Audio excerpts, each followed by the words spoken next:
My live? Hey, what's up, everybody? Welcome to the Shake Up. Oh, man. Let me just make sure this is all working. Something didn't look right when I fired this up. All right, we look good. Hey, what we got? Friday today. What's up, everybody? Michael Lester, what's up? Michael Lester, Marco Lou, Jared's here. Jared said he had a $633 pick five yesterday. Nice, Jared.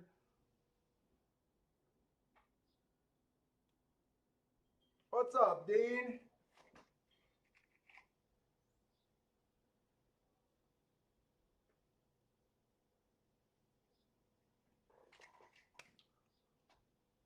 Ooh.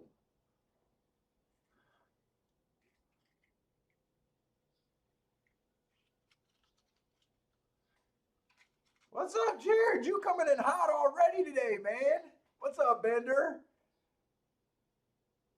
You guys took my advice. Oh, nice. So Bender gave Jared. We seen you give out a ticket.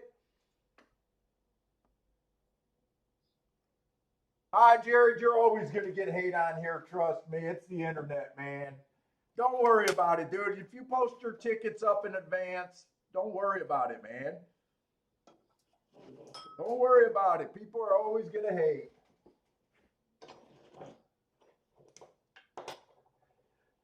What's up, rent is due?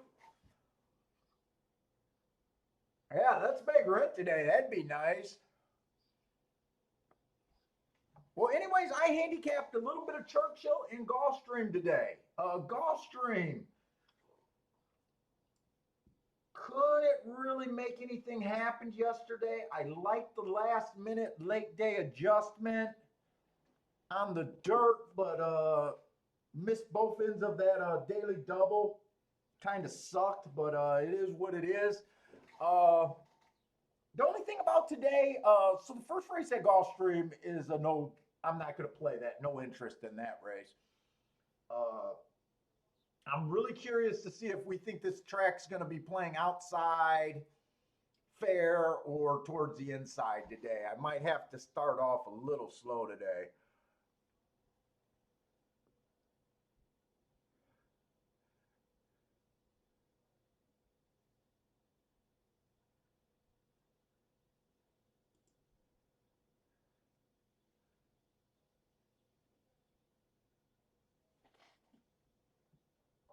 Uh, so we have Churchill.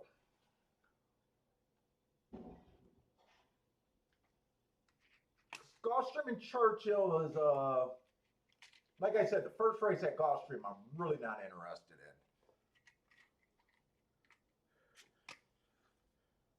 in. And I got to find a secondary track. I'm not clear right now which track. I was between handicapping Churchill or Belmont today. Uh, and I just went with Churchill. I don't even know why. I just decided to go with Churchill.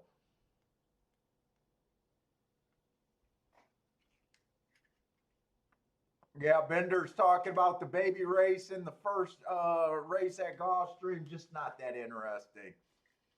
If you guys are good at those, man, more power to you. I got no skill level with them, and you got to know where your edge is. So if you guys have success in races like that, man, that's tough handicapping to me.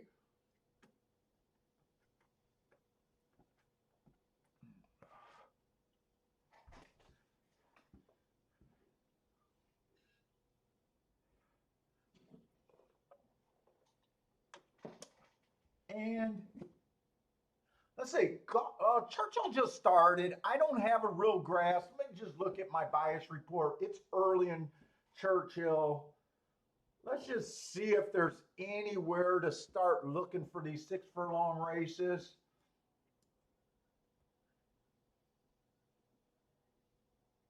There's only been 58 sprint races so far. closers, horses coming from 5 lengths back or farther is the worst way to win. They're only winning 10%. Not impossible, but we kind of expect that in America racing on the dirt. They're stalking 52%, wiring 38%. So right now it just looks like a speed and stalker track. Nothing special. Oh, Dean, you would have liked Belterra. Yeah, Belterra and Thistle Downs are just tough to do for a live stream. They're really tough. Like we tried yesterday, the odds switch so much. I don't mind playing them on my own because it's if you only have one or two plays, it's not that big a deal, right? If you're playing yourself. But when I was trying to do it for the live stream, it wasn't much help.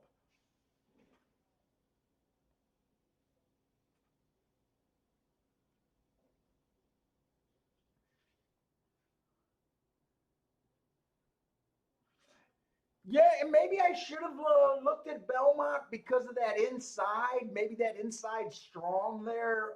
Yesterday it just looked okay. What's up? In's in the house. Jay's here.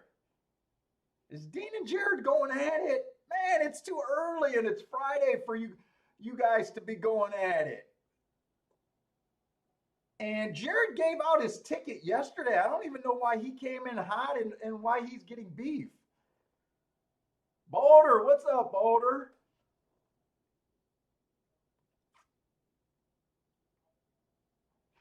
I don't even know what the beef is right now.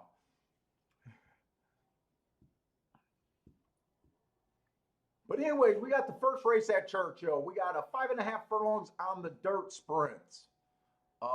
The one horse, middle of the track was good last time he ran. I gave him an asterisk. It was a speed and stalker day, just slow, average. Only ran two races ago, stalker day. He tried to go wire to wire while dueling, came out fast, average, slow. Uh, to me, this horse hasn't had a shot at a fair run yet. I gave him two excuses in two races, lightly raced. I just don't know what the horse is. Hey, what's up, Parsons?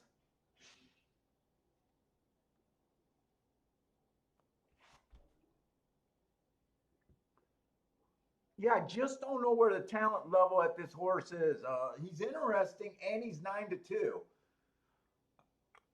The two horse, Bad Rail, early pressing day. Last time he ran, I gave him the asterisk because he had absolutely no speed, slow. Uh, Said he was bothered at the start. If you guys watch replays, that might be worth looking at. I don't usually watch too many replays.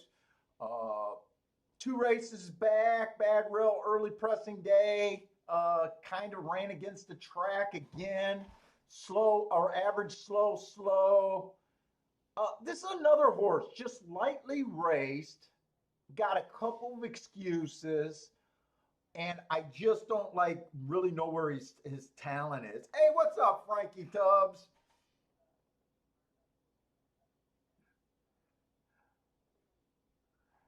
The three horse, early pressing day last time he ran. I gave him an asterisk. You guys got to look at these excuses sometimes I give. Oh, I gave him an asterisk for the awkward start.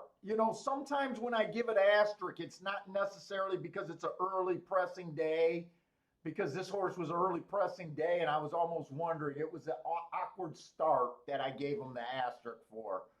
Sometimes the excuse is there if I do think it's good enough.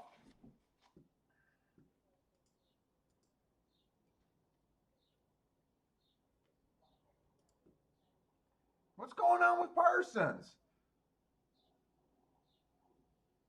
Oh shit! Mom is having open heart. Man, prayers to your mom, man. Parsons, man, that's rough. Dude, I just seen that text yesterday and I thought she had a doctor's appointment you were talking about. Wow.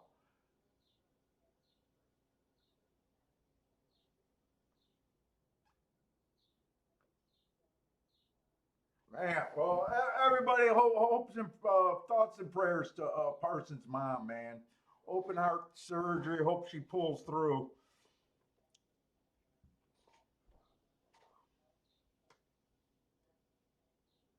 on success. So the three horse just have some excuse. This overall just looks like a race where I got a bunch of horses with excuses and don't really see talent anywhere. Uh, the four is the first time starter. I got no game with them. Five horse bad rail last time he ran, but he was in the four hole. I'm not sure if that helped him.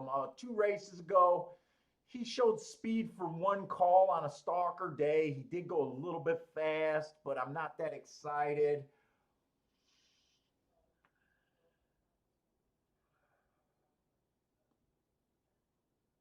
Six only ran one race, lightly raced. That was on the turf. Got nothing there. One race sample. And the seven horse, bunch of excuses.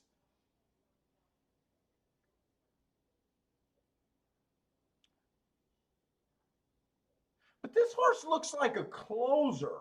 And that's why he keeps getting excuses. He's had a lot of starts. Oh, he's not even in. I missed that scratch. I missed that scratch on him. Let me just get that there.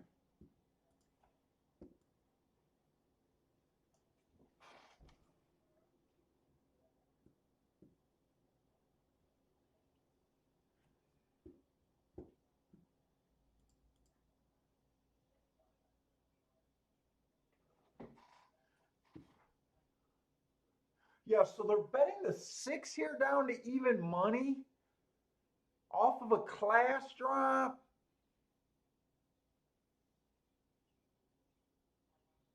He only ran one race. He was bumped hard at the start. I don't know. Maybe this horse could have more speed. I probably don't like him as a closer.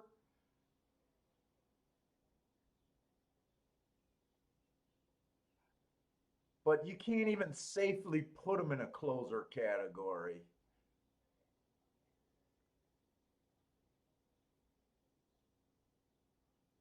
Well, I think I'm mostly interested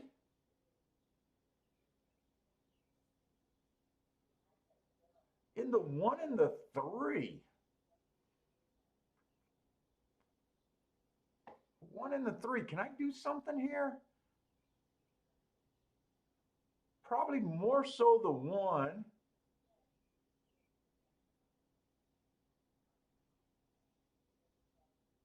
More so the one.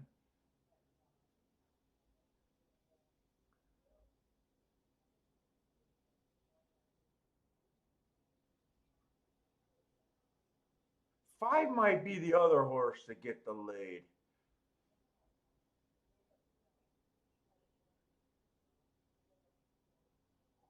There's not a lot of speed here, unless the first time starter or the favorite shows more speed.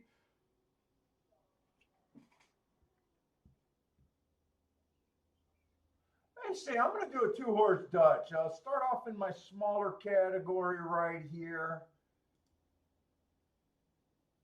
Are they scratching this horse? They just scratched the horse, I think. Let me see what these odds. I think they just scratched the horse. They just scratched the four horse, the first time starter.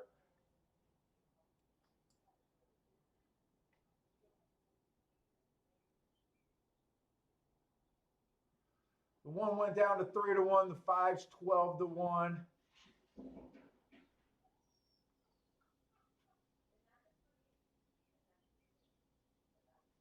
Just don't want to bet this and have the three drop down or the one horse drop down to like 2-1. That's what I don't want to happen. But I'm not going to have a lot of time to see where these odds might be going to. I mean, they're heading to the gate. If I'm going to do this, I'm just going to put it in because it is going to be, one of the smaller, in my play bet category, action bet category. So I'm Dutching the 1 and the 5. I like the 1-3-5, trying to beat the 6, but I don't think it's worth that much more.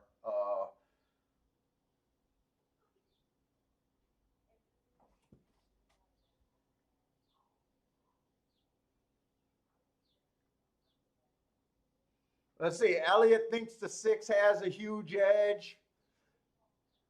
Yeah, Elliot, I think I got to respect the 6.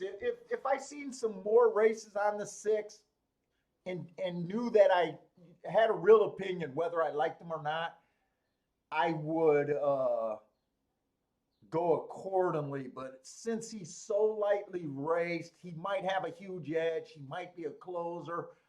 All I'm willing to do is take a small bet against him. If it was set in stone, like what I really, if I really had an opinion, if I really thought he had a huge edge, I would sit out. Or if I didn't think he was that great, I would bet against. But my opinion's not that tough this race.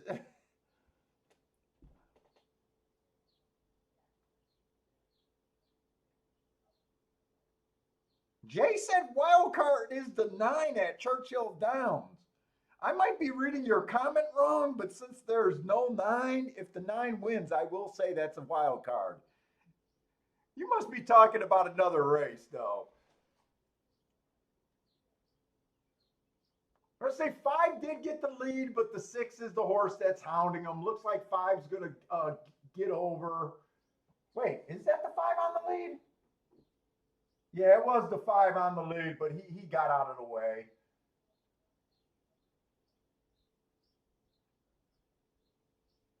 He tried. That wasn't the worst play bet in my opinion. 3's gonna beat the 6.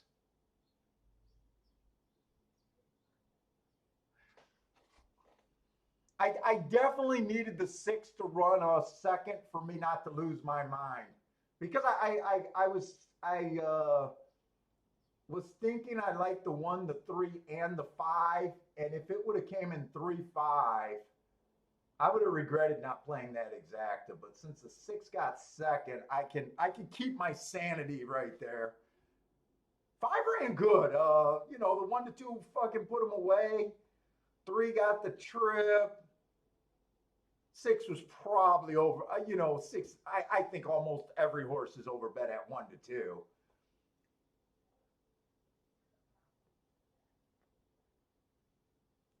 Jay says his super. Oh, Jay was talking about the 5, not the 9.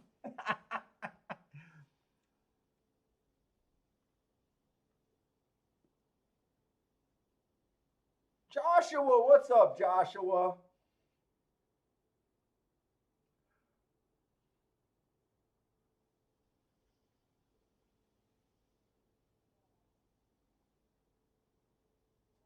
Let's see. N is asking, why did the 1 get an EP last race? Let me see.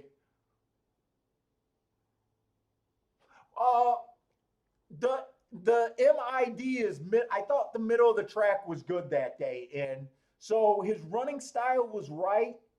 His running style was right, but I thought the rail was a disadvantage. So when I put middle of the track, that just means that I thought 4, 5, post 4, 5, and 6 was dominant. Uh, so that's why he gets the asterisk.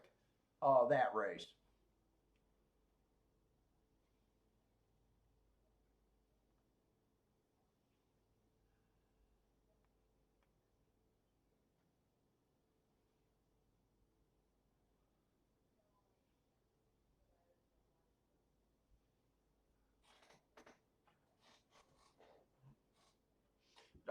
Gulfstream's loading in, but I'm not interested in that.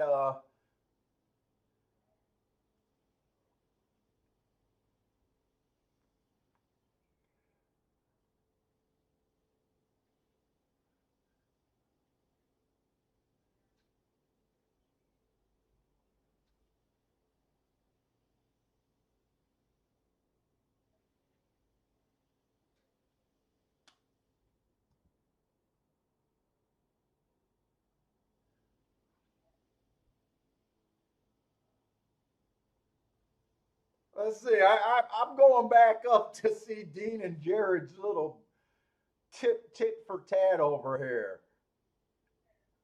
Don't get me wrong, Paul. I give Jared props. He got called out for claiming he was winning all the time without posting it, and then he started posting. Yeah, yeah. I mean, Jared did that for a little while. That was fair, but Jared did start posting his tickets before the race. You know, uh, that's all right. I don't mind Jared celebrating his wins. He's been posting his tickets. I know some of those days that you guys were calling him out. He sent me his picks in the email, guys. Like I said, dude, if someone's lying about their picks and stuff, it shouldn't bother you. Worry about your own game. They're only lying to themselves. You know what I'm saying? I don't know what Jared would gain. I mean, it's not like we got a big following here where Jared's going to be swinging and swimming in pussy because he fools the people in the shake-up room. You get what I'm saying? Jared's been giving out good picks, man.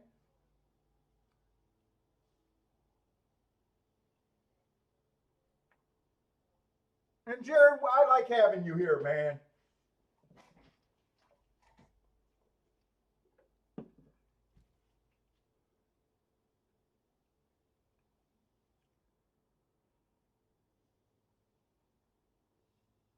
But Jared, you're always going to get hate, buddy. People are always going to get hate. Some might be deserved sometimes, some might be very undeserved. Let's see, 4-1 at Gulfstream. I think he stalked there.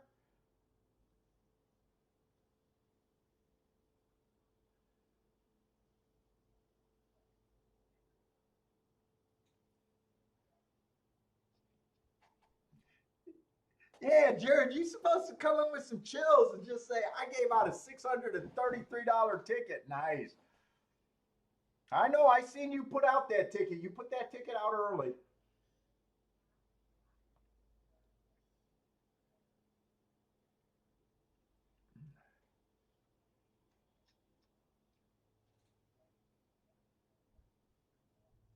Let's see, Rennes do hit the exacta in the try. What a start. Where did you hit that at, Rennes do? Did you hit that over at Gulfstream?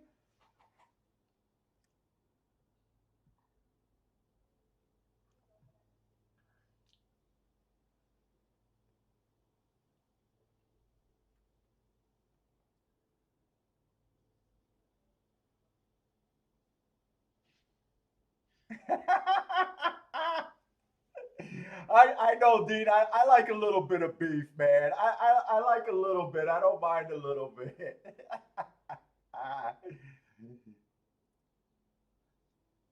Oh boy, you hit the 2 year olds. Nice job, man. I got no talent with those 2 year. Hey, Rennes, do are you pretty good with the 2 year olds or hit and miss or? I know there's a lot of people that enjoy these first time starters. I haven't been able to figure out how to make it work, and I gave up years ago. But I there's guys that are really good at this level of racing. That looks like that should be an okay exacta and probably a solid try, right?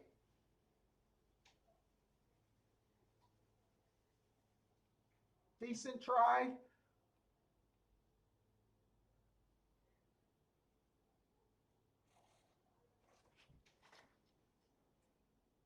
Let's see, 4-1 that. Let's just try to keep up, and I should try to keep up on dude, yesterday I had all sorts of crazy energy yesterday. I stopped with the tic-tac-toe board. I think I was just so happy to be back after vacation, and I had such a good week last week playing. And then with the controversy, man, I had all sorts of weird ass energy yesterday. I was rambling about the cheating in horse racing. I got real thoughts on that topic. I know I didn't say it very well yesterday. Maybe I'll try to do a video about it, like my real thoughts about it. I know yesterday it just came out like I had diarrhea of the mouth. Not well thought out.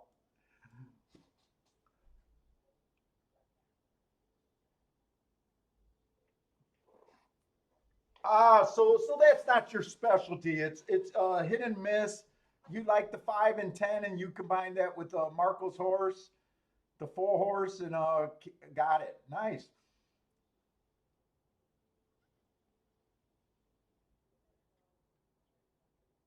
And you want the tic tac toe primer again? By the way, I don't know. Ren is new. I see Ren and Duke. Ren is Duke came out, called me by his name, so by my name. So I take it that Ren is. God, I can't talk. Sorry about that. I take it that he's been around. Maybe just quiet because I don't recognize the name, but he seems familiar for some reason. I don't know. Uh, in saying he wants a tic tac toe primer. Uh, so the tic tac toe board, all it is it's kind of a little gimmicky thing. In fact, I thought it was. I used it in my personal handicapping forever, but it was introduced to me through a book, kind of as a beginner kind of way of keeping track of the track. So all we're doing is when you're looking at the tic-tac-toe board, the first column right here is just post 1 through 3, 4 through 6, 7 on out. Top row is wired. Second row is stalked. Third row is closed. And all we're doing is keeping track of the winners for the day, what post they came from, and how they won. Sometimes halfway through the card, it's worth gold. We can make adjustments. Sometimes it points out a huge bias. Uh, Yesterday, it pointed out a huge bias, even though I know some of you guys were calling it way faster than I did. But you guys, if you remember, we made an adjustment for the last dirt race to the outside. It was all middle of the track and outside winners yesterday. So it's just a way of just keeping your head in tune with how the winners are winning on that day. That's all it is. Uh, so the first way you use it, that you can also use it before a race. Every once in a while, I'll pull it out if I'm still interested in a race and I'm just trying to see how many speed horses I think are in the race, how many stalkers are in the race, and how many closers. So it could also be used like your basic kind of doing pace handicapping analytic. Because sometimes you'll look at a race and sometimes after a race you'll be shocked and be like, Jesus Christ, there was 5 horses that needed the lead. I didn't really realize that, but if you took the time and wrote it out, you might have realized that. And when the closer came and caught them, maybe, it's not useful every day. It's not useful every race, but there are times when it just puts you on a bet or makes you make an adjustment that could, make your week, make your month, or on the best times, make your year.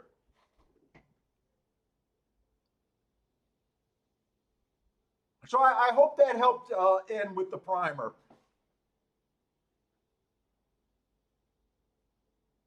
So I'll even, you know what? Let me do this real quick.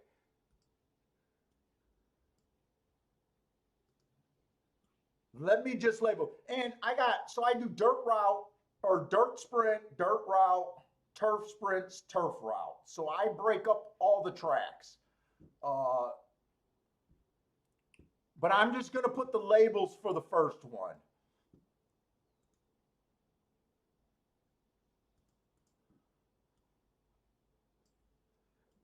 The newer you are, the more I think this will help you, by the way.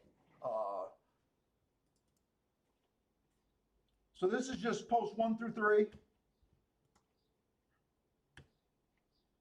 4 through 6, 7.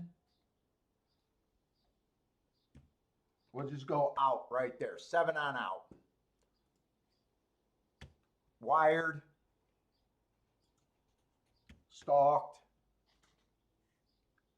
Closed.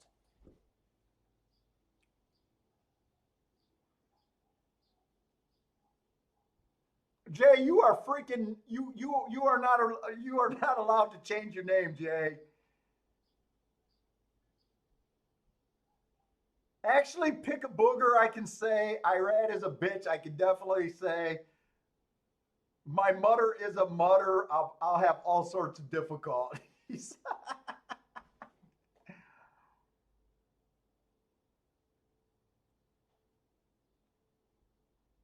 Hey, what's up, R Shackle? That might be a new name too. And if you guys are new to the show, welcome to the show. Take part in the chat room. You know, we came out with a little bit of heat today, but trust me, it's not that much. It's not that much. You know, everybody's friendly. People are trying to help. We're all trying to win together. Uh, you know, feel free to post your picks. Feel free to even post picks for tracks that we're not even looking at. Guys notice if people are good, and you know someone might be a fan of you. All I ask is when you put out picks, just put the name of the track, so it's just much easier to for everyone to follow.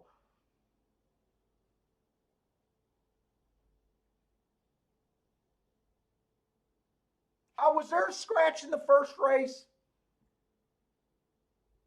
Thanks, in. I got that wrong, in. Yeah, so I like to put that to 4-1. When I do it myself, I just do it by post position. So I would put a 3, but on the show, I just put the 4, so no one says a 3 did not win that day. But yeah, he. Thanks for letting me know that the one was scratched. He was in the 3 hole. What's up, Zero Contrast, man?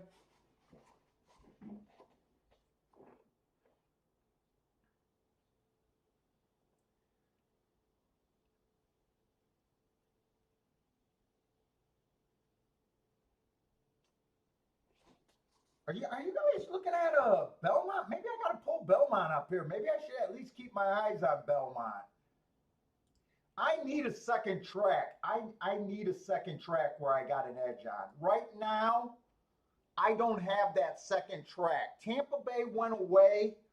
My edge at Tampa Bay was the turf routes, so I don't have that anymore. Uh, and right now, all the tracks are starting new. You know, Belmont, Churchill is new, Arlington's new, even the Thistles, Belterra. You know, so I am on a search for a secondary track, whether it's on the shore or not. I'm looking for a secondary edge. You know, Gulfstream right now, the dirt, routes and sprints have been very good to me. The sprints on the turf's been very good to me. And the route turf races are the ones that I'm trying to, I at least know that there's danger. You know, I still don't have a real good grasp on the turf routes at Gulfstream. So if you guys are looking to figure out how you build an edge in racing, you got to know what you're hitting. So right now I'm saying that I'm hitting the turf races. I got the less confidence there.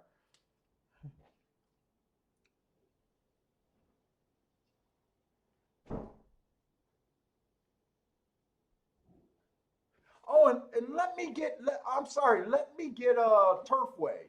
Or God, I'm sorry.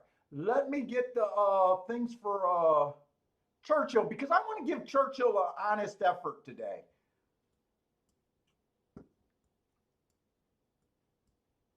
And Churchill owes me nothing after Derby Day. I got a nice head start on Churchill. If I don't play another race at Churchill, I would beat Churchill this year.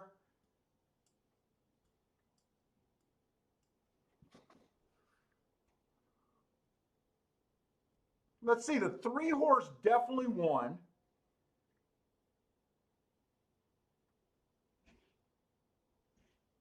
He came from off the pace. I don't remember if he closed, came from 5 lengths back or farther, or if he stalked. It's definitely one of the two. If someone can help me out with that, if not, I'm going to put him in the stalking category, and I'll try to look at the chart when it's made. But if someone really knows the answer to that, help me out.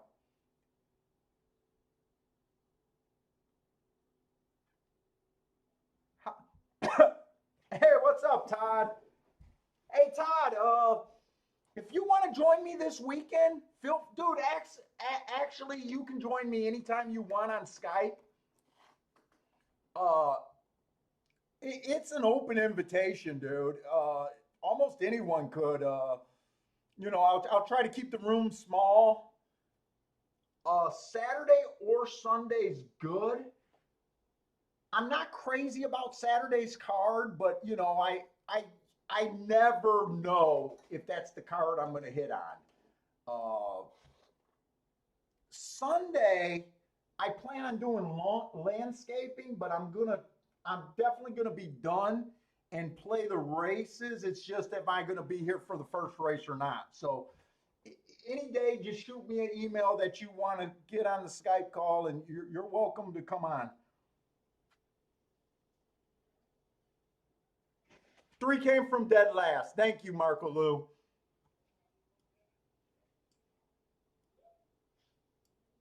And other people, I know Daryl tried to get on a call with us, and it wasn't able to work for him that day. Hit me up on the email if you guys are just interested. It's almost like the show, but you don't see the form. It's just us all on a Skype call, group call. We just got to be conscious, where everyone's not talking over each other. But I only going to try to keep it to 5 people or less. Sometimes Bender joins me. Parsons a lot of time joins us. Well, Parsons almost always on the weekends, unless he's golfing or visiting ponies, or he has problems right now that he more problems. Rex said stream tomorrow to make up for last week. Hey, Rex, honestly, last week was so fucking good. I could not stop telling my wife and everyone that was on vacation with us that I needed to do a show that day. It was almost, it wasn't quite Rolex days, but they added up to be a Rolex day.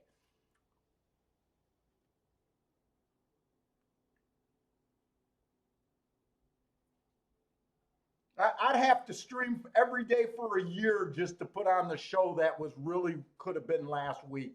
It was that good.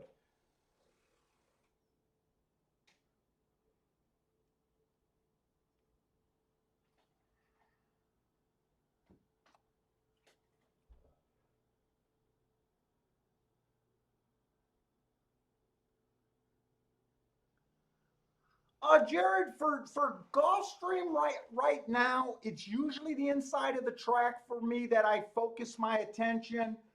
With the way the track played yesterday, I'm in kind of a pickle.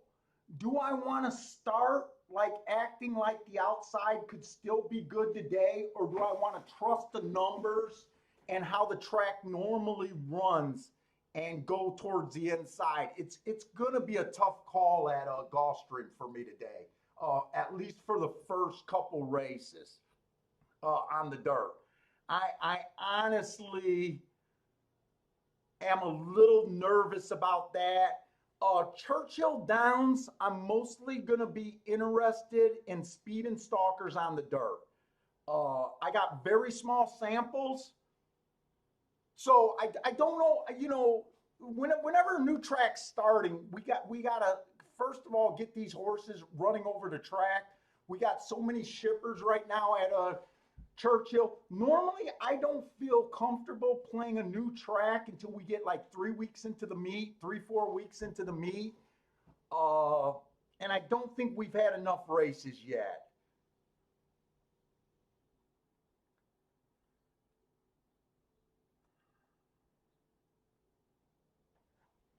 Oh, you like the one at Gulfstream.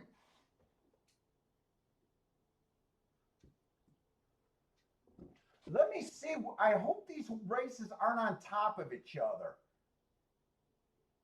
We got 2 minutes. They're kind of on top of each other. I'm going to look at Churchill first. We got 2 minutes for Churchill.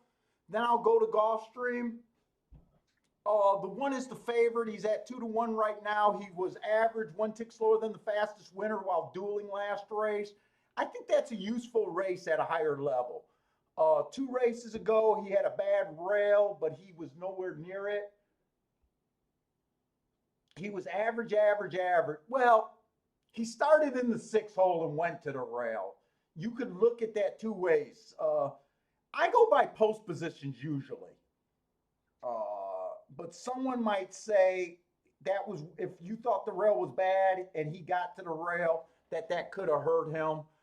He's lightly raced. He makes sense just with the class drop and a little bit of front speed. 2-1's just not my thing. Uh, the twos also dropping. He ran against the speed favoring track. He didn't run a lick. First time out, he got an asterisk plus first time out. He could be a better horse than that. Horses can improve greatly from first to second time out. But I can't bet him just by hoping. Three's a first time starter, so you guys know that I have no talent with them. Four, been running at this level, been showing speed at this level. Last race at 7 furlongs, the inside was good. I gave him an asterisk because he was in the 4 hole. He was average, average, slow. I'm honestly not sure right now. I like his 2 route races. You guys know I don't like route to sprint, but I'm not sure if this horse is a router or a sprinter this early in his career. I just don't know. I'm sorry, they're loading in the gate. I'm not going to be able to form. And just glancing at this race, I just don't feel like I got enough information. I'm going to try not to play as many play bets today. I want to score. But they are in the gate there, so I think I should just go there, go to Gulfstream, and we'll note how they run that first race or that second race at Churchill.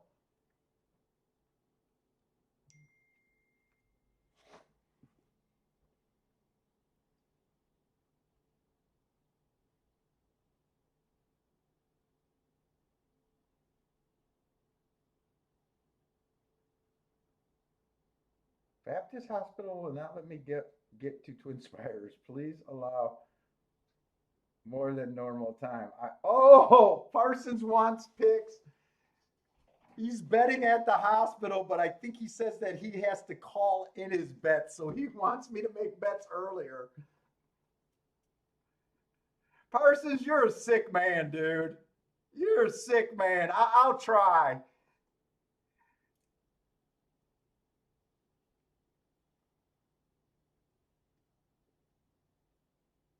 Now, I tell you what, I don't like route to sprint that much, but when they do get the lead, they are tough to beat. Right now, it looks like the 4 got the lead, and he looks tough to beat. In fact, he's pulling away every step of the way. But I think he was just 5-2, maybe 3-1 at the most. He definitely made some sense, but that would have been a race where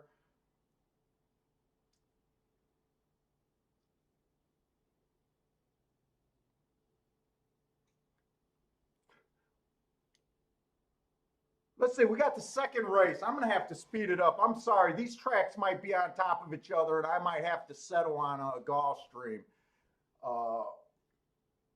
or get my act together. The one horse, that last race was not available for me. I don't know what track that is, CMR. Doesn't look like a terrible race. Dropping in level, but I don't even know that track. That could be a D-list track for all I know, which might not be a true drop. I have no idea what that track is. Before that, he's been off years. It'd be hard for me to take 3-1 on him. I think that's Jared's horse that he's interested in. Yeah, Peter Walter. I think that's who he's talking about. Welder, maybe. And I'm not sure how to approach this. Do I want to go inside or outside right now? The two horse looks like a true router to me.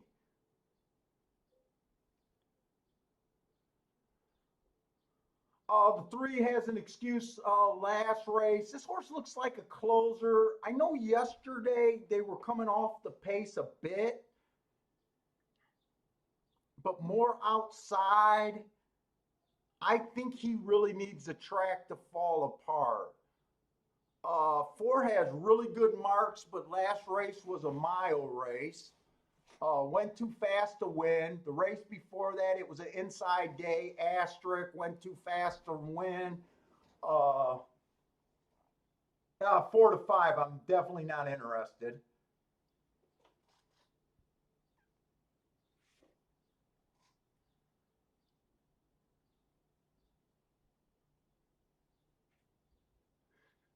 Five's a little bit interesting, especially if the track might be outside today. Ran against the speed favoring track last race, taking little bit of a drop from his last, from his last few races. Had a couple excuses.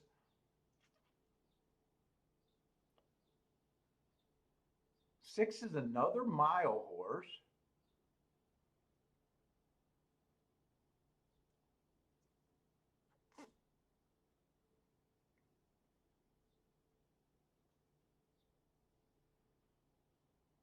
Do I go to the outside? Right now, I'm tempted just to Dutch the 5 and the 6 and see how this pans out. Jared got the 1-4-6, and the 3 is what's his backup long shot? Uh, what's up, C Money? CMR is Puerto Rico. Thank you very much. Man, you're on it, C Money. It's like you always have the answer for all the extra stuff. And in came in with that too.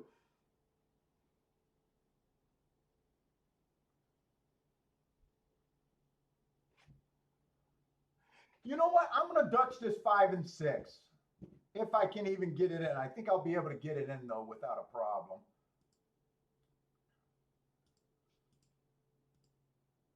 Five and 6 to start off my. Did I make a bet yet? No, I don't think I made a bet yet.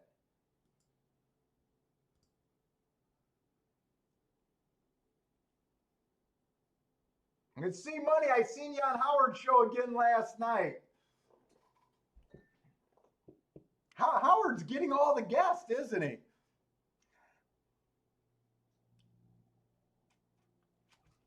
And they're off at Gulfstream second race.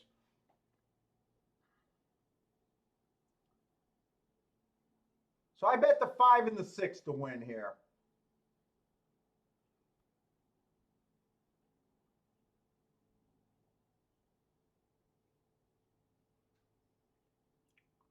$23 on the front end, so we're not looking at crazy fractions. One did get the lead.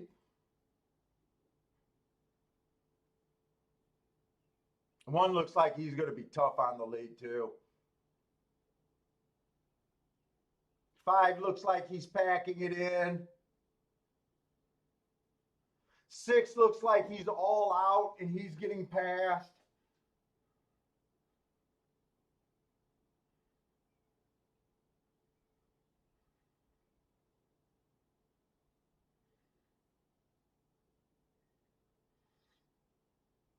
One looks like he's going to get beat by an outside horse, making an outside move.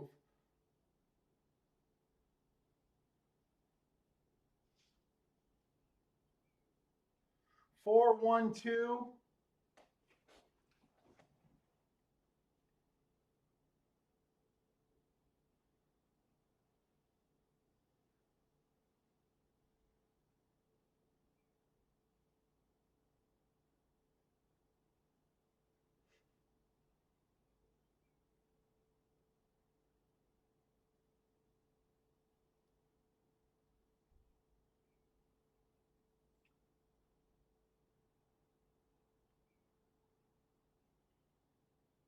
Honestly, this result and how they ran this race does not do anything about my read on the track. 4 was 4-5. The one ran a good race. It's kind of inside. The 4 was 3-4 wide all the way around the track, never inside. On paper, the 4 was what I probably would consider the best horse in the race with the hearts.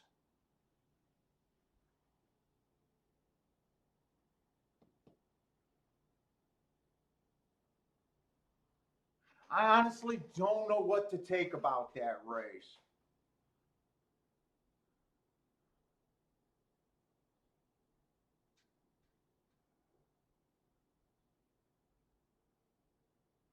Let's see. I bet the 5 and the 6.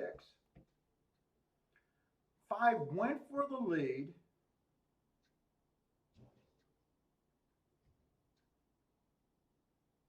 Hasn't looked like a fast horse in a while. Does look like he's been quitting.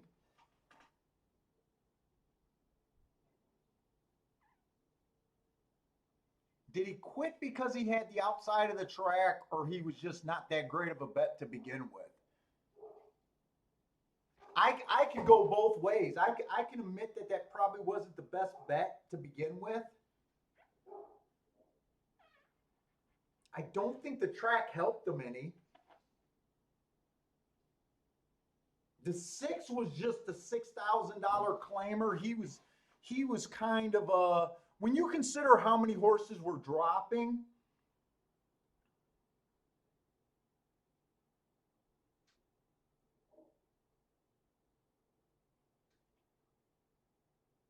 Yeah, I'm going to hold out. I don't think I'm going to gain any real information on that race about how I feel the track's playing.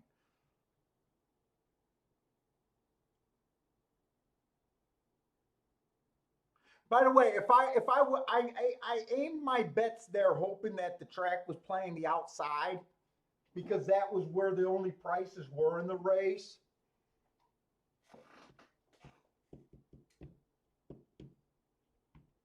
If I would have thought it was inside, I know I couldn't have played the 4-1 combination. I wasn't that interested in betting either of those horses to win. I know why I made the bet. I'm okay with making that bet, even though it wasn't that great of a bet. Let's see. 4 stalked.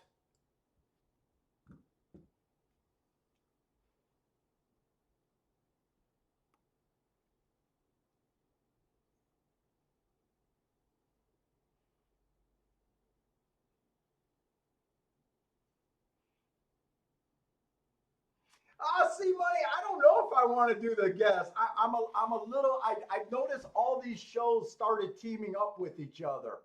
I'm not in the loop. No one wants to do anything with me.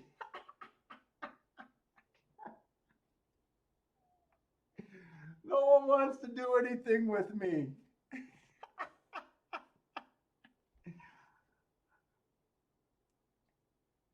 Hey, let's face it. I don't talk that good. I handicap so different from everyone. I couldn't even do Howard's show picking a pick 5 and saying how I felt about a track the day before. He's at such a disadvantage. All these shows that give their picks out early, I always give them the benefit of the doubt, hope they make adjustments. Uh, I know that they're at a disadvantage. This is a hard game, and to me, it's even harder to go that route. Uh, but I like what he's doing though.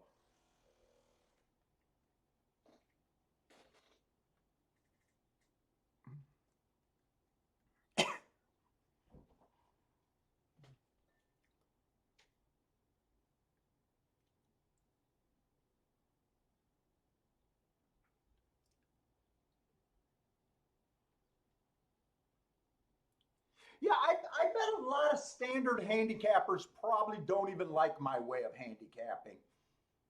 I would I would think that.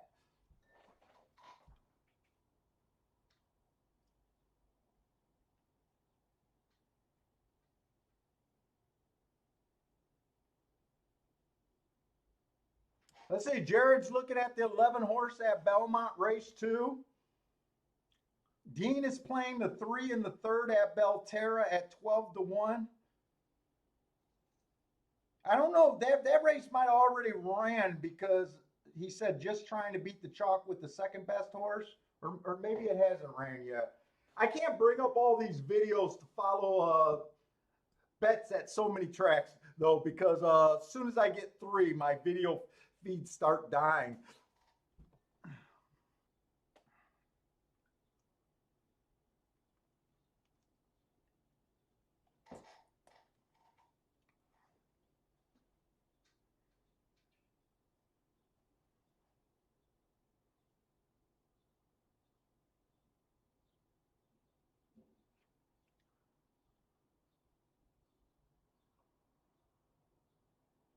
Oh, Jared's saying it's an 11 horse field. I'm sorry, I thought that was his pick.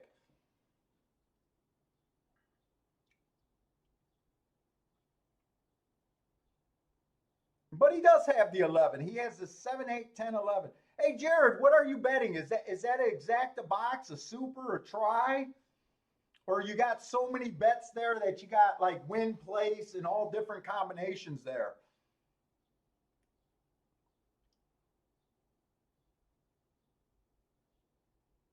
Oh, Dean says 4 minutes to Belterra. So if you want to jump on Dean's 12 to 1 with them, you still got time.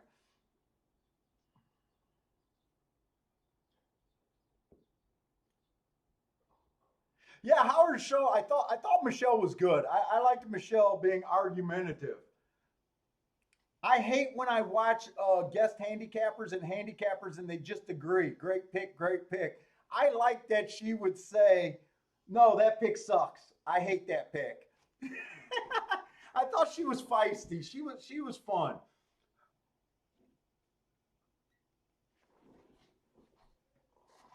That's what I liked about when Bill was on the show. I really liked when Bill would drive me nuts and me and him would argue. I liked it when I would be right, but I really liked it because Bill's a wild guy, and Bill's not what I would consider a true handicapper. Like he bought into what I was doing, but he needs the marks. And when he was right, it was almost like a proud moment uh, on his stuff.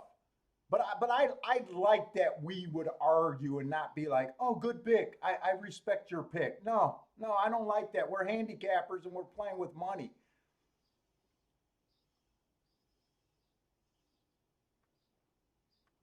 I thought that was the best. I thought that was some of our best shows when we argued.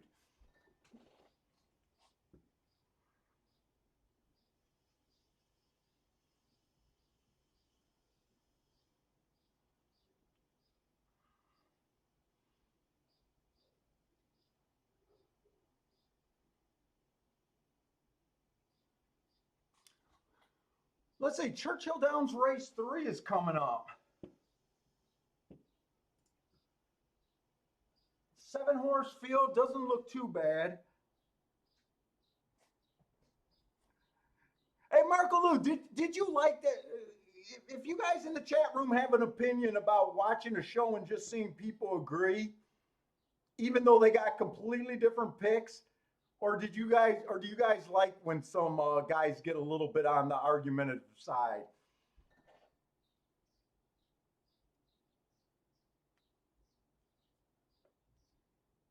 Lee, what's up, Lee? Lee needs the 11 horse to hit his double.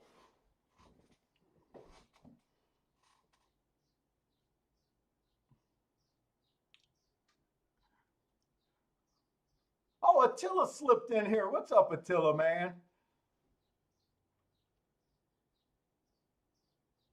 Attila's already saying that he thinks that Gulfstream might be playing like yesterday after one race. Maybe I'm holding. I really want the track to bounce back on the inside. If it's going to be, I don't want it to be fair. If it's inside, let's get proof that it's inside early, or let's get proof that it's outside. But let's just not have a fair track at a Gulfstream today. Is all I ask.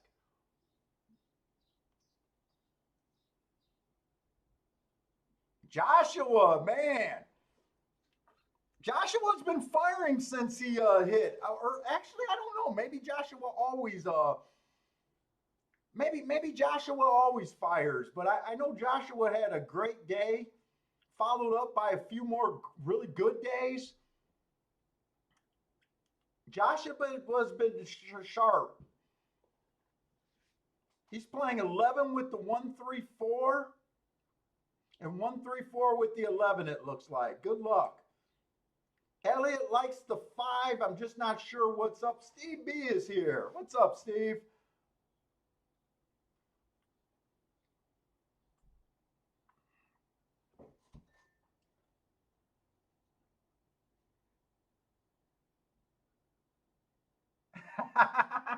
Yeah, Michelle is cute too. I couldn't help noticing that too. She would be a lot better than Wild Bill. Me and Wild Bill together, there's no cuteness factor.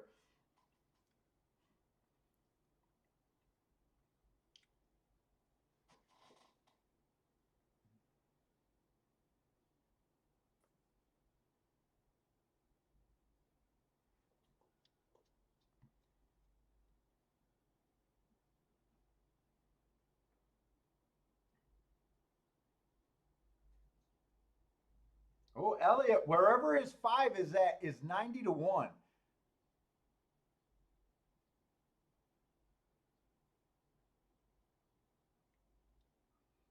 It looks like it's going to be all outside. 8, 7, 10, 6.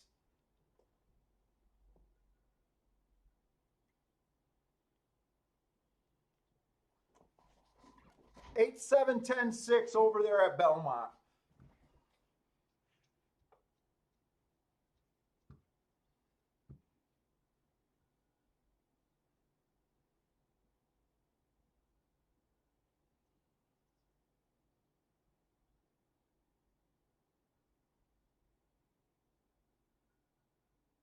Oh, nice call. Steve said his 7 ran big. Jared had that in his 4 horse whatever he played. Jared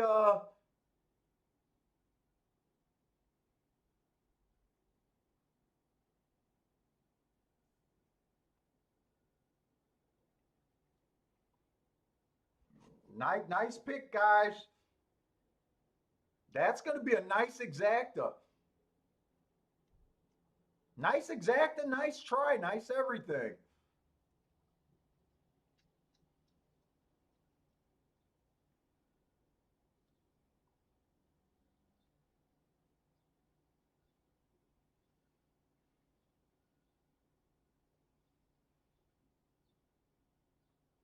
Yeah, Steve, your 7 ran big. Hope you had a little bit of a place action on them.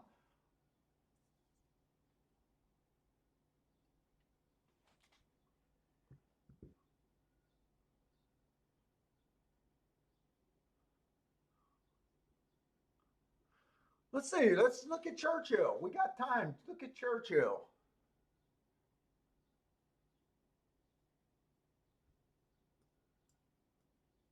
I'm pretty sure the 4 horse went wire to wire last race at Churchill. That was a router. He made a bit of sense. So it does look like you can wire today at Churchill, and it looks like you can close today at Churchill.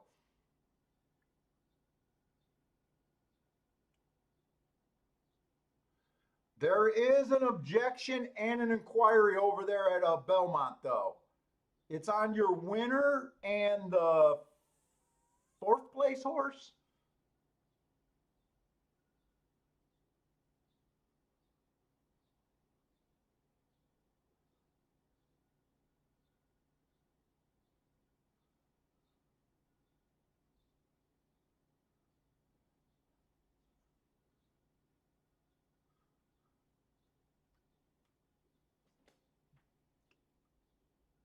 Yeah, if Jared boxed the exacta and the try, I don't think he cares about, well, he might care for he might care for the try,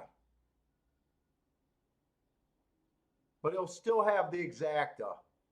The exacta might make up for it. I don't know.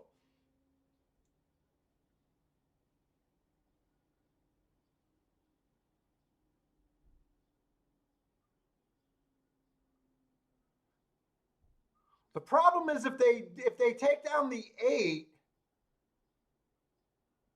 goes behind the six, and that's where I think he might lose his try at. But his exacta will be even bigger.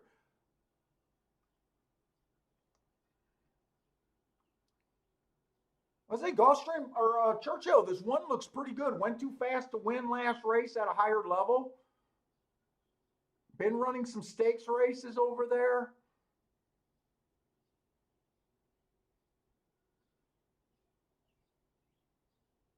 Two horse looks a little fast. There's a lot of droppers in this race.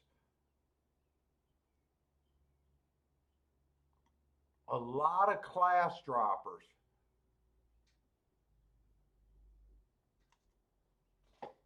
Five looks good. I can understand why five's taking so much action, dropping in class for one of those starter allowance. I don't keep my forms for Oaklawn because I don't download Oaklawn every day. I only do that for Gulfstream, so I can't look up these races like I would probably like to. I can definitely, I love this horse's last race, and his level is probably quite a bit higher. I consider these a starter allowance to be double as a claimer. So I bet a lot of like $30,000 claimers, $25,000 claimers, whatever they are at Oaklawn were in that race. He definitely, I definitely think he should be chalk. I don't know about 4 to 5, but I think he should be chalk.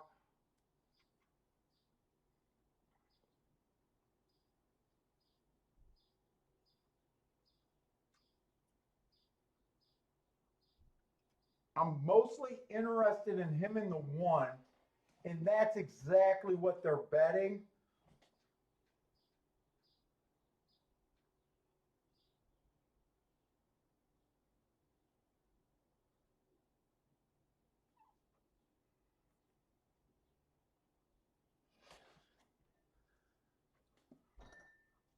Let's see if Gulfstream might be a better play.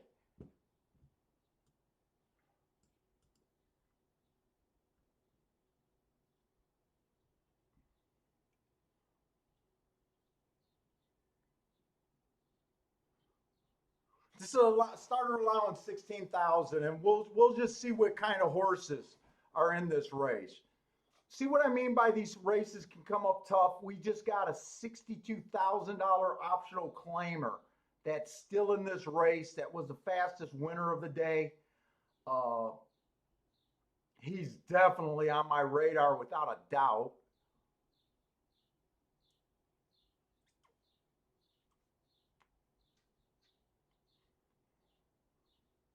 Boy, this is going to be a tough race right here.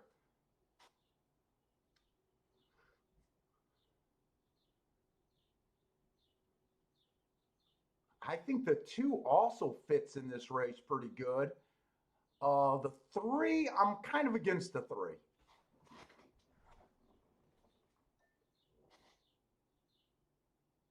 There's a 2 to 5 in this race. Well defined. We know this horse. This horse is nothing but speed.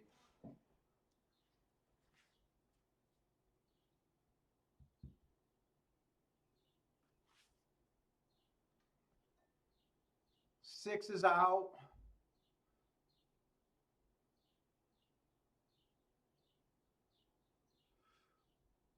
This is a race that I think I'm going to use to really judge this rail. I'm going to try to beat this 2 to 5. It's going to be dangerous because 2 to 5 or this 5 is a legit contender. Legit. I'm going to try to beat him though.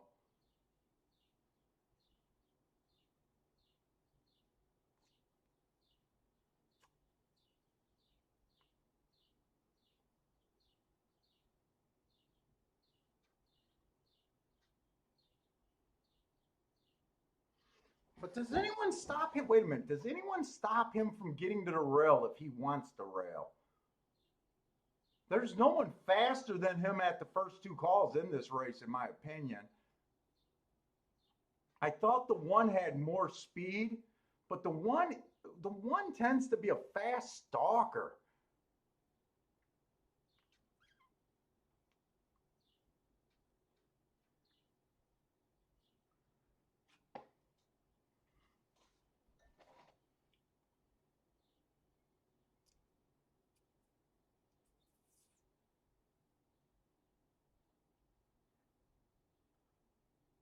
No change?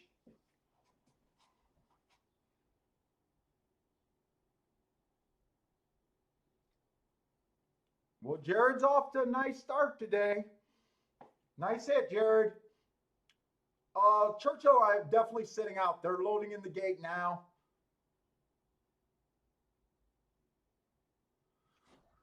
I want to see what these exactas are paying. I want to do something with the 1 and the 2 here.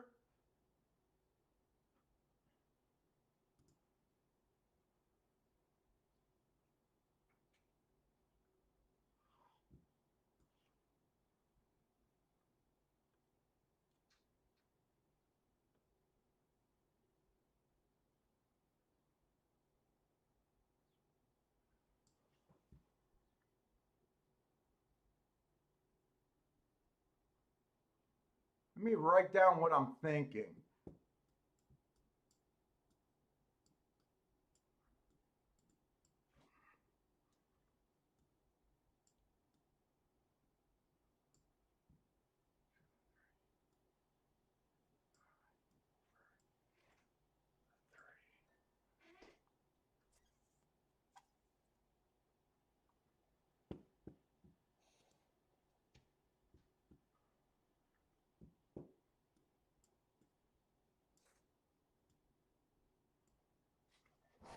I think that's what I'm doing. Exacta 1 over the 2 and 3, 5 over the 3, 5 over the 1 and 2 is not worth playing.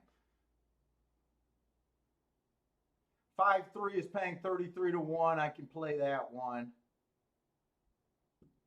1-2 is paying 25. 1-3 I think was paying about 30 some dollars. I could play both of those, and I could play this 2 to win. The only other bet that I'm considering, not really my style, is the 1 to win.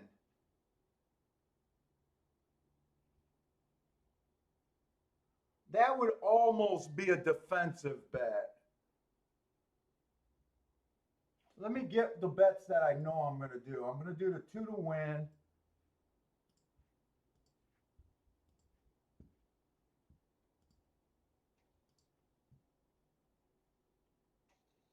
One over the 2 and 3. Definitely going to do those two.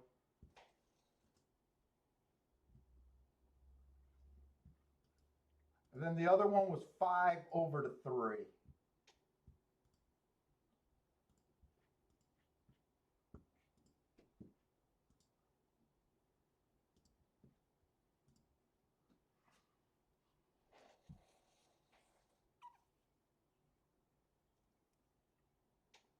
Yeah, Attila, I'm being a little bit aggressive right now. I'm playing this race like Gulfstream is back towards the inside. I know the 5 could still win. I'm being a little aggressive here. It does feel like it could have easily been a sit-out race, except I do want to get some action today.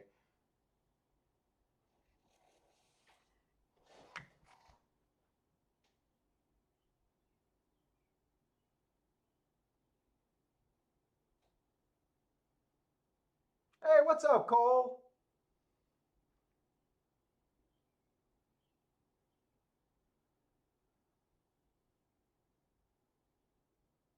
What's up, Hector USA? I missed you too.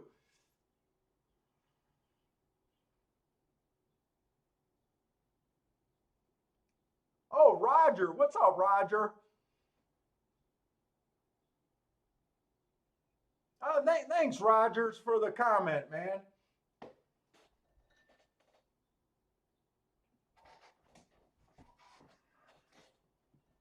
Did I bring a water up here or are these old waters? I think this is a fresh water. These are fucking terrible. Oh my God.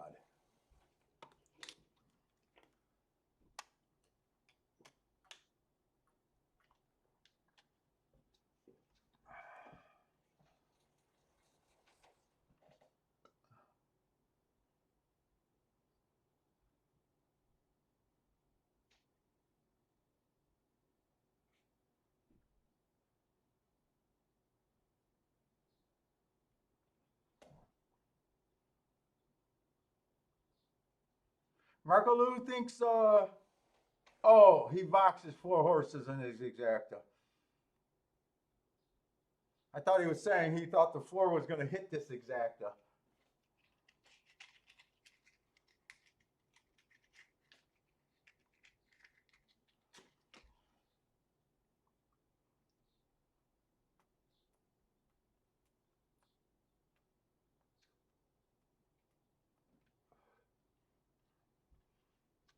Let's see, Gulfstream, they're just now loading.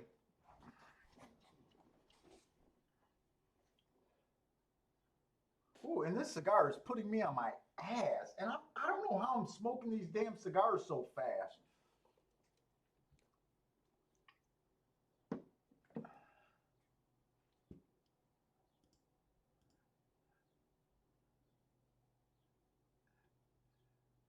Jared, you don't need to go to work when you hit tickets like that.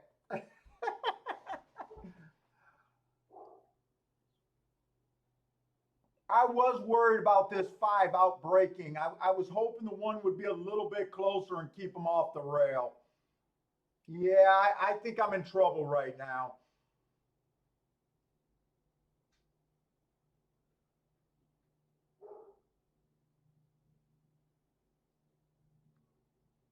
Two looks interested, but I think 5 has a hold on this horse.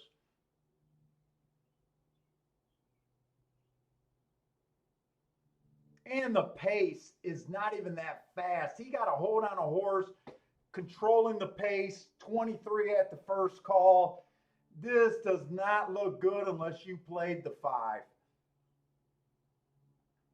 And 3 is dead money. 3 is dead last. 3 can't even keep up here. And I'm glad I didn't put the win bet on the 1 horse, even if the 1 horse wins. I didn't realize that the 1 went down to 4-5, by the way.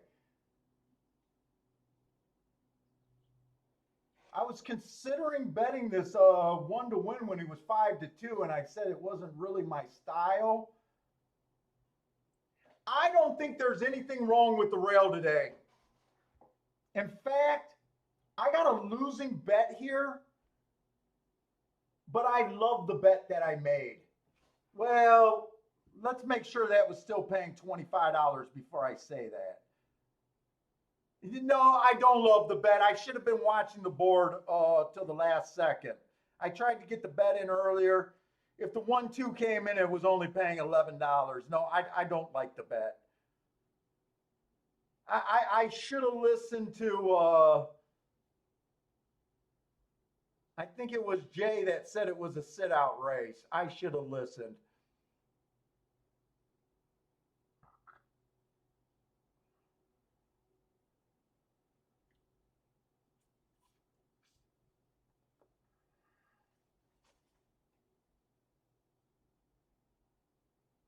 Yeah, I took it for granted that the 5 was going to stay 2-5 and that the money wasn't going to come late on the 1. If I would have seen that, I wouldn't have put a single bet in this race.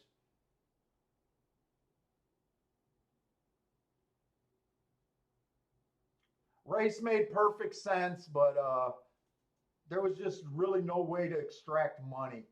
By the way,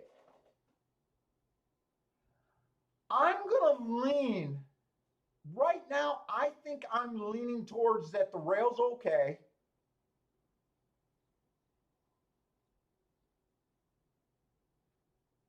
And right now, in my head, I think the 5 lost the race because he came from the 5 hole.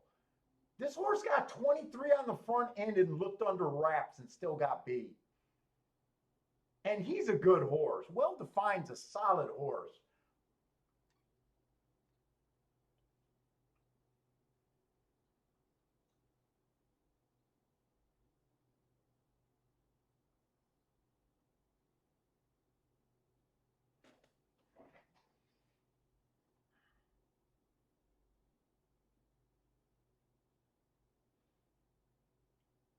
Sometimes you force bets, and it's not always a good thing. And I kind of forced that bet.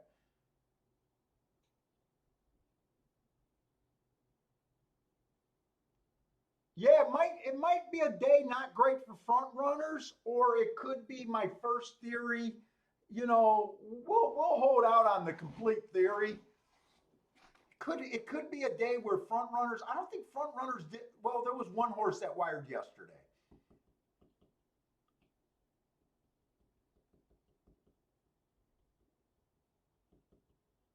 but that one. I mean, he had a pretty big class. I mean, fuck it.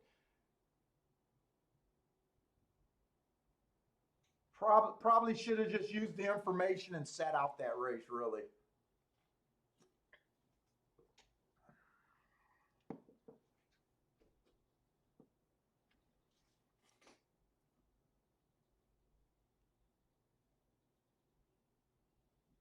Yeah, Marco Lou, I can go with that argument too, and I can go with the argument that he worked hard. Well, he didn't work hard to get the lead. He didn't work hard to get the lead.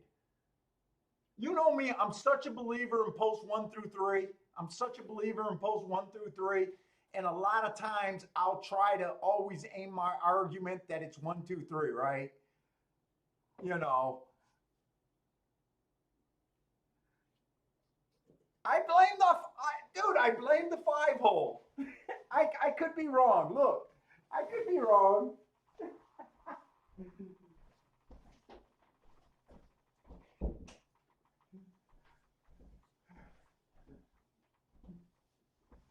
I don't want to be wrong, but I could be wrong.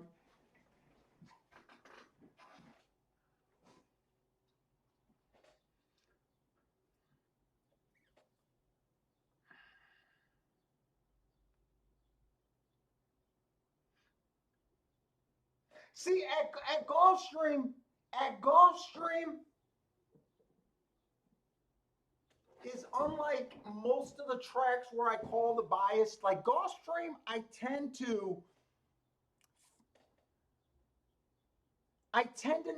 I think the problem is on the backstretch and the start of the race. I honestly think that when horses are breaking from 4 on out, that at the start of the race is the advantage. And I kind of take the thing that they run hard, even though they went 23. See, I'm talking out of both sides of my mouth.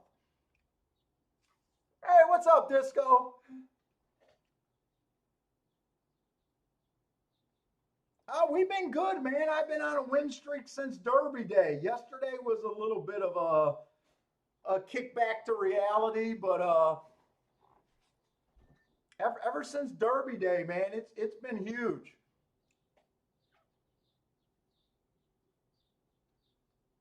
Oh, Jared, I can't leave golf behind, and I can't make that adjustment to grab Belmont right now. I just can't, and I can't focus on 3 tracks on the stream. But man, if you see an edge there, Jared, keep killing Belmont, man. Stick to what's working for you.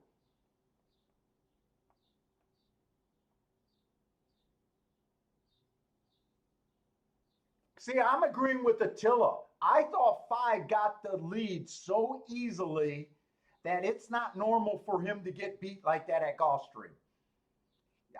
I'm kind of in line with Attila right now in my thought process.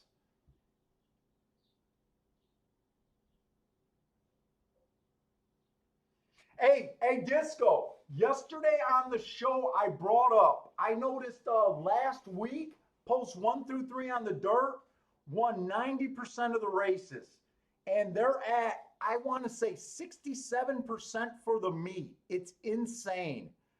Uh,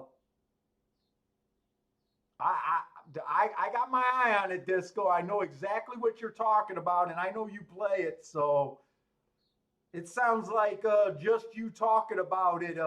You've been having some good Belmont days.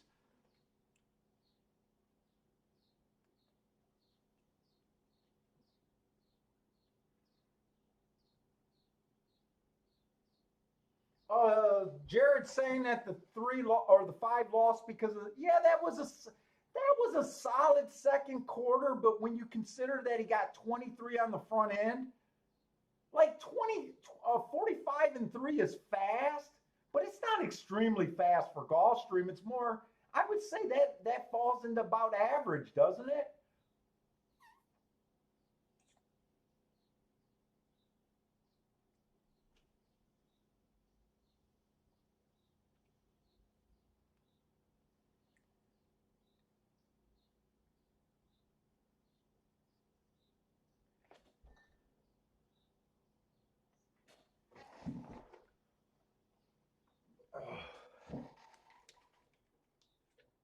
Dude, this cigar is fucking making me loopy.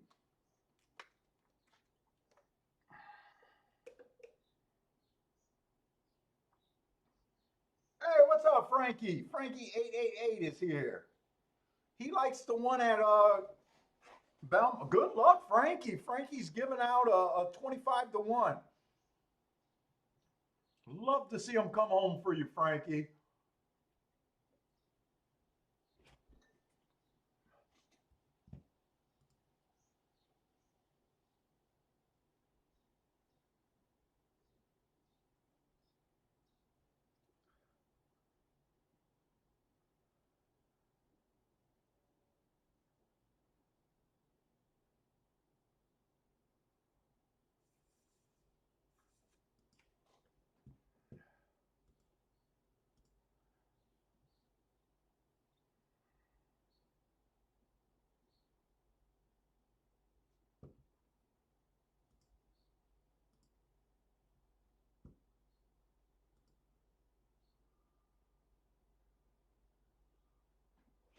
Who won the third race at Churchill? That's what I'm trying to figure out right now.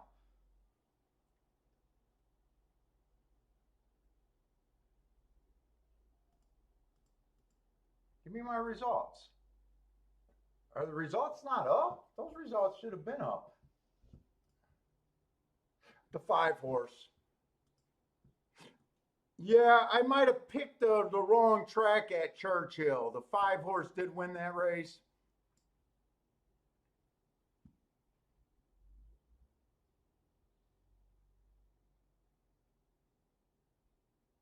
I'm guessing he either probably went wire to wire or stalked. I did not see that race.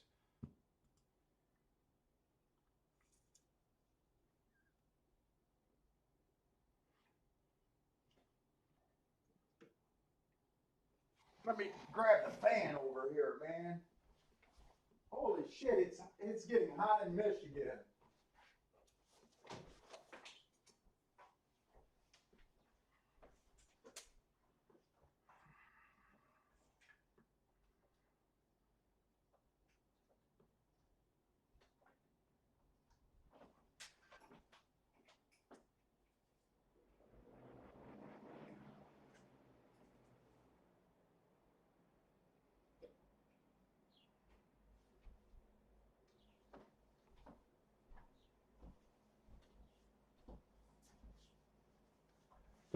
Ooh, I had to turn on the fan. I hope that's not too loud.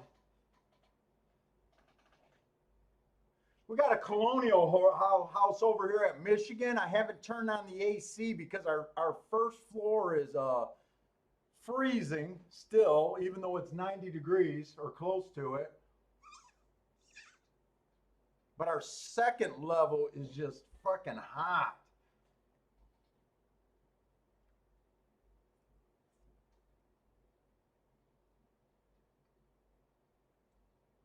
Disco partner needs a 2.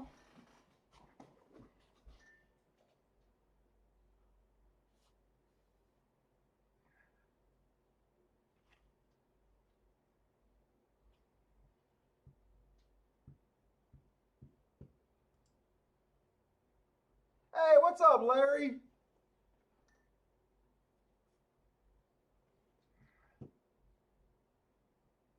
JW, what's up?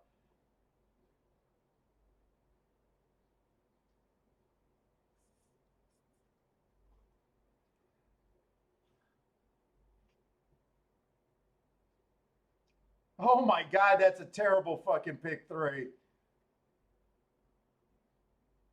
Yeah, I know a lot of the bigger players don't like these 50-cent wagers. I honestly don't have an opinion because I don't play those horizontal bets. I don't have the history that a lot of people have with them.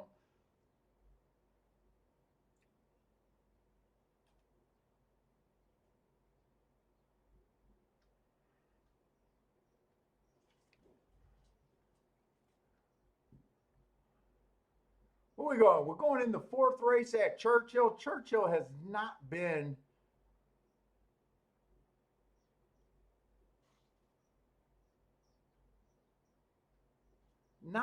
a place to play so far today. They got another 1 to 5 horse. Oh, geez.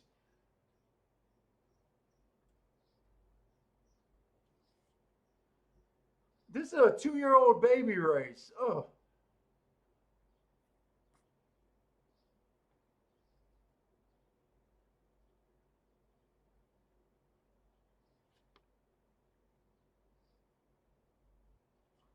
let's see. Marco Lou.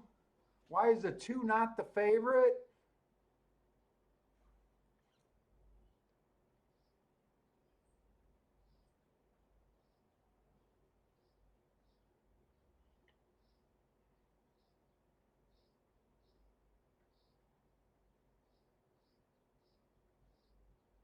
I don't know. That doesn't look like a terrible race for me. In a race that I'm not interested in myself. Why is the 6 1 to 9 is the question? Why is the 6 1 to 5? Ah, a 2-year-old that passed horses. It was an early pressing day. Hopped at the start and bobbled. Came flying is the comment. Let's look at that replay.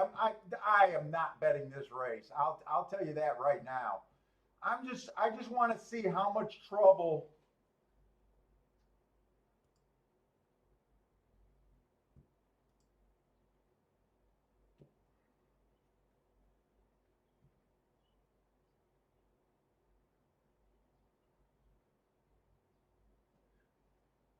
He was bet down to even money his first race, so this horse already burned money. Well respected. Wesley Ward, yeah, I can see why they're just hammering him. Is he a good bet? No. I don't care if he wins by 100, it's not a good bet.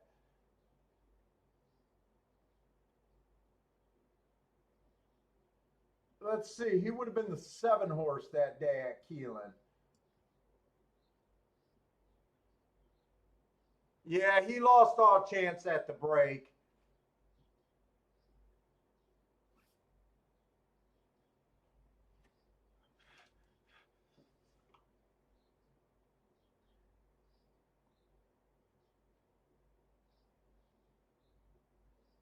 He's not even in the freaking picture.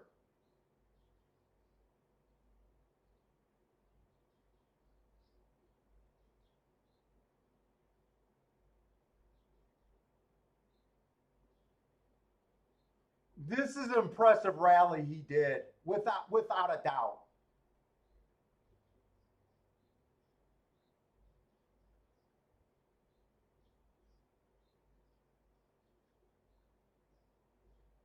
Without a doubt.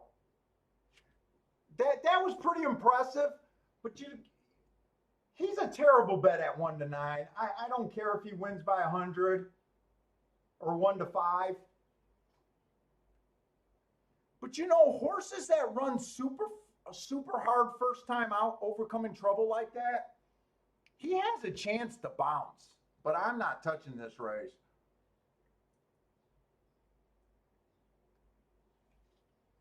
If you got to play this race, there's definitely just, if he gets beat, there's value.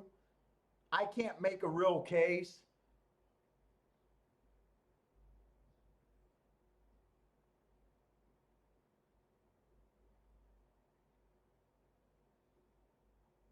But my opinion is you can't take 1-5. Oh, Jesus. Whoa. Dude, even if you watch that video and love that video, right? How can you just keep going up feeding money on this horse, especially on a win ticket? Like, even if that's your opinion, isn't it just best to sit out the race and say I was right than cash a 1-5 ticket? I don't know. Well, I know my opinion.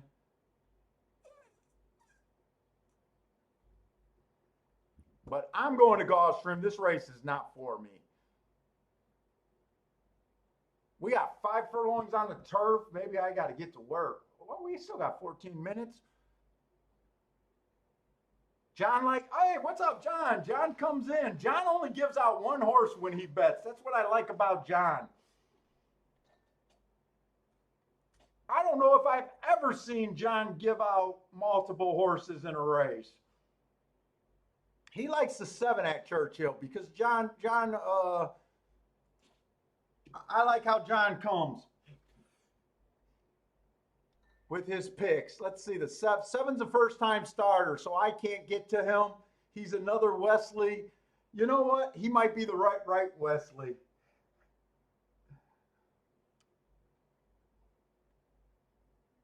Jared just got the pick 3 at Belmont. I didn't even get to watch that race.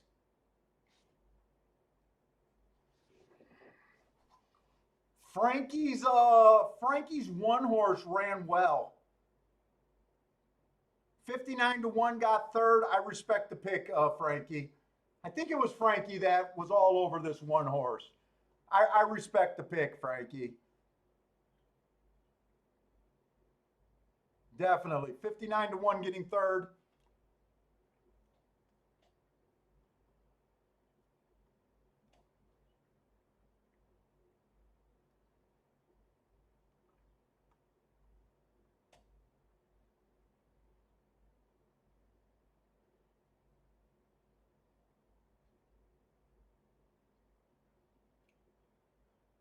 Belmont looks like it's been kind of chalky today. I think Jared hit the pick 3, but it looks like a $39 pick 3 for $1. So that sounds like a chalk fest.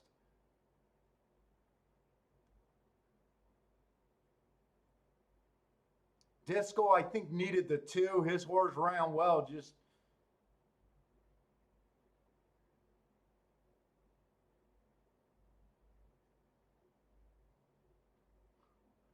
so that's what a lot of people don't realize. In horse racing,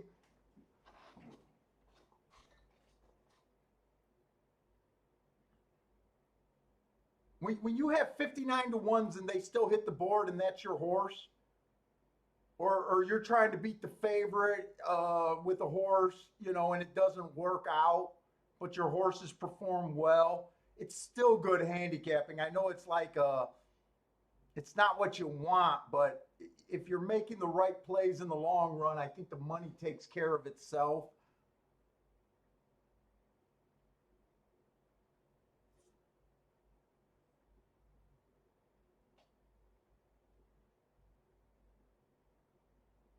Man, I'm trying to figure out your name. Yeah, Disco, we'll catch up. I'll check the email later. Thanks, man. Lax. I'm just going to call you Lax. What's the play of this race? Let's see. We know what we're looking for at Gulfstream. Hopefully we can find a real play to go after. This is going to be our first turf sprints today. I want to be on the lead or within 3 lengths of the lead at the first call. It's been our longest bias and strong forever. The one is scratched. The 2-horse ran on early pressing day. Tried to be a closer. Did a nice race closing, but that's not the way you win over there on the turf.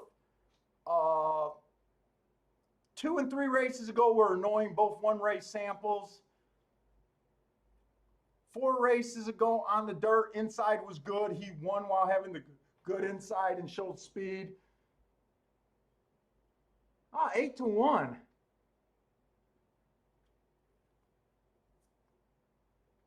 Three fully loaded. We know fully loaded. Fully loaded got speed, and he definitely fits.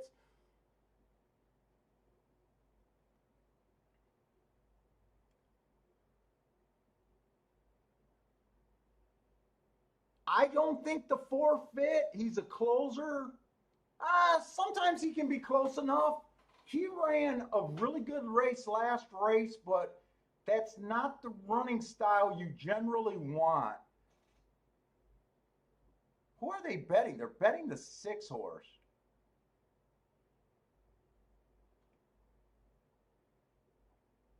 Six ran on a speed favoring track. He was in range. Sometimes this horse is too far out. I'm against this favorite. He can win, but I'm definitely going to be playing against him.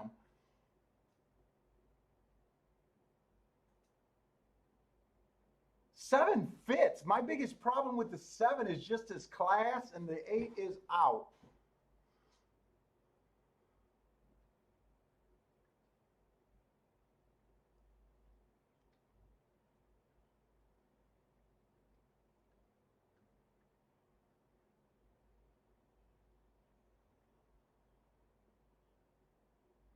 Man, I am sweating bullets.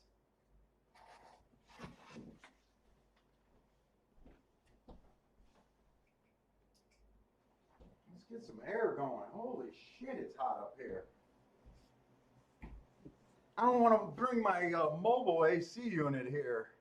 It's too loud.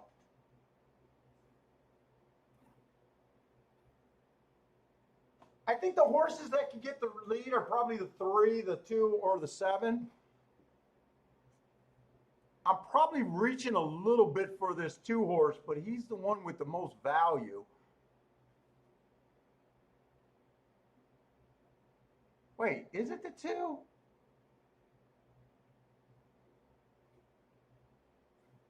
Two's not going to get the lead. What am I talking about?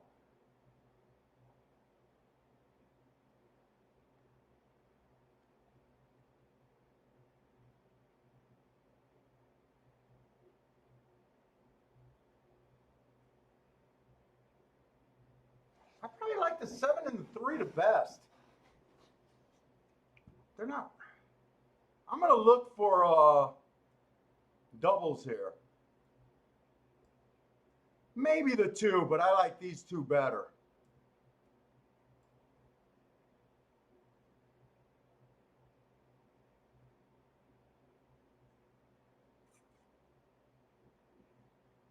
Holy shit, it's hot.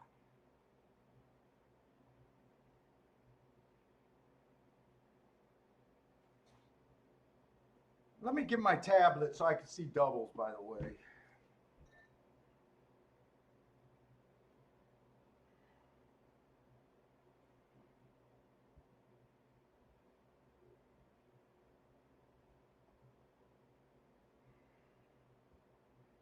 No, that's not what I want.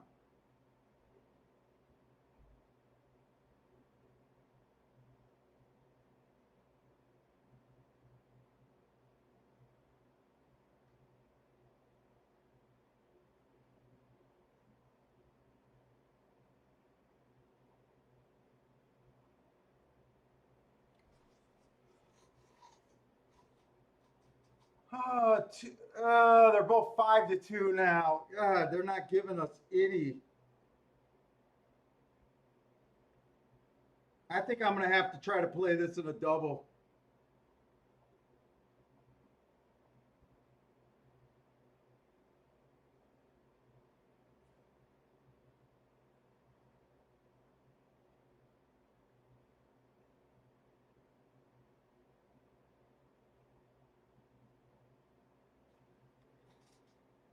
These doubles don't look promising. They're playing to the whole inside of the track.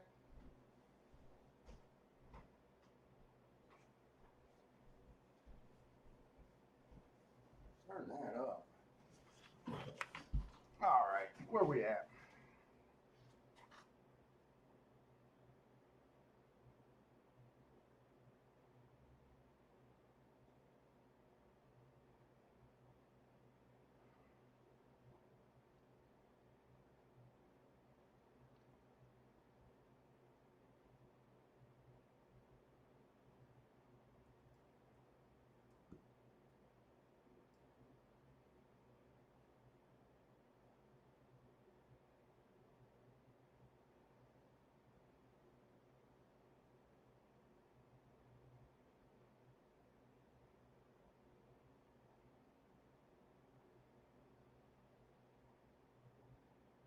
I probably like the two next race.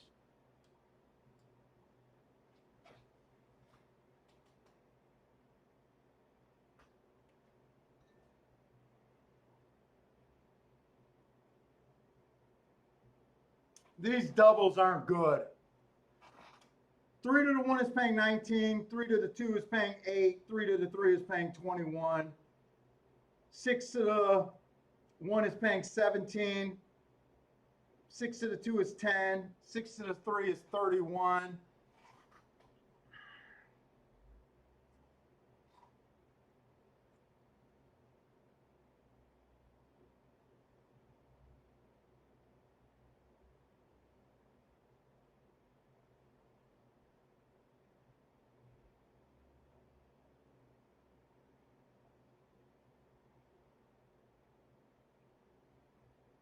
The 2-1 at Churchill, huh?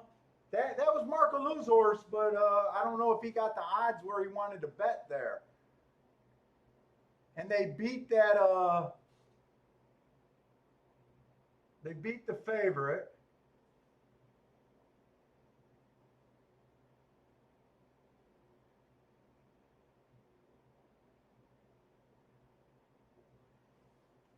I'm running out of time. I don't know what I can do with this race to really.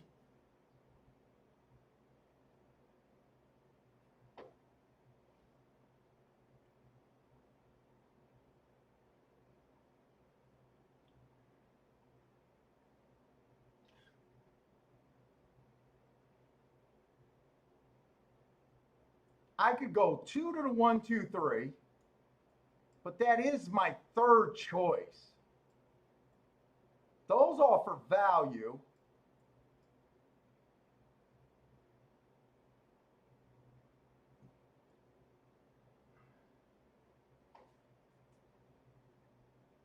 Oh, wait, I like the 7, not the 6. I was reading the wrong doubles. 7 to the 1 is paying 33, 17, and 38. I still don't know if I can. These combinations are okay. I don't know.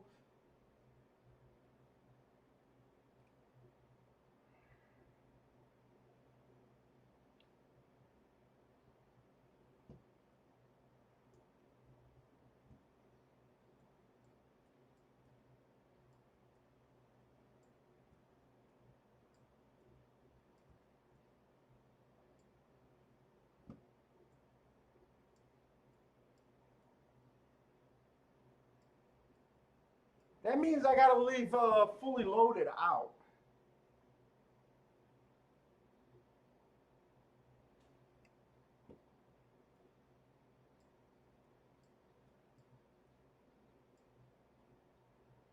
No, 3 to the 1 and 3.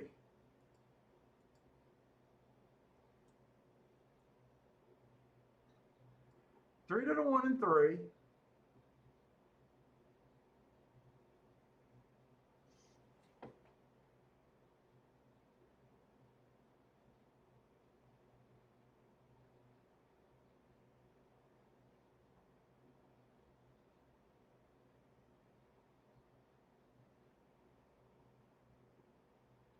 Can I do these combinations where they make sense?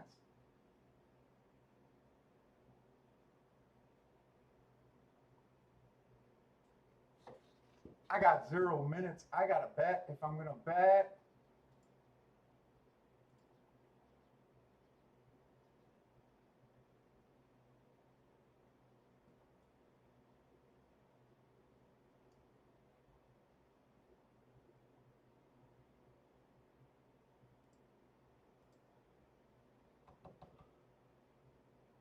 $20. Let's see. 20, 30, 30, 60, 80, 100. If I do all of those for 100, or if I do all of those for $10,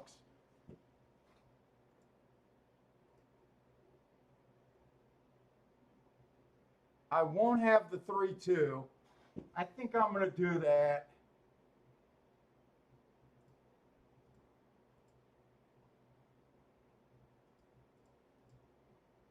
Two and 7 to the 1, 2, 3 for $10.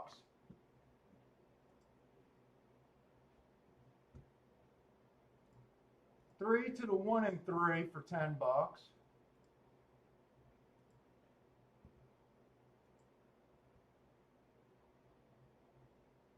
All right. And then a 2 and a 7 just to the 2 for $10.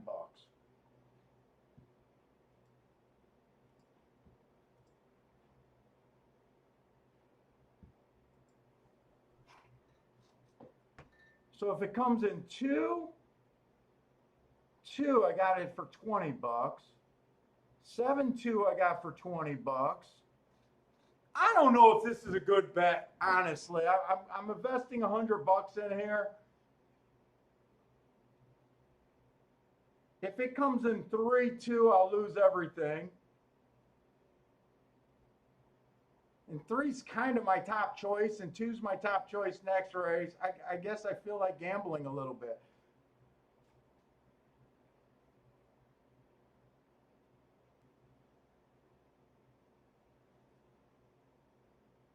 Let's see, if it comes in 2-1, that's $600. Nope, $48 or $480. 2-2 I like.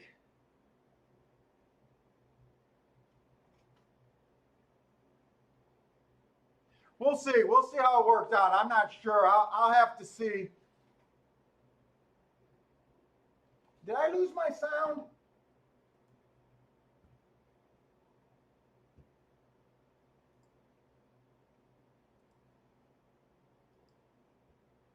Did I lose my sound?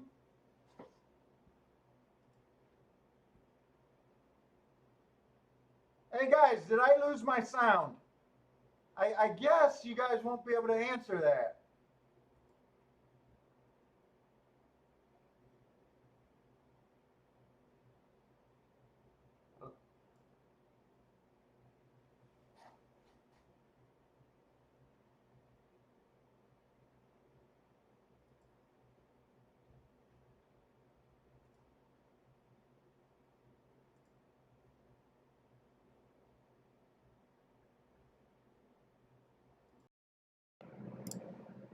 Can you guys hear me now?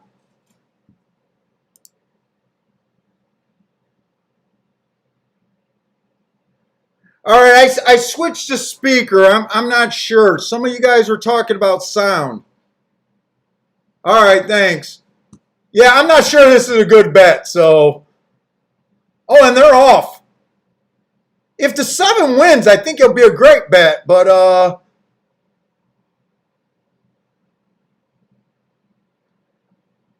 I can't watch this finish. I can't watch this finish. Come on, 7.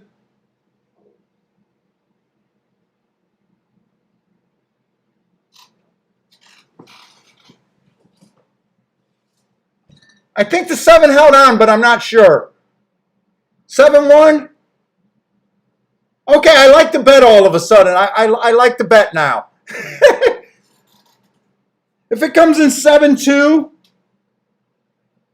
Oh, no, I don't want 7. Oh, Jesus.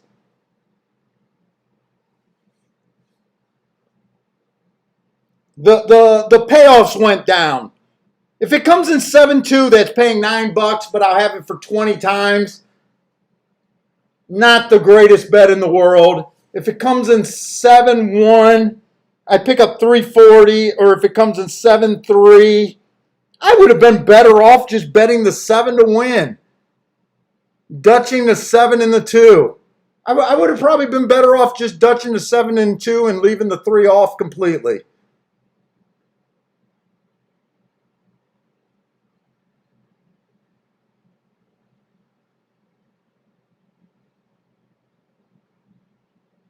Dean says Gulfstream is dead to him.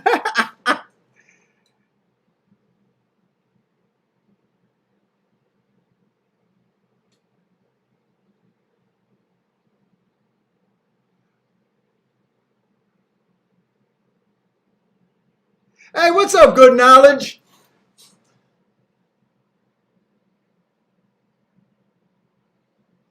Hey, Bush, Jared, you might have to come in and come out if you can't hear. I don't know. It seems like everyone else can hear.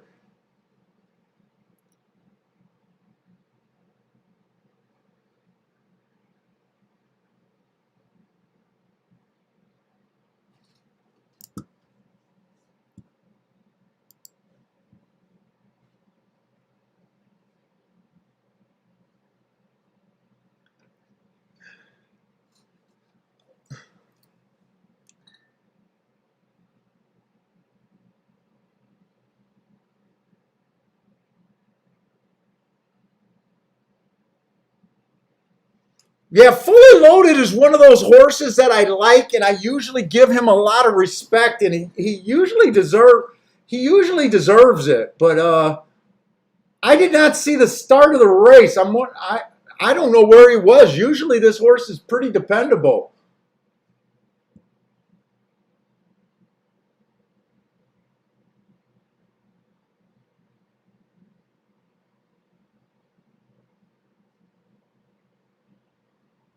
I think the 7 went wire to wire.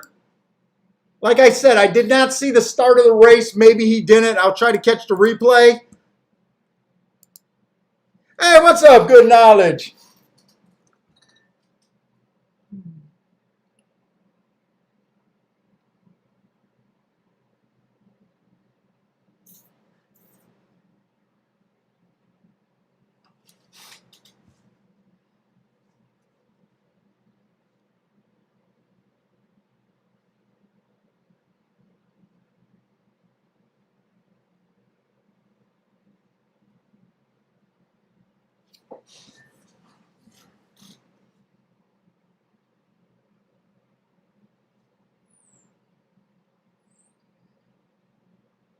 I definitely want to watch that race because you guys are saying that the 2 had a lot of trouble that race.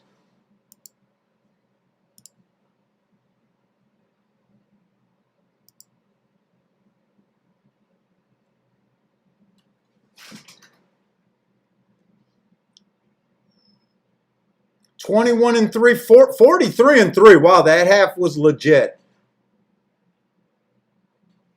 43-3.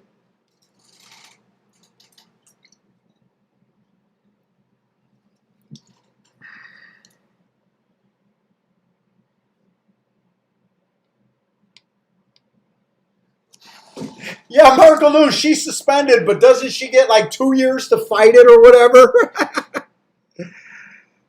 Horse racing sucks, man. And I seen another article today. They still don't have the samples to test from Medina Spirit.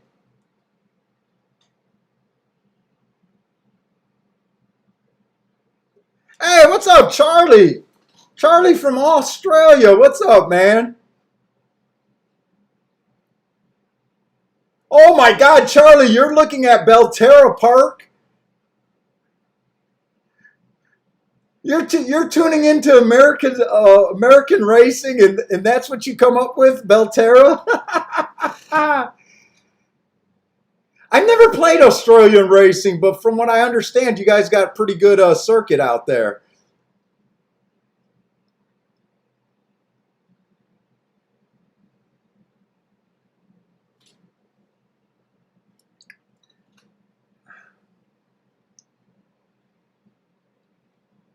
That's one place where I wouldn't mind visiting, Australia.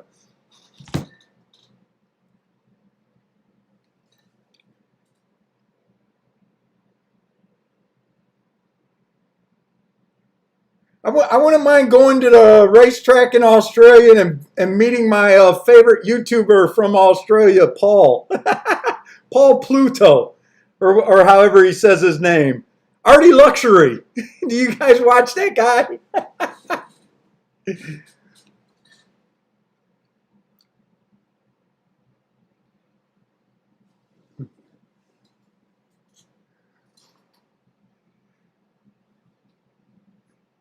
Flemington is such a good track. Yeah, Flemington.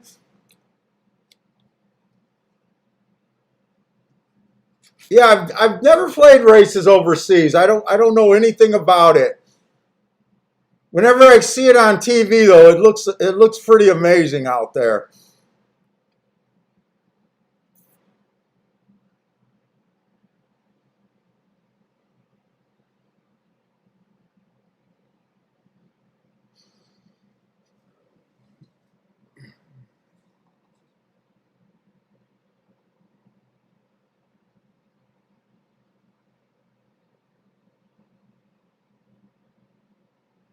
Jared, I honestly don't know. You're the only one that's lately been talking about the audio. I don't think it's on my end, man. I'm sorry about that, but I don't know what's going on.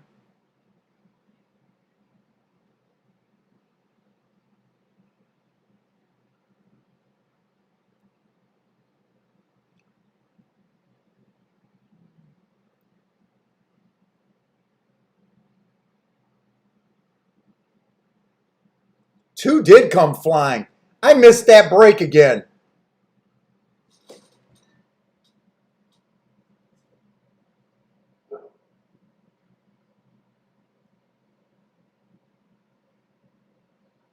Yeah, right. Horse racing's always looking out for their customers.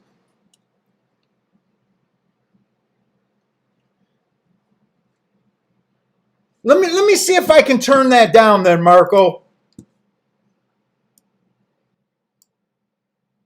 Is this any?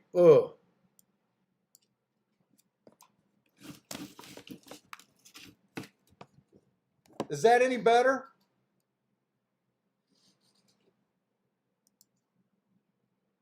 Whenever I use the speaker that's on the computer, the sound is terrible. But when I use it on the speaker that I used to use it on,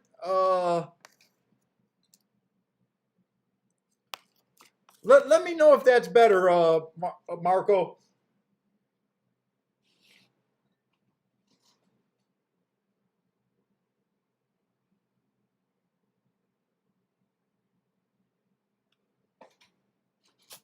Can I move it back a little bit farther, maybe? How's that?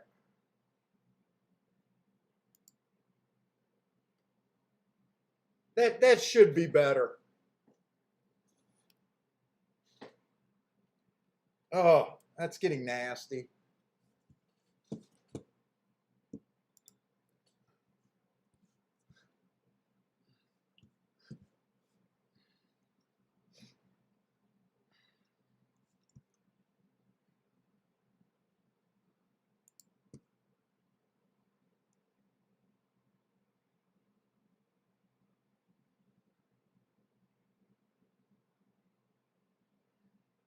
Let's see, we got the fifth race over there at Churchill. It ends up being a 6-horse field. Another heavy favorite. Every race they've had a heavy favorite. Hey, what's up? Not sure.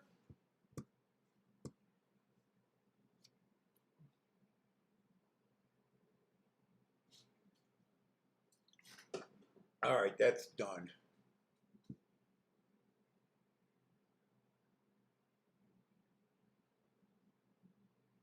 So we got 6.5 furlongs claiming 10,000 over there at Churchill Downs. This 2-horse speed favoring track last race, gave him an asterisk. Did a nice job stalking, but that day everyone pretty much went wire to wire, so I thought the track was favoring speed. I thought he was at a disadvantage.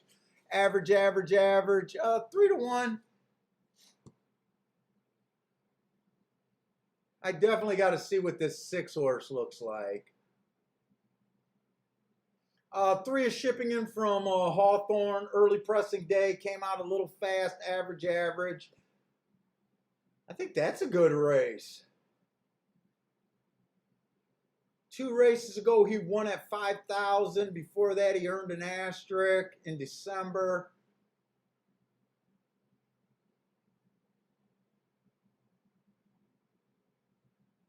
The 4-horse won a race while running against the bias.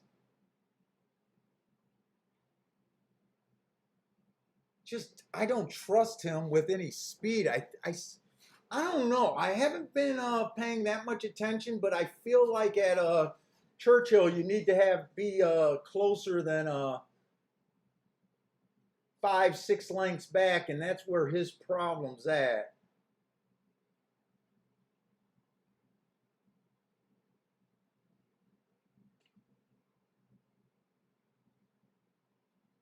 Five's in.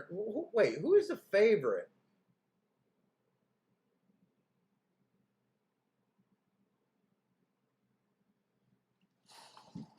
Six is the favorite. Went too fast to win last race at a rout at Oklahoma Park. Was in a starter allowance. I always suspect those races to come up tougher than regular. So I think he's on a legit class drop.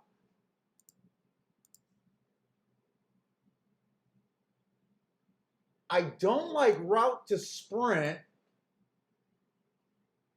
but he has won going wire to wire sprinting.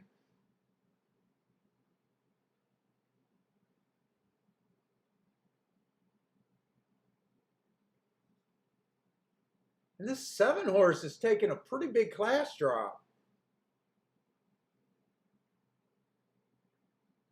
No speed though.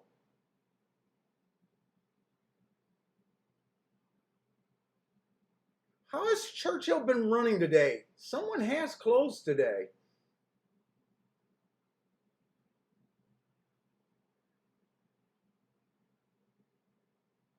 Is this a spot that I want to go for right here?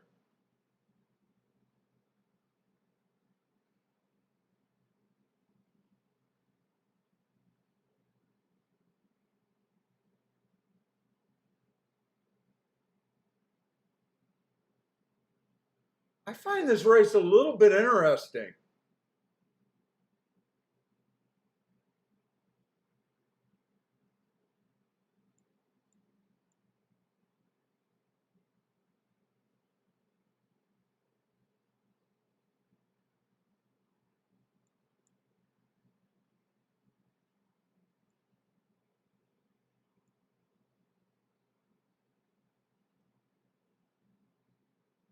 I do find this race a little bit interesting.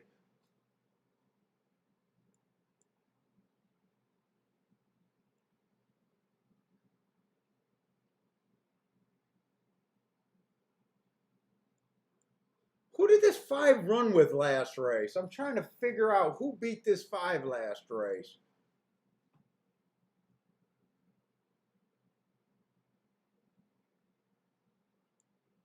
On April 24th at Churchill. MDR Secret.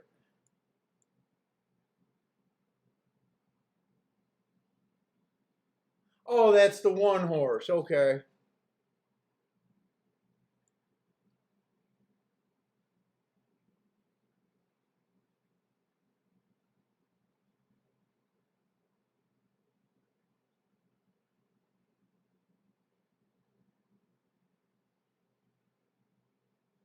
I'm talking myself into betting this race.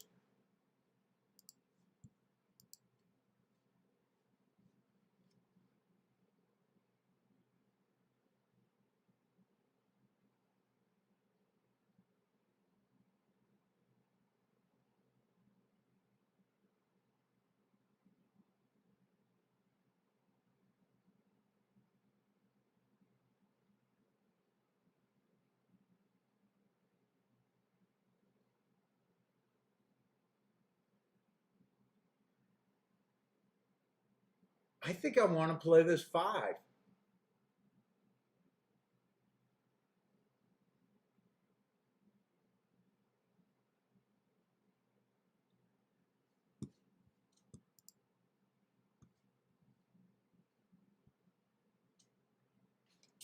I'm definitely going to bet the 5 to win there.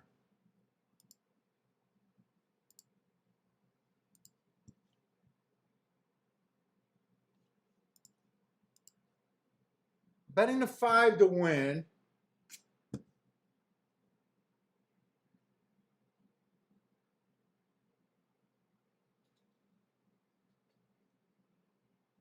So I want to do a 3-horse box or key the 5 first and second.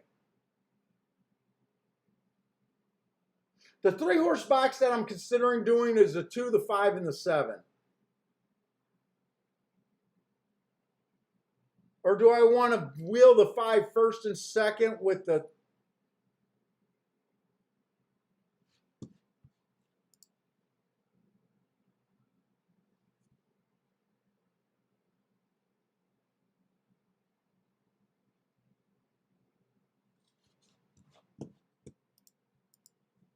Shit, they're loading.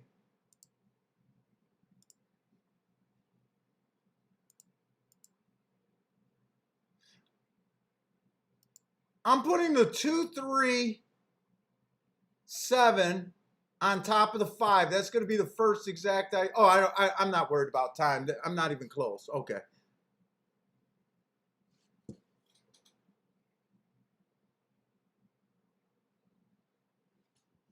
Two, 3, 5 on top, or 2, 3, 7 on top of the 5.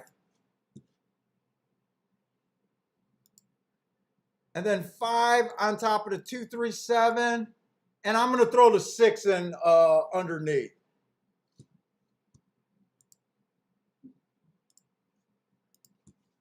So I need this 5 to either get first or second.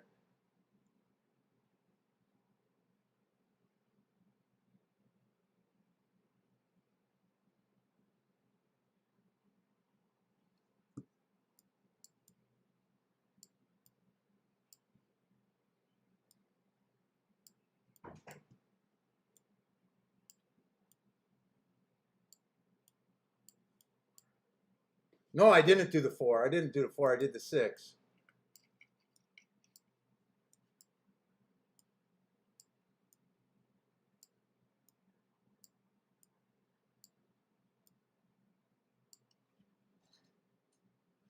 That's what I did there. And I'm alive in doubles to the 1, 2, 3 at Gulfstream.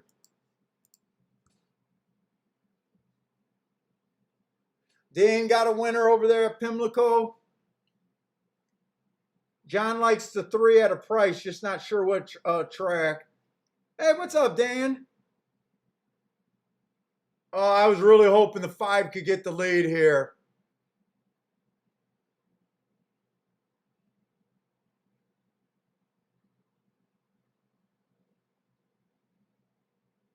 I don't think this looks good for me with the 2 getting the lead. I thought the 5 was quicker than him. Come on, 5. Oh, I need to walk. Why are you naked? What the fuck is going on?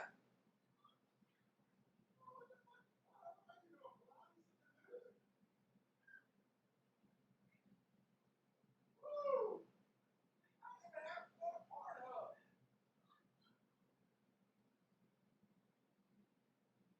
Wait, dance that thing again? I don't know. It looks like you were carrying on a little bit. What kind of party you got going on over here?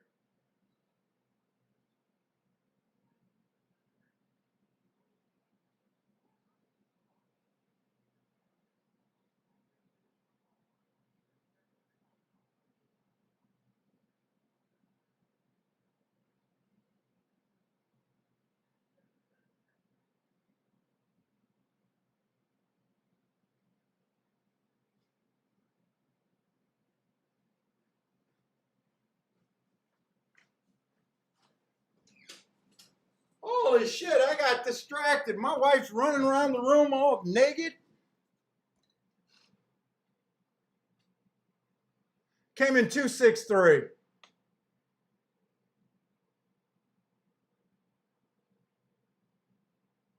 5 gave it up. All right. At least I didn't have to go to Pornhub to see a naked lady today, I guess.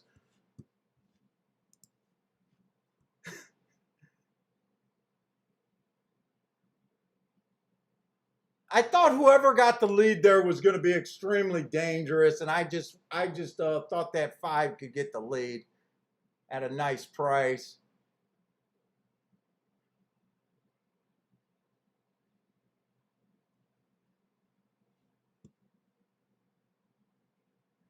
Ugh.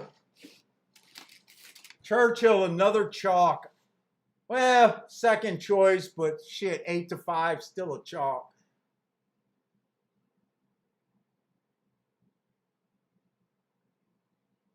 Yeah, Joshua turned it into a dude. I was shocked. I don't know what she was doing. If she was doing Pilates or dancing, she just trying to say she was just walking to the shower. I don't believe her. I don't believe her.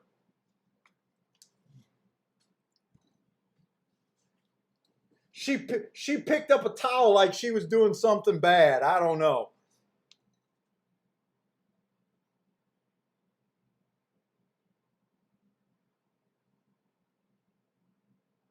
I'm not going to do anything here at Gulfstream. I'm going to let this race play out for me.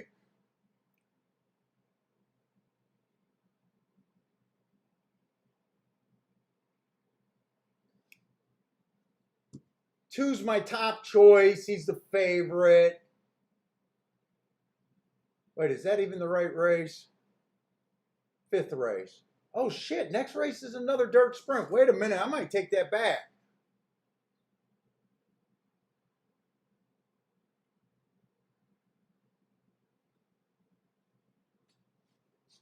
Do I got enough time to look up some more doubles? I might actually roll that 1, 2, 3 to the 1, 2.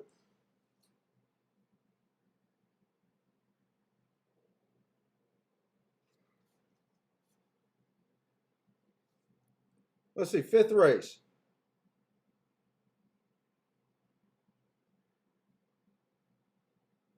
Got to beat the 4. The 3's scratched.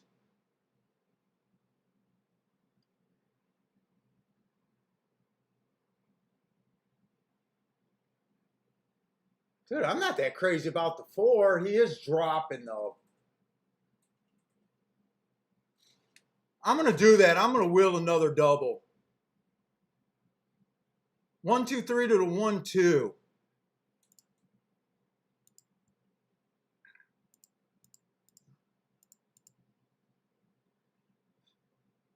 Oh, I'm putting that bet in at Churchill. I'm glad I seen that.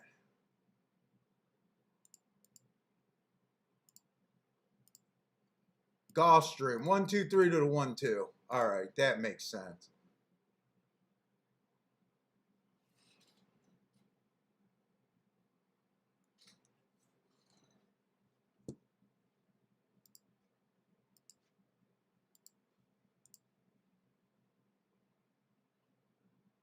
Hey, what's up, Bill? Bill got off work.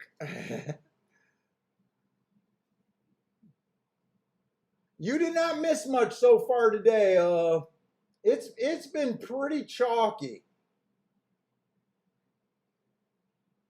At the 2 tracks that I'm looking at, some of the guys hit a nice ticket over there at a Belmont today with a 19 to 1 that ran second.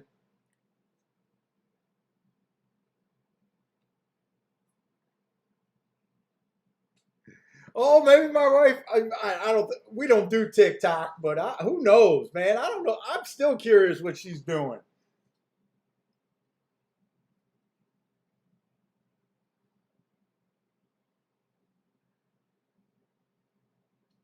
And if anyone's out in Vegas, we are going to Vegas in July.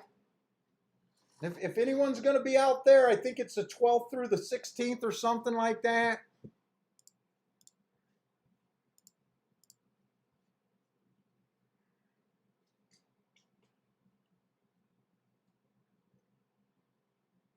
We're going Monday through Friday, though. So I'll be Thursday or Tuesday, Wednesday. I don't even know. Hopefully Gulfstream would go back to running on Wednesday by then. I'm not sure if they will. I'll probably be playing Parks, Indiana Downs. Who knows? I might even have to play Mountaineer or something out there on those 2 days.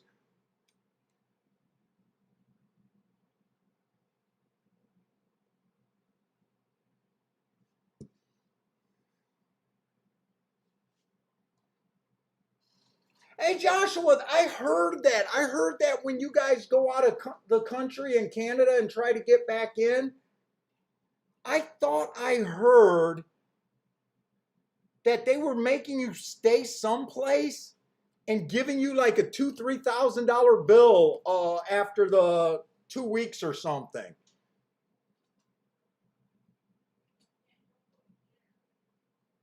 Hey, what's up, Damien?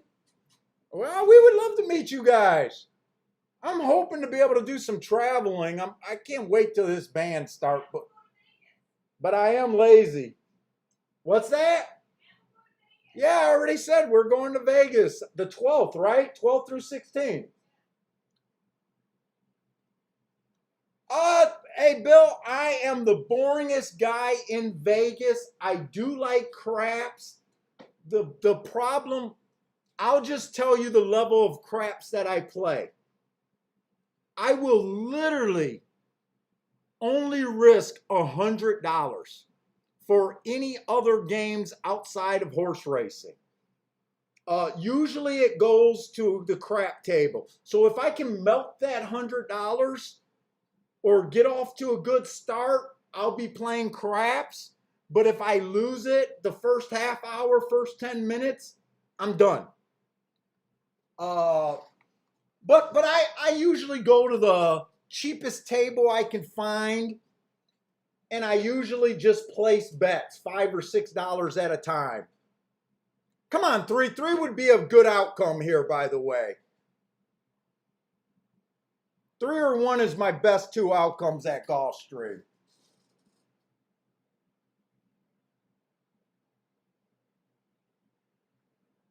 Yeah, that's what I thought I seen. That they hit you with a bill for like $2,000. Well, now I got to become a fan of the 2. If the 2 wins this, I'll take a profit out, but I think I get $180 off of a $100 bet, so not great. Although I got doubles going, so maybe the second half will be a little bit better. But I need this too. I'm a fan of him now.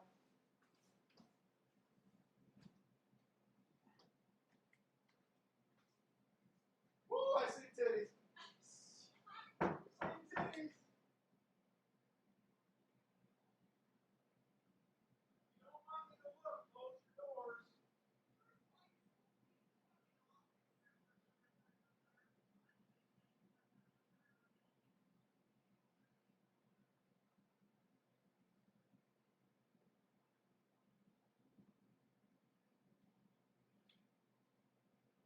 It is what it is.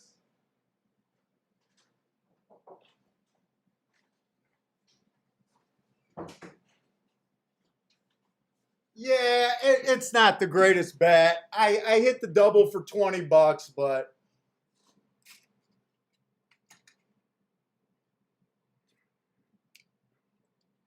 it is.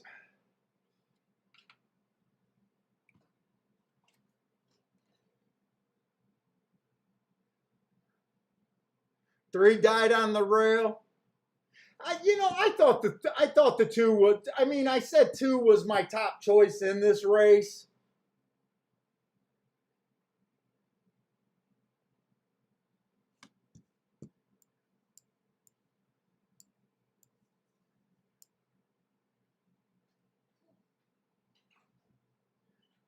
I mean, he had the best marks by a mile. I probably should have just singled him.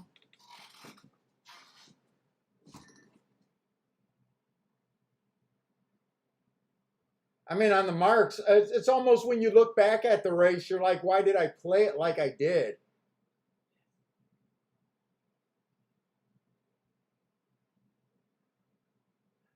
I never claimed to be that good about betting. Marco Lou, tell him I'm a terrible bettor. Terrible bettor.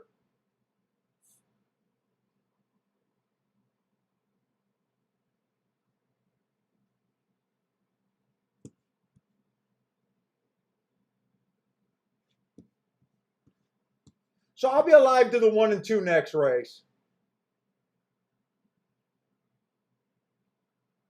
And really looking back at it, the squares were the horses that I thought were the horses that were the better, the ones I liked the best. I could have got rid of a lot of combinations. But at the same time, we're only talking about a $9 double, right? We're only talking. I would have been better just dutching these two horses, or I'm not a good bettor.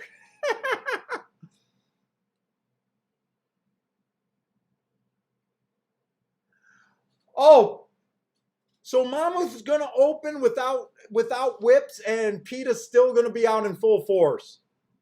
Yeah, way to keep bending over to PETA.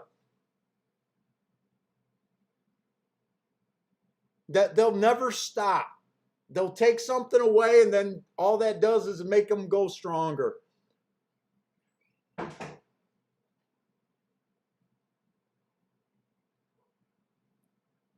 Yeah, Marco Lou, that's how I play craps.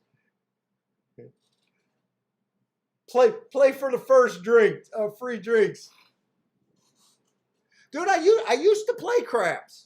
I went on a streak of craps, winning 23 straight days, thought I had a system.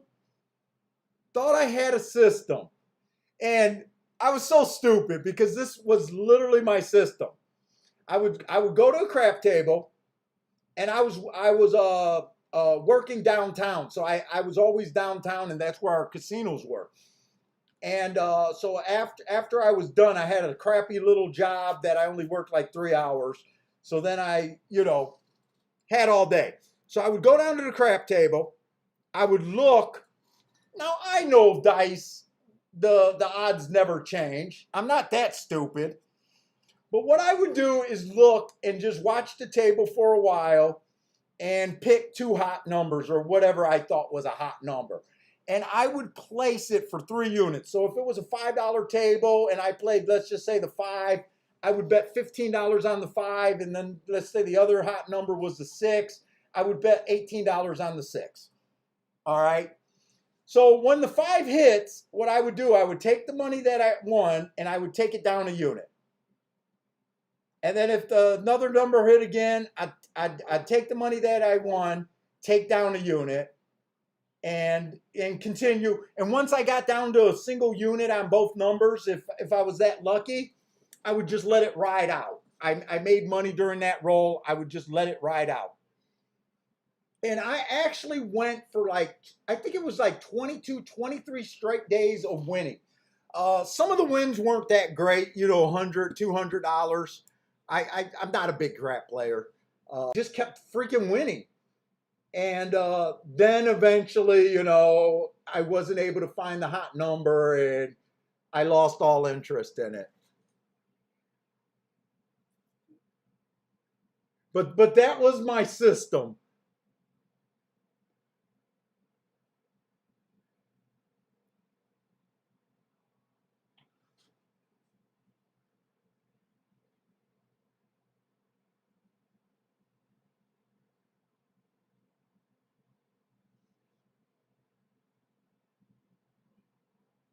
I would say Park, you know what? I don't play Pimlico. My first thought is I would think Park Shippers going to Pimlico would be a step up. But you know what? I'm not even sure. I'm not even positive on that.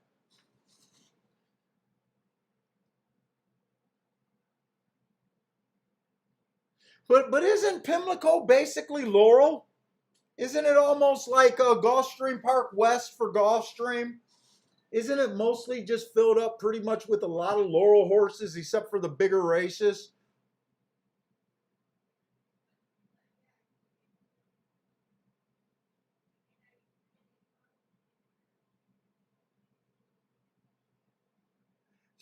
Charles said they don't need whips, they got buzzers.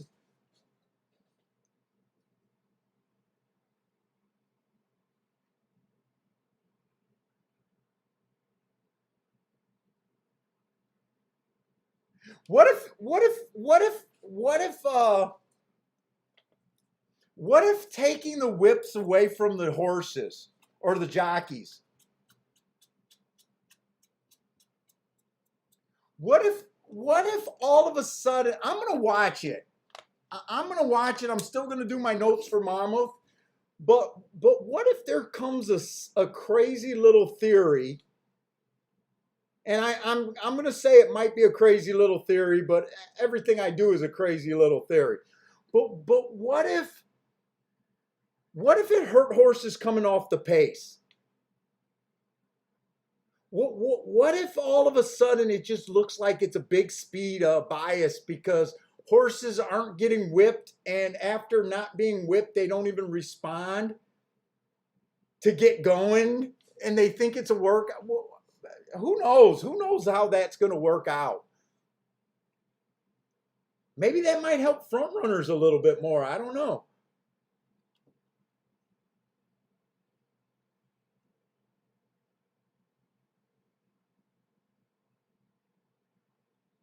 Oh, you live 10 minutes away. Yeah, so you're forced to bet it. If I lived there, I would go and bet it. I love live racing. If I had a real track by me with thoroughbred racing and they were live, I would at least still go and play. I like being at the track.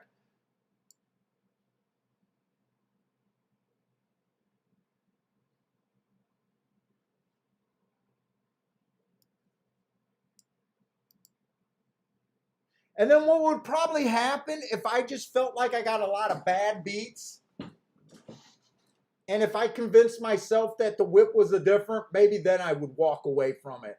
But me playing online, I have no interest in supporting them right now.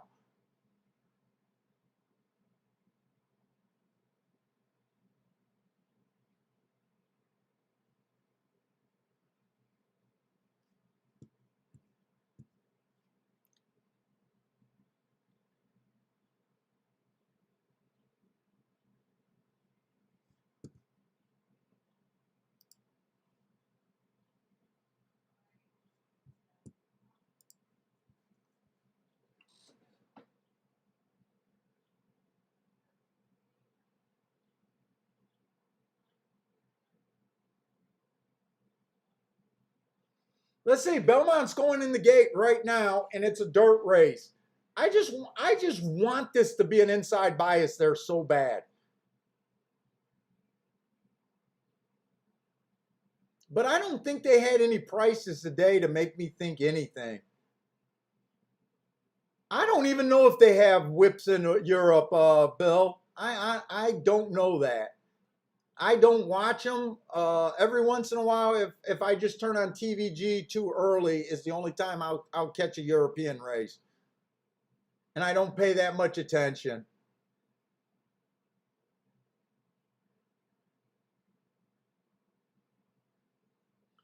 Oh, Marco, you were a boycotter because of cheating in racing?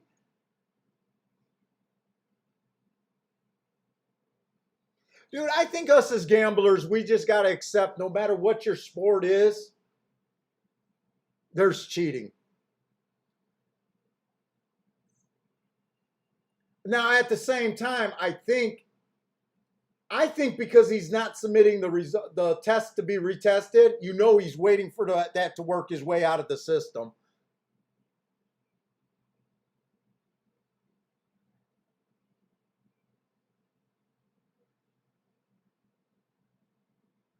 C Money, no, I can't say for sure. It was just a silly little thought. It's just a silly little thought that speed might be more pronounced. Maybe because the three horse did win at Belmont.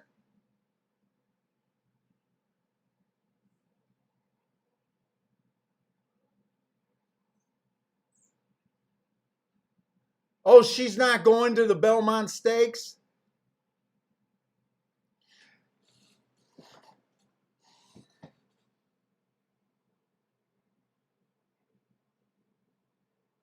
I love how horse racing had those rules. I was talking about that rule yesterday, and I didn't read it real correctly.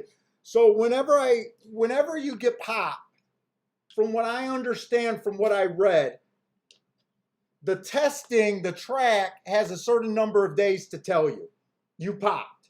Then you have a certain number of days to say, I want it redone. Right? But that's where the rule ends. And from what I understand, there's no rule to say, hey, that you then got 5 days to give us the sample. So right now, Baffert, from what I understand, just from my basic reading, is Baffert's just not giving the sample. And I don't even understand how horse racing is that stupid where they wouldn't have a rule saying, no, we need that sample as soon as you say that you want the horse retested.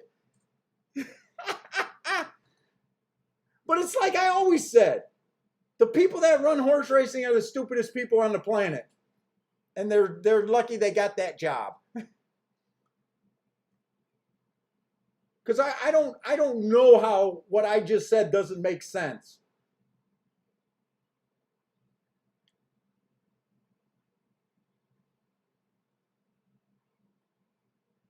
It should almost be like fucking probation.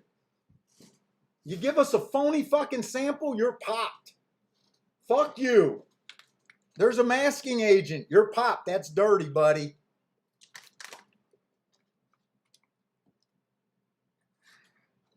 You're dragging your feet, giving you sample. We're giving us a sample. We're just going to say that that's a dirty sample. They're probably loading Medina Spirit with water right now, trying to do like the weed heads doing before they got to piss. Baffert's trying to find a prosthetic horse penis to pee with.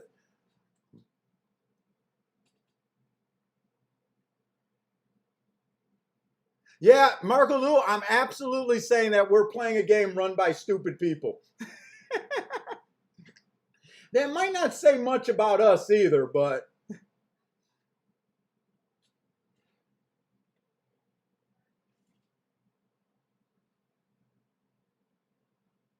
dude, they should just come up with the slogan that you hear on Twitter all the time. Shut up and bet. Just shut up and bet. That should be the only press release they have. Shut up and bet.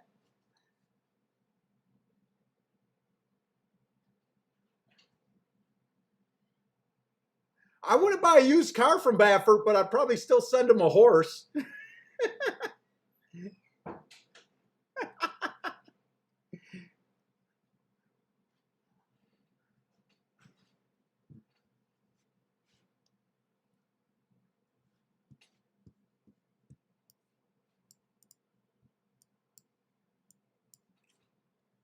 Dude, it's time to see a fireworks at one of these tracks that we're trying to look at. It's kind of a slow, boring day today.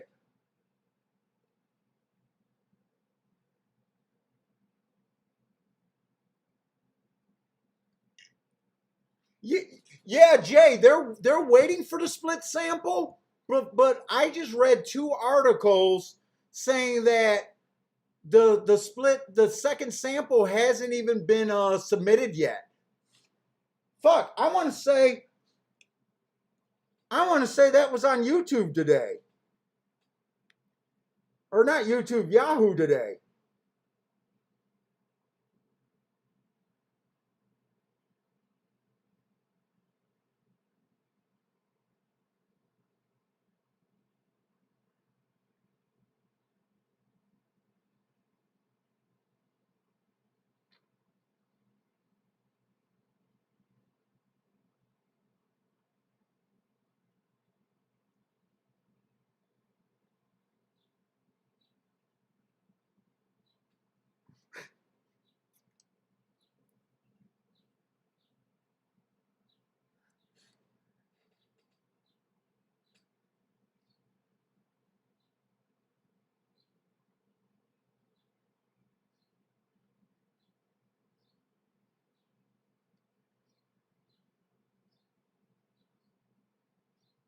Let's see.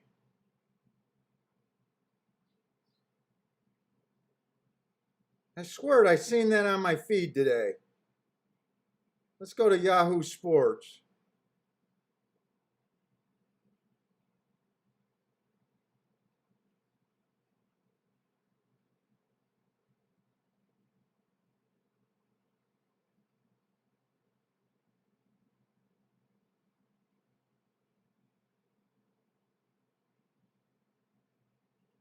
Fuck. Let's see.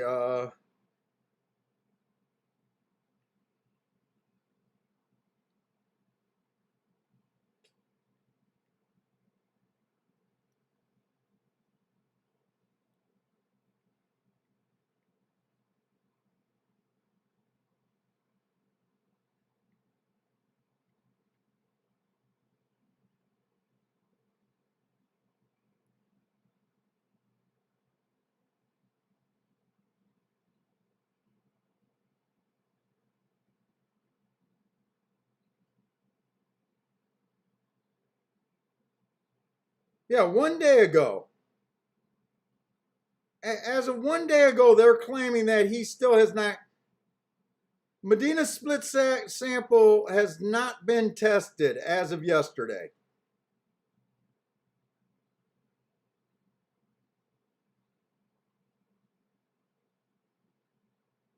Is this the article where it said that they're waiting?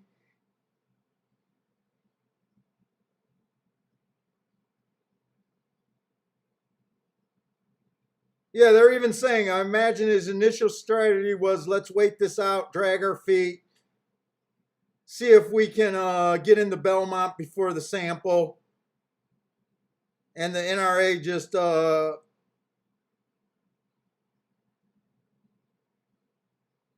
see, they're saying that there is no rule that says that you can't select.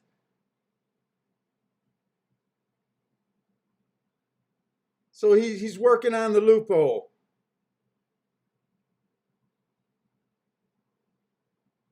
Which is crazy because I thought the Preakness said that they tested the horse. And that's why they let him in the Preakness with another test. I don't even get it, man. They're fucking.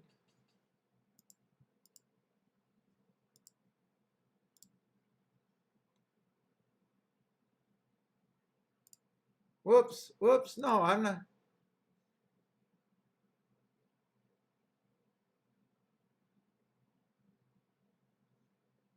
Yeah, Charles says he doubted if they can't get rid of Baffert. They only got 4 horses in every race without Baffert, right? California racing, I don't know.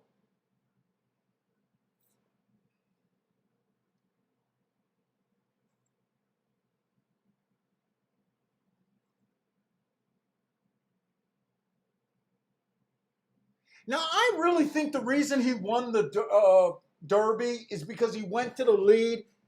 I went back and looked at that day. When I seen Jackie's Warrior, I know it was done at a mile, but when he went 21-3, 43-3, went wire to wire, that should have tipped me off that track was lightning fast.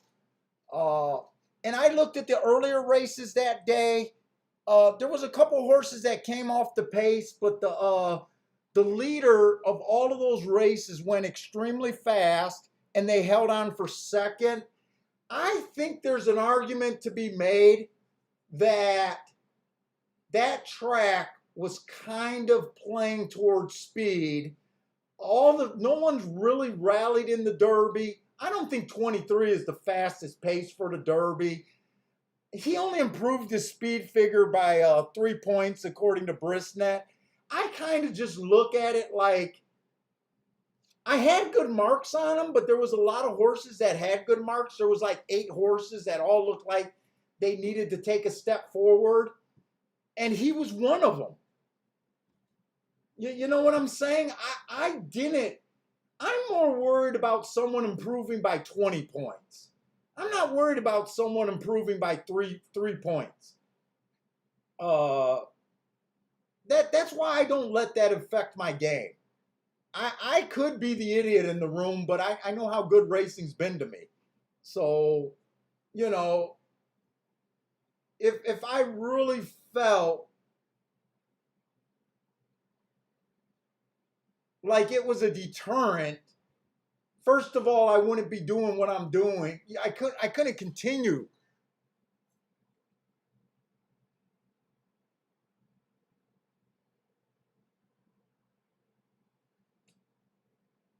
Yeah, golf is in 6 minutes. I'm alive to just the one and the two here. I got myself really distracted. Let's see if there's somewhere else we can go because I just threw that bet down. And I got to look at the payoffs. Am I even alive to something? I'm alive to another $9 double. Wow, I'm handicapping great today. If the two wins, it's a $9 double, 9-1. And if the one wins, it's 33-1. At least he gives me a little bit of hope. I'm back to thinking that the inside, I want to be on the inside of the track. I'm back to feeling that way. Am I in the right race? Are we going into the fifth race or the sixth race? We're going into the sixth race. And I looked at this race fast. Let's see if I even made a mistake. Churchill is gone, so I distracted myself too long there.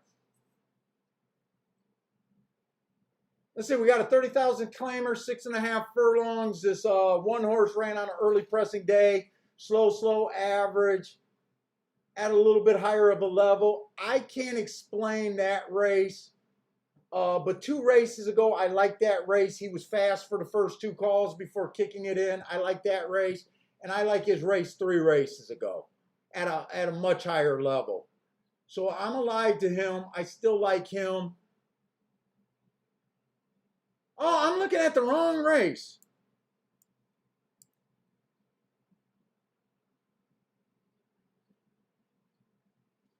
Well, now I got to see who the 6 was. Oh, another favorite at Churchill. Churchill was not the right track to play today.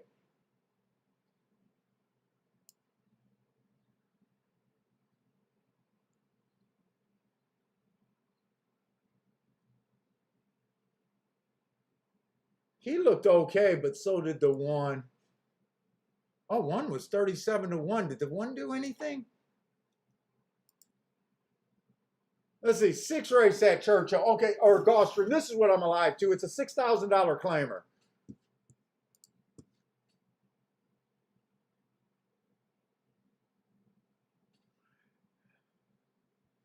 Yeah, well, that's kind of how it's been today and yesterday. No real prices.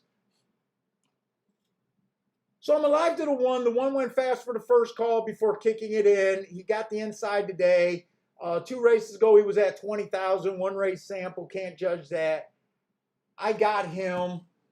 He got beat by a few horses in the race. I like that he had the lead for a little while. I knew I wanted to play him. The 2 horse beat him, but the 2 horse stalked on that day. Managed to get second. I'm alive to him.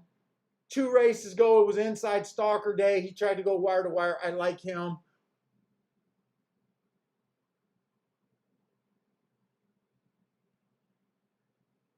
The 4, when I glanced at, I got mixed feelings on the 4. The 4 stretching out. He might be faster today. I thought the 4 is the favorite. So I thought the 4 was going to be the favorite, and I kind of avoided him on that. He is dropping in class. That could make him dangerous. But I don't really care for his marks all that much. If he wins, I think it's just his class kicking in.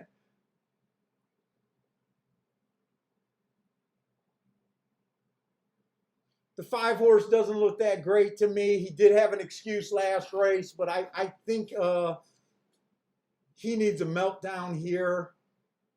Although Speed has not been doing real good.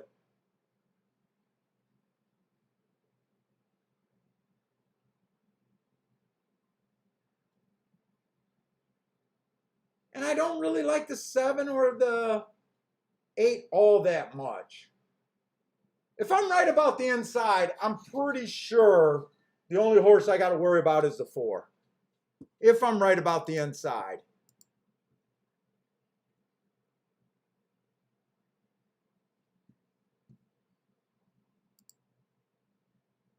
Fuck, I lost my video.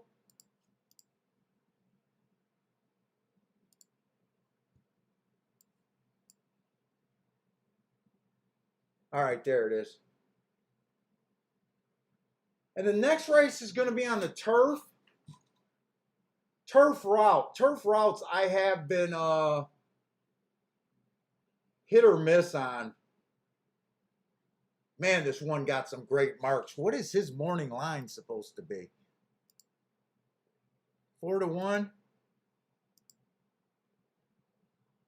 Next race, according to morning lines, that looks like that could be a decent race.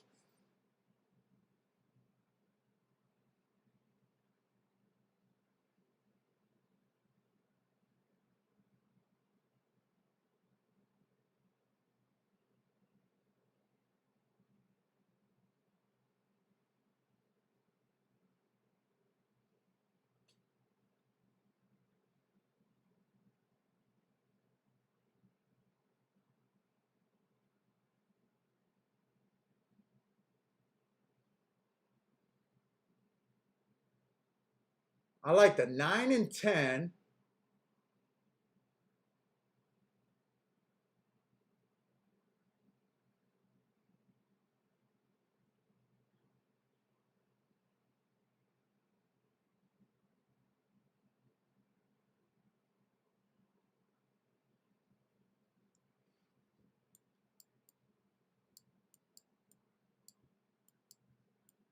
Yeah, I'm throwing a bet in if I could get it in. I might not even be able to look up these. I don't even think I'll be able to get that in. You know what? I'm not going to throw that down. I'm not going to throw it down. They're already in the gate. I don't even think I could click fast enough. Unless someone, nope, can't even click fast enough. I was going to say, unless someone really acts up.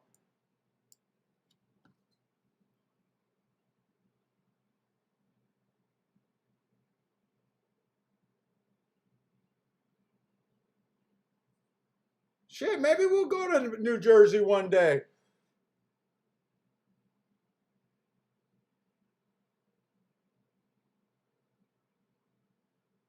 My 1 got nothing. I need to be a big fan of the 2 right here. This does not look good. This doesn't look good. For a $9 double, I got a 9-1 double. I got to sweat it out.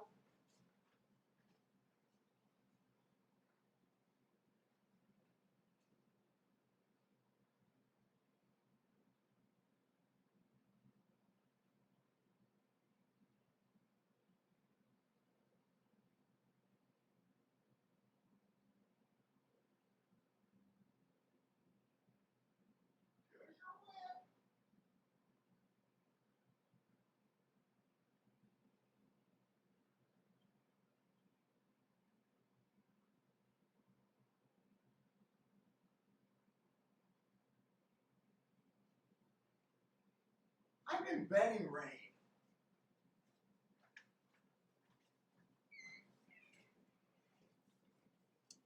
I've been betting rain. Rain was the favorite, though.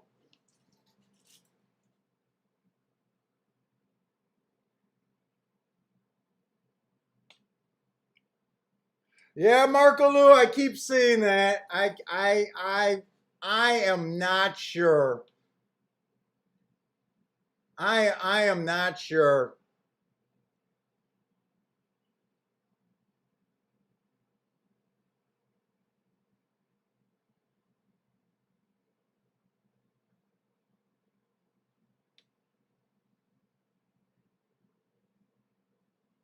Do.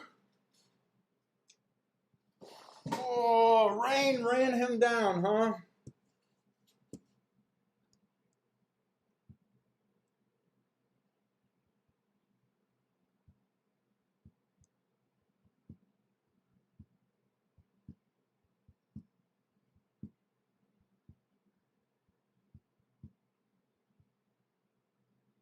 Wait, no, Rain isn't the horse that I've been betting. Who's the other horse that sounds like Rain? That was a turf horse that I'm thinking of that ran second for me at like 40 to 1. It wasn't Rain.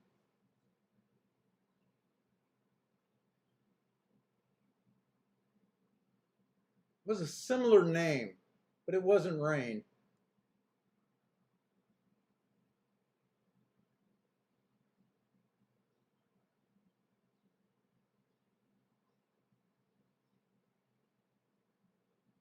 Let's see. So the 7 horse would have been in the 5 hole. 7 horse would have been in the 5 hole.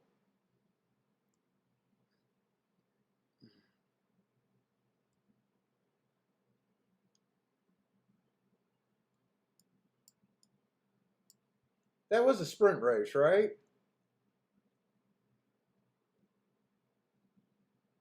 I can't even get mad because I don't even like the position. Like, it wasn't even a bet that moved anything.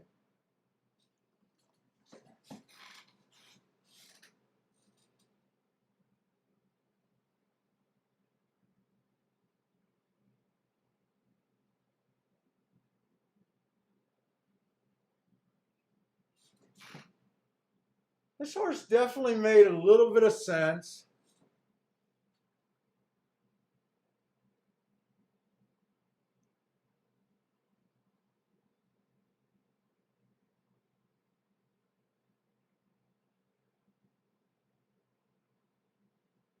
I still like the 2 better than him.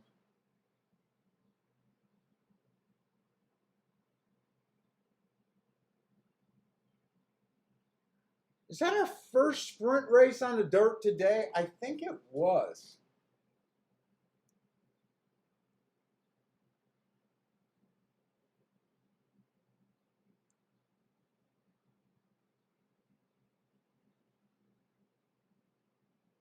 No, it wasn't.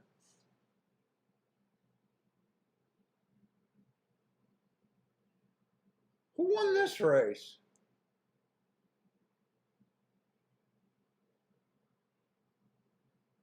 The 1 won that race. Why did I not mark that down? The 1 came off the pace there.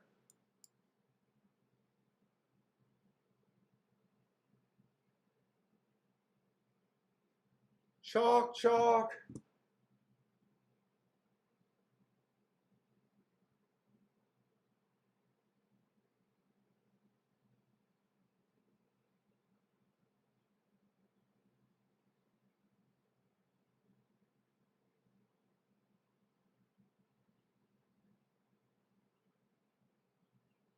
Who was that 4 horse?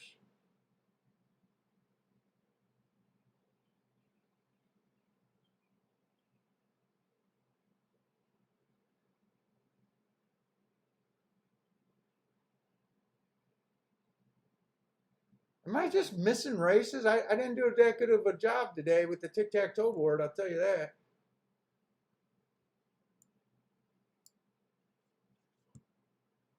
Six races. This is a 6 race.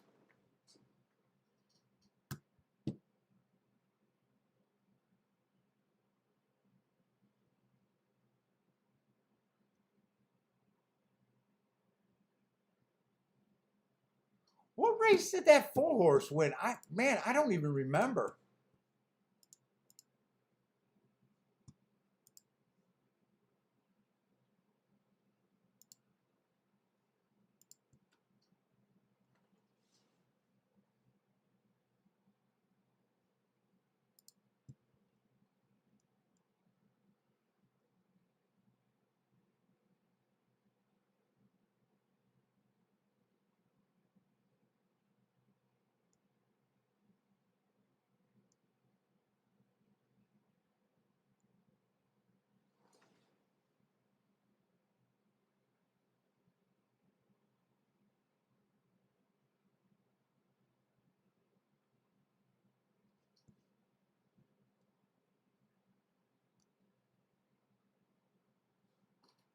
Wait a minute. A 2 horse won a dirt route. Do I got a wrong number here?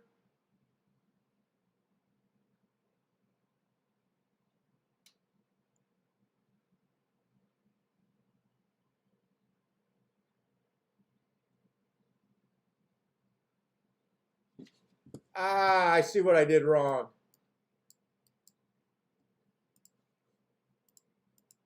I thought that was a mile race. It wasn't a mile race.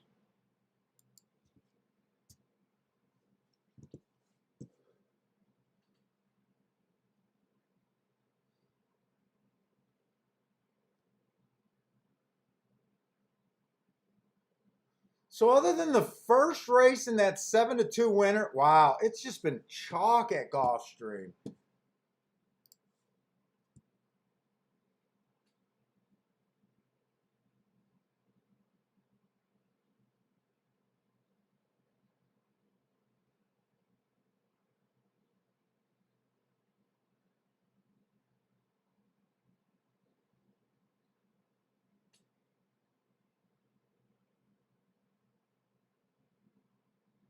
Let's see. Hector had the 2.458. You are. I don't get that. Oh, Lou Grossman, I'm not sure I'm good. I could start playing Canterbury because I don't play pick fives and pick sixes. If they had low takeout everywhere, maybe I would have to just do it to see.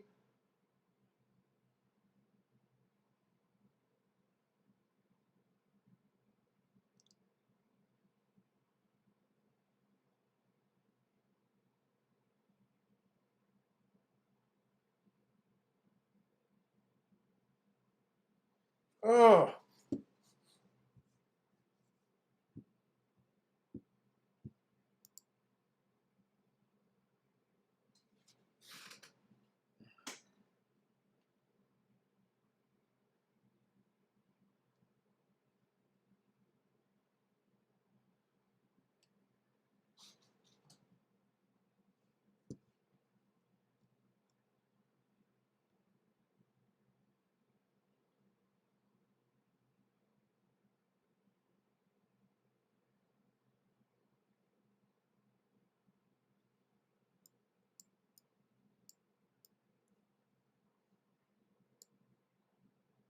is that what you're saying, Boulder? That the 4-horse won.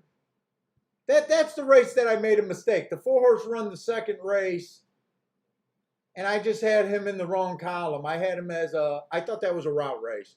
I think that's where I made the mistake. It has been big prices over there at Canterbury.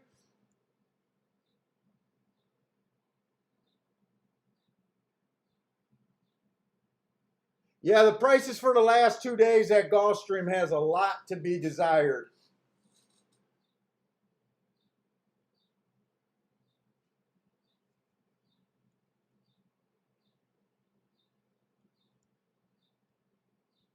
Yeah, I got that 4, Marco Lou. That's this 4. He was in the 3-hole. That's the baby race. I think I'm right. I think I got everything right now. I just had this 4 in the wrong column. I had him in a mile race instead of a sprint race.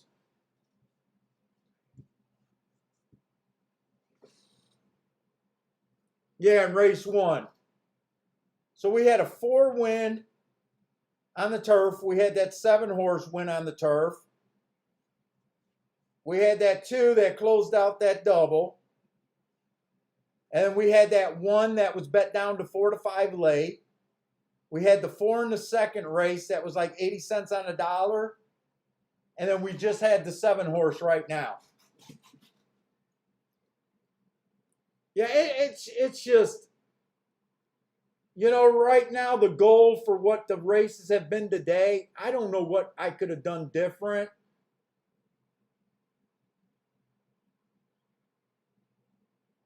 Instead of cashing that double, I'd like to think that I could have bet the 7-horse, but I wouldn't have put enough money on him to be having a good day. I think I just got to survive until something pops.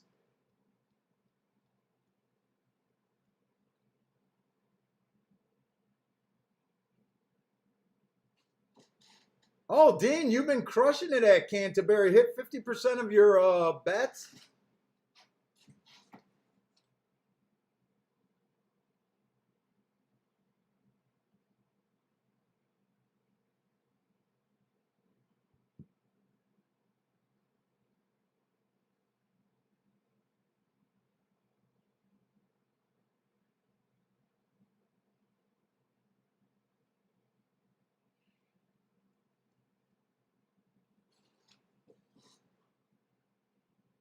Well, I mean, if we're going to be the favorite, it looks like the seventh race could be the one. I just want to scan ahead to look at the rest of the card. We got a dirt race and 2 turf races.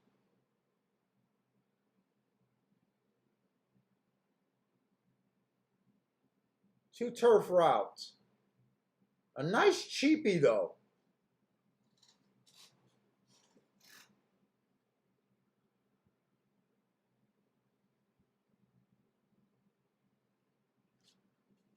I've noticed no one went wire to wire on the dirt either today.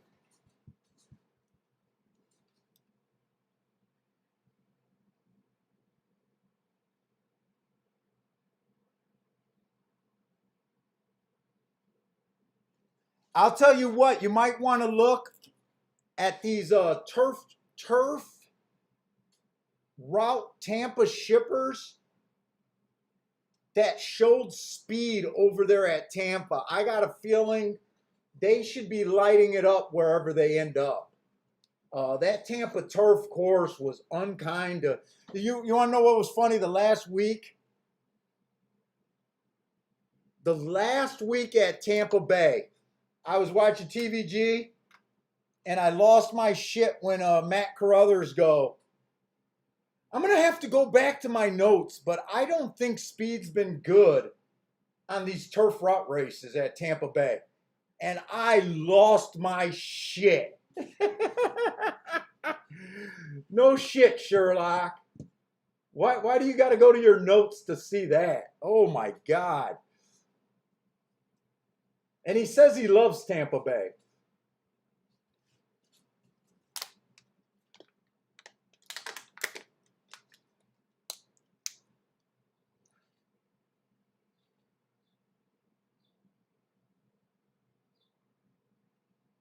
Hey, Dean, were any of them turf shippers? Those are the ones that I'd really be keeping an eye on. Oh, Carl, you got some horses over there at Canterbury. Let us know when they're running, man. We'll love to watch them. And you're shipping in from Oaklawn, huh? I would think Oaklawn to Canterbury. I don't know anything about Canterbury, but to me that sounds like that could be a definite class drop.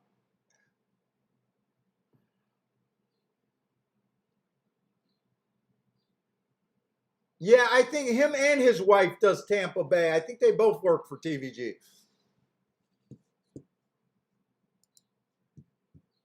Dude, before the first turf race, I was telling everyone I don't think turf is going to be favored to speed. That's what I'm going to be aiming for. It worked pretty much the whole year. I want to say the final numbers.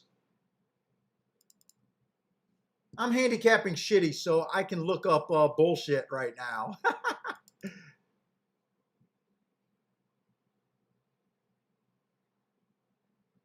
Out of 264 races at Tampa Bay this last meet, they went wire to wire 15%.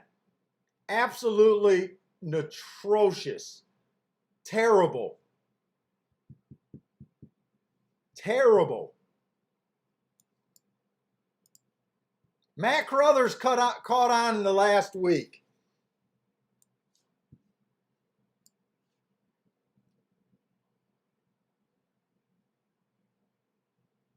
Oh, your horse's name is Beauty Day. Cool Beauty Day?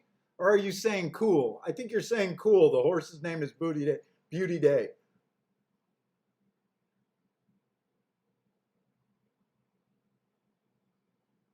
One was a turf. The other ones were dirt maidens. Okay.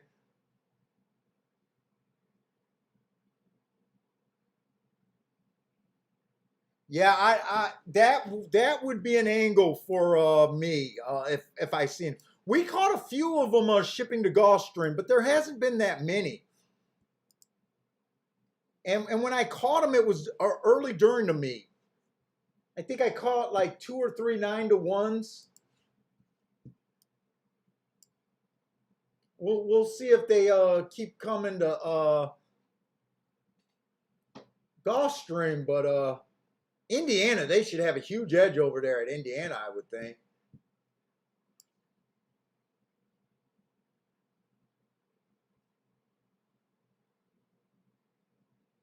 Oh, that's what you guys are counting on, Carl, that it is a slight drop in class from there. Like I said, I would probably think that way until proven otherwise. Oaklawn is some tough racing, man. If you got a horse from Oaklawn, they tend to be able to run anywhere. You got to respect Oaklawn shippers.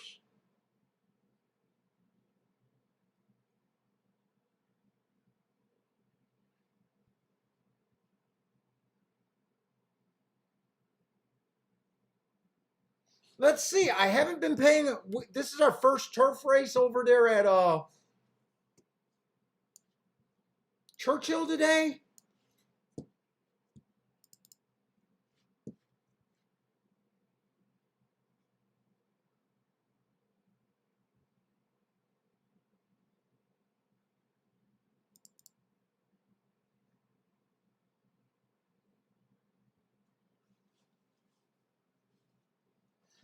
Now, so far in the meet, the post 1 through 3 is winning 42% of the time. That was why I hit that big hit on Derby Day. Speed has not been great there, but only a small sample out of 31 races. I wonder if I should. I think I'm going to try to look at this turf route race, but I don't know if I haven't followed Churchill since that day, since Derby Day. They're betting the 6 horse on the outside. Let me just start with him, a foreign horse.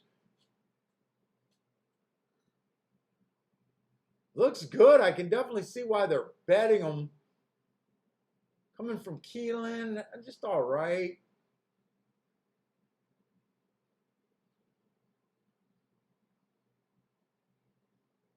Nine horse looks like he has some real speed.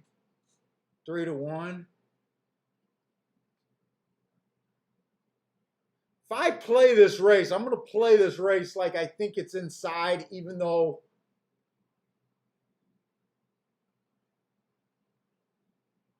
I like that this 2 horse earned hearts while coming off the pace. 13-1, huh?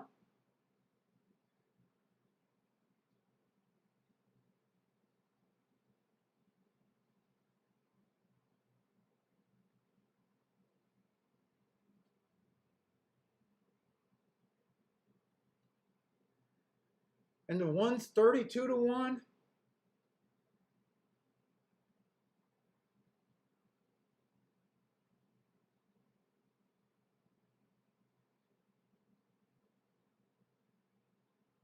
I think I'm going to do a fun little bet here. I think I'm going to do a 3 horse exacta box, 1, 2, 5. I'm definitely doing this in my play bet category. And I'm going to bet the 1 and the 2 to win.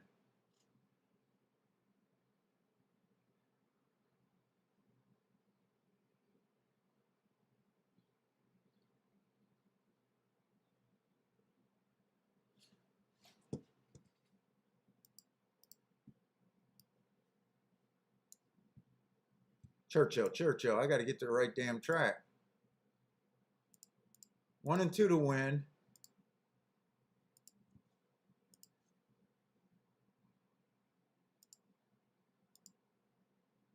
Little exacta box. I don't want to go crazy. 1, 2, 5.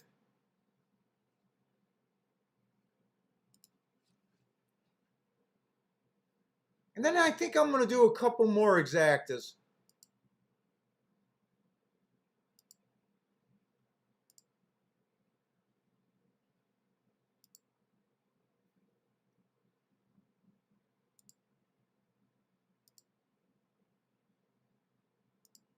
I'm going to put 1 and 2 on in second. With the 6 and the 9 on top of the 1 and 2. And I'm doing this for entertainment. This is normally a level of race that I don't really care to play.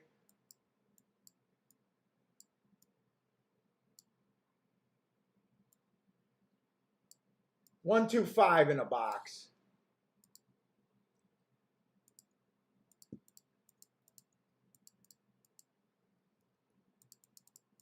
All right, that's 1, 2, 5.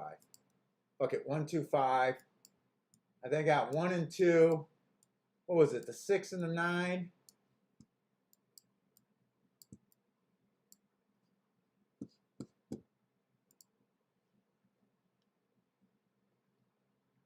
Cole's boxing the 2, 5, 6 at church. Well, I hope we're right about the 2 and the 5. Hey, what's up, really? I cashed one crappy ticket today in a chalky day. Not too many plays. Not winning, but not getting beat that bad yet.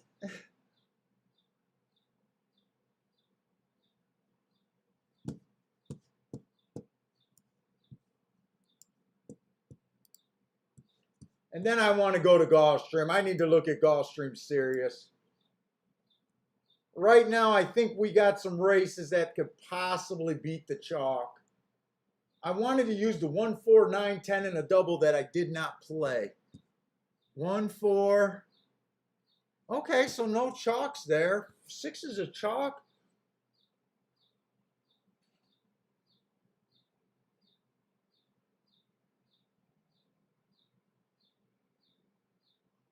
I think a lot of these horses are coming off of the same race, I thought.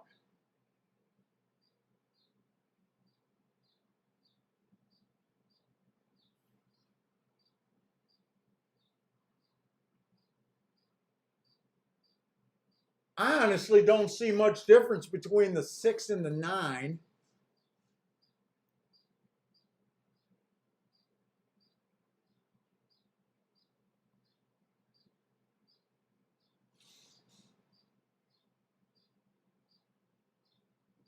How do I bet this race where I can do something that makes sense? Charles is on the 7 horse at Churchill. Good luck. Cole is boxing. Oh, we already said that. Jay got a Churchill double using a few horses. 1, 4, 7, 8, 10 to the 10. So single in the next race. Larry really likes on the 7 horse.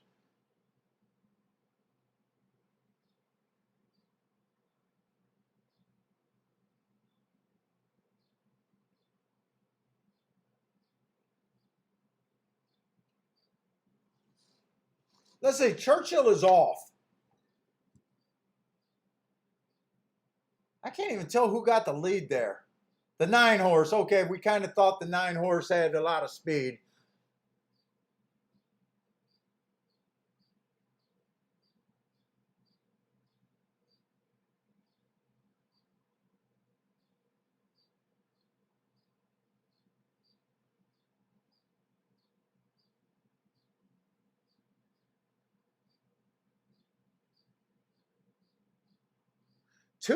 I think 2 has horse. I just don't know if this is going to open up. Oh, does he have horse? Maybe he doesn't have horse. I thought he had horse. 2 don't have any horse. I can't tell if he has horse or if he's waiting.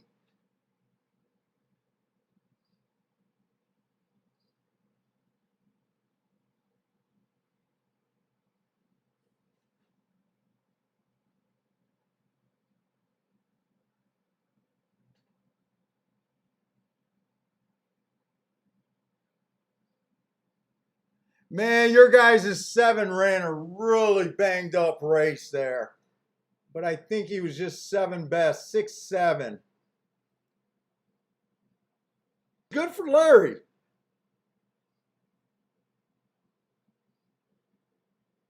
Nice hit, Larry. 6, 7.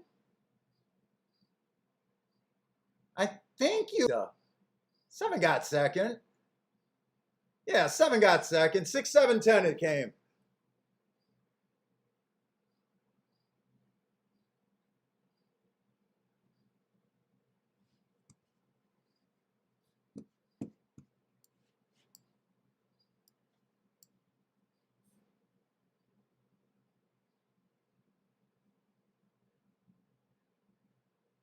Speed held up pretty good there.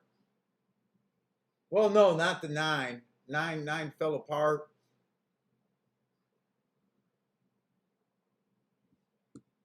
Dude, I struggle on those optional claiming 60.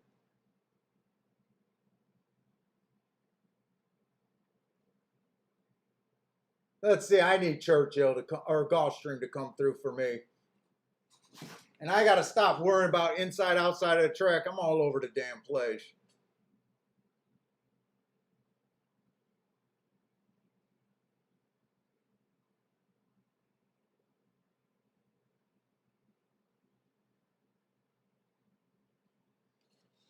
What is this horse going to be next race?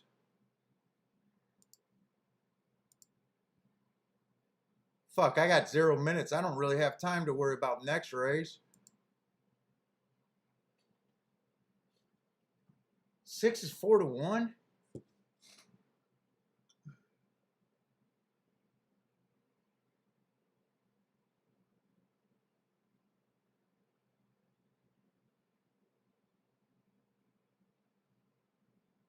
Dude, that's a big step up.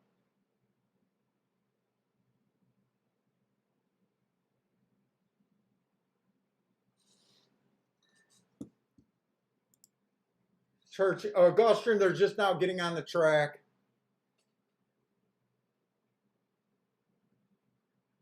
Man, I definitely want to do something with this 10. I like 4 horses here. This is a tough race.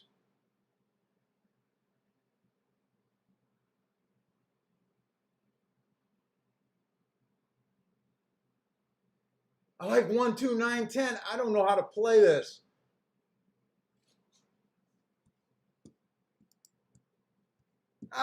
I'm just got to do the 10 and the 1 to win. 10 and the 1 to win is all I can do right now. They are loading in the gate. I can't even get my mind around anything.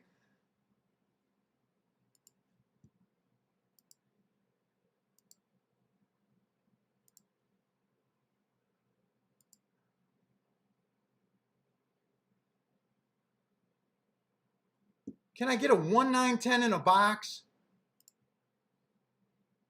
Can I get that bet down? Box, box, box, box, box. No, I did not get that bet down. I was going to do a 1, 9, 10. So all I got is 1 and 10 to win here.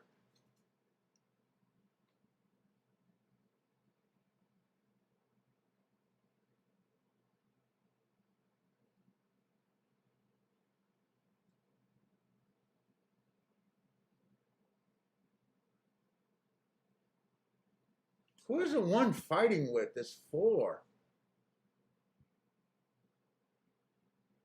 Lots of speed in this race.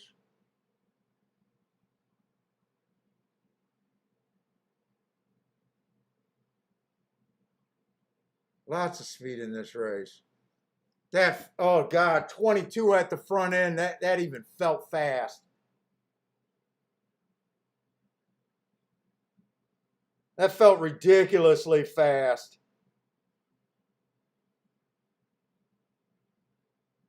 Problem is I got to keep rooting for the 1 because the 9's or the 10's not doing nothing. The 10 just fell on his butt.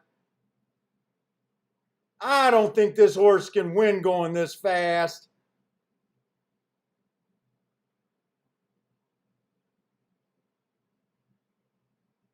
Why did you go that fast? I don't understand. Come on, 9.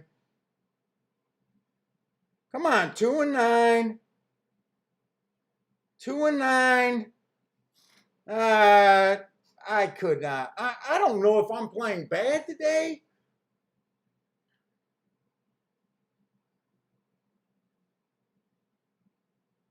And we still get a 3 to 1. Another favorite. Another freaking favorite.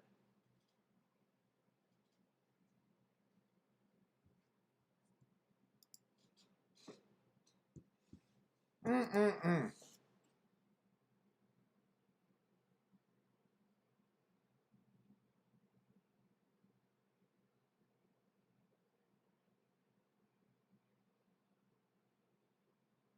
I don't understand why the one went that fast. I really don't. There was a lot of speed in that race.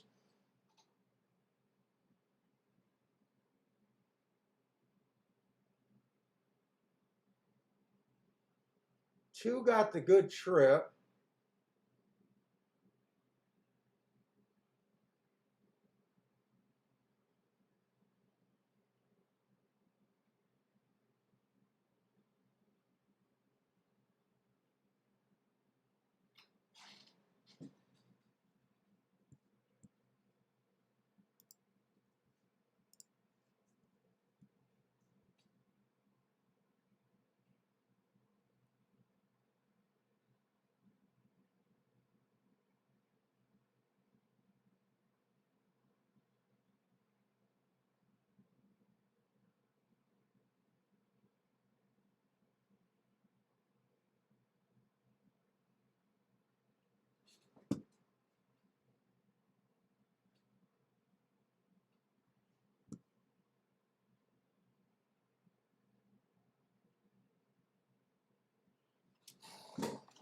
Shit!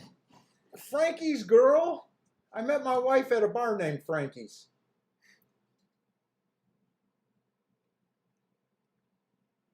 That worked out for Cole getting him second, huh?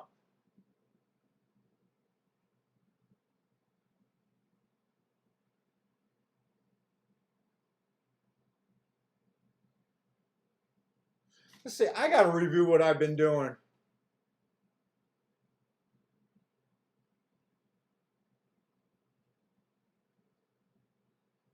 This was just a tough race. This is normally a spot where I don't go after. That was a tough race.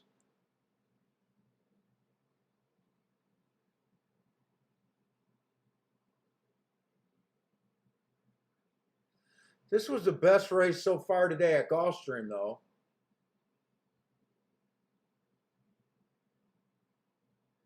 Luckily, I got down just a win bet.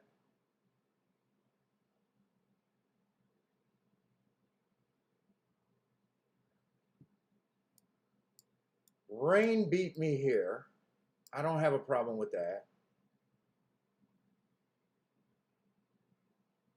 I said I wasn't going to do any action bets today, and all my play has been action bets today.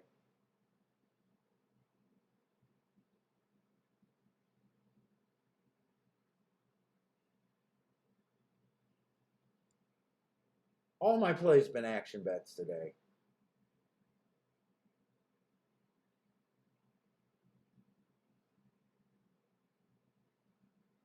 Had the winner there. Had the winner in the race before.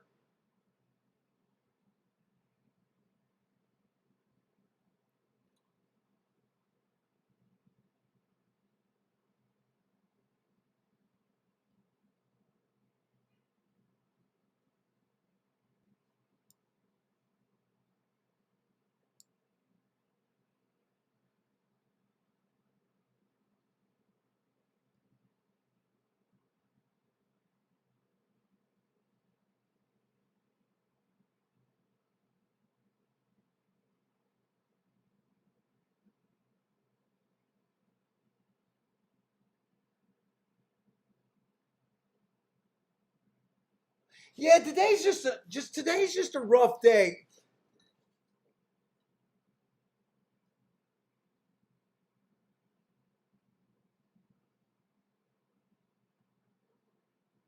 I'm trying to think of where I'm going with that.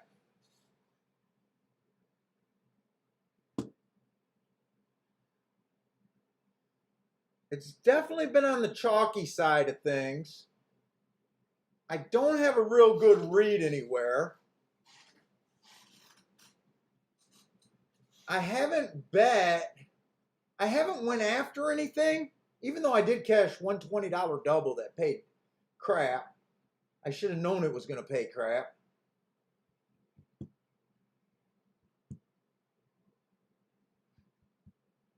I think right now I would have just been prouder if I would have sat out more races today. I said I wasn't going to do all these action bets, and then I came in and did 100 action bets.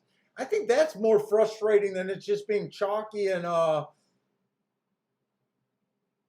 kind of chalky and not that great. I think I'm more disappointed in just my overall play. Like no particular bet cost me that much, but they are adding up. When you're going 60, 70, I haven't made a bet over $100, but they are adding up. They're definitely adding up.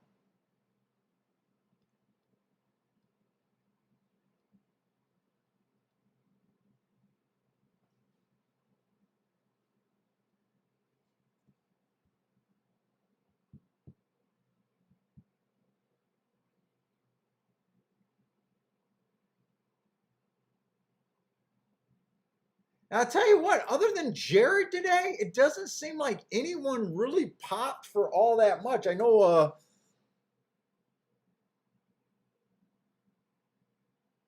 Cole just hit Frankie's girl. Sounded like he might have just hit an exact to the way it was mentioned.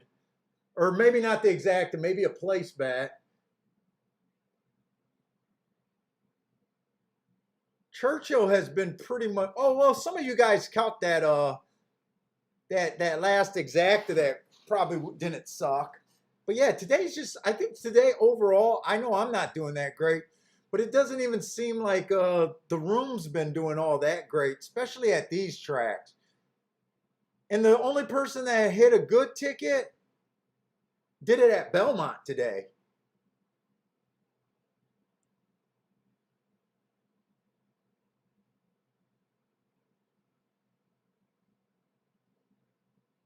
Right now, I just might go into prevent mode. I got 2 races. We'll see. I'm going to have to feel a better opinion than what I've been giving out to take a real play here. And we only had 8 races at Gulfstream because the first race was non-playable. Sat out that race. That was the right move.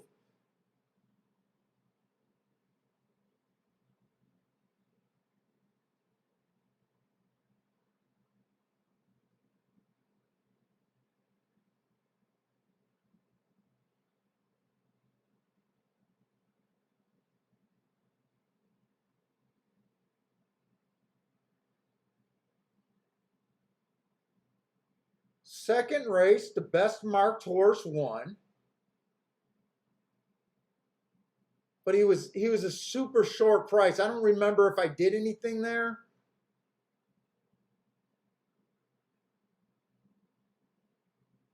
I played towards the outside of the track. I do remember what I did. I tried to beat him, but shame on me. The best marked horse won there, so I can't complain about that.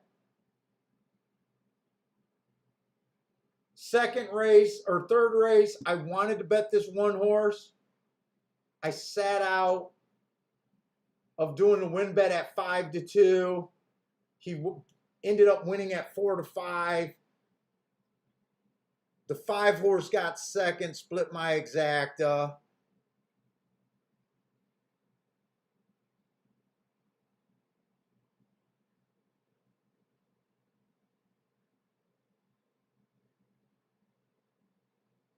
But that race was no surprise there. I think I'm just playing too many of these crappy little plays today. Now this was a race. I had the winner, but it wasn't a great bet. It closed out the double. Hit the double for a good amount, but it just wasn't worth having. My top choice won the next race. No surprise there, but the price just wasn't that great. I'm just trying to determine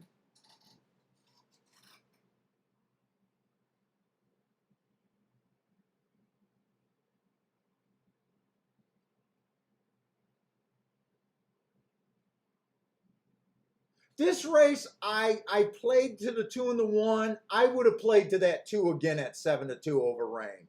He just got beat. 2 ran second. Should I have been in the race?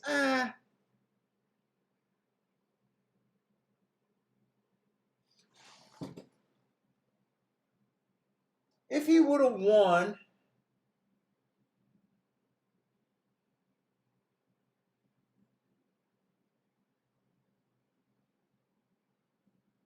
I didn't do that bet.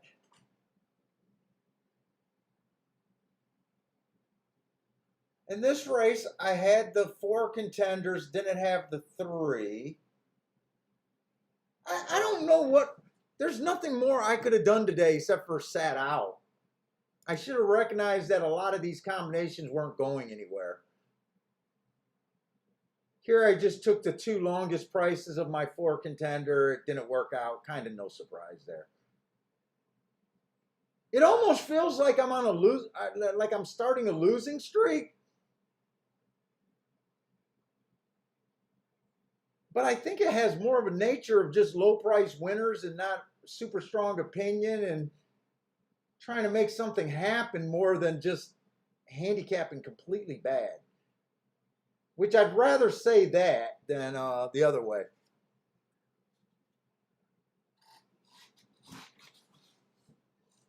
Let's see, it comes in 5-3-2 at Belmont.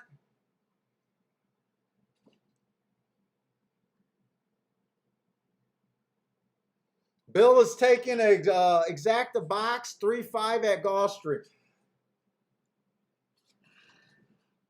Now, this next race at Gulfstream is optional, claiming 75. Is it at the level that I have a hard time with?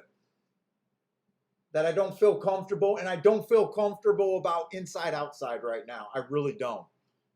I know you guys are banging me over the head, telling me that that rail's not good, and I'm refusing to freaking listen.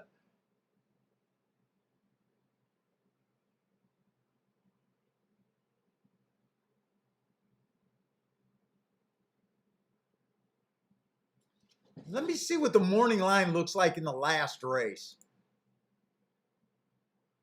Ah, the one's going to be the favorite shit.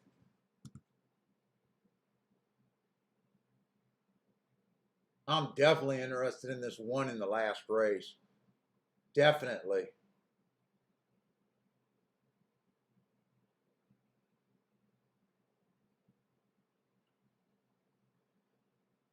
Here's a Tampa Shipper, the 7 horse at 20-1. I got to get my mojo back.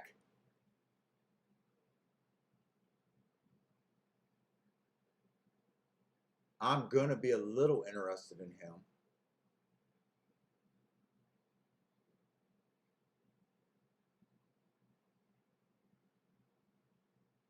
Is 12 in the race? I think I definitely want to play this last race. Now let's look. I'm really going to have to work out my thoughts for Gulfstream. This is the biggest drawback of being a biased player. When things are going good and you're seeing how the track's running, to me it's the easiest way to play. But man, when confusion sets in,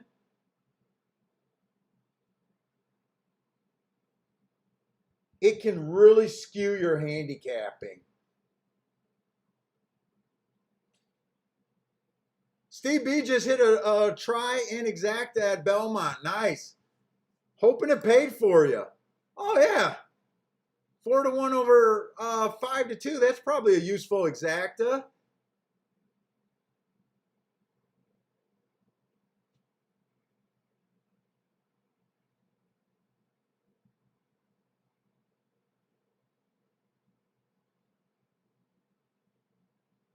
Yeah, I am on the little frustrated side. I'm more frustrated with myself than anything. Like I said, I probably made, let's just say, an average of a bunch of $50, $60 plays. And I don't know, there might have been, I don't know, 5 or 6 of them. And then that $100 play. You know, shit adds up. Shit adds up when you're not, even when you're play betting, it adds up to be uncomfortable sometimes.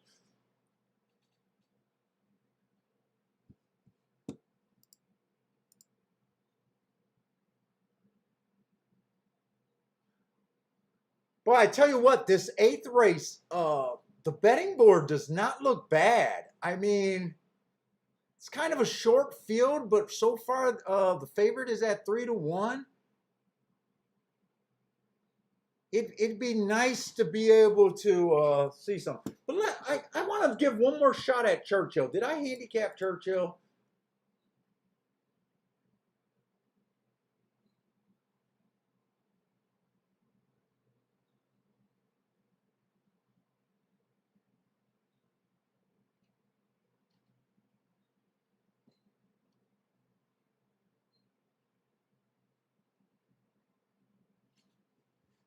I want to see what Churchill was doing today. There's been a lot of dirt races,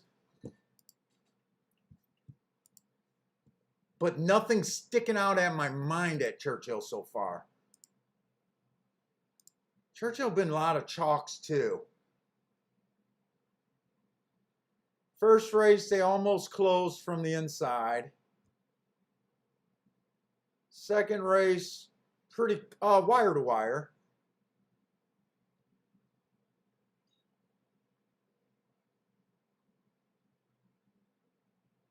Third race, kind of wire to wire. Fourth race was a turf race.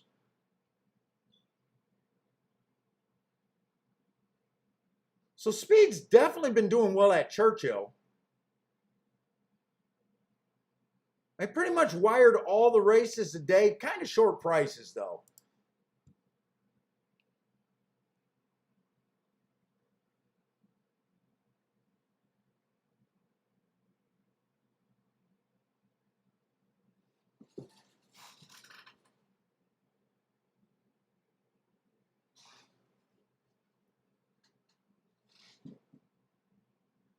I got to decide fast at Churchill because I definitely want to get back to Gulfstream. This is just allowance, wow.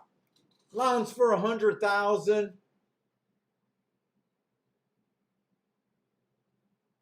Non-winners of 2 lifetime.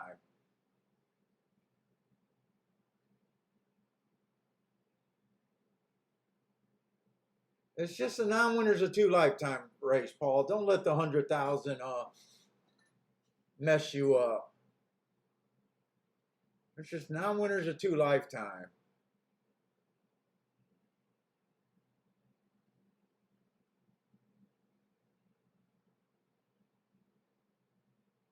There just looks like there's a lot of speed in this race. Let's see. 1, bad rail last time he ran. He was in the 5-hole. Average. Just okay. 3-horse been running in a bunch of graded races. Haven't been doing well. Last race he ran against the bias. 4-horse just broke his maiden. That race 2 races ago I love.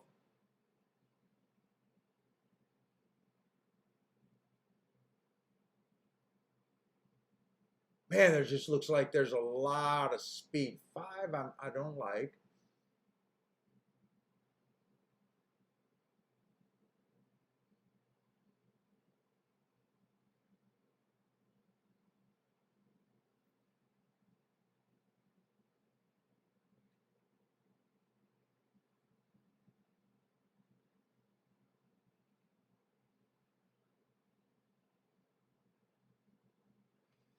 Man, I'm interested in this 10 at 10-1.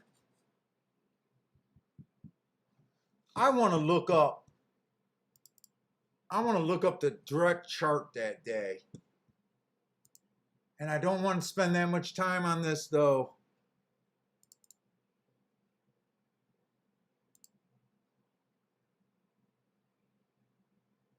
April 16th, I'm looking up. Keelan.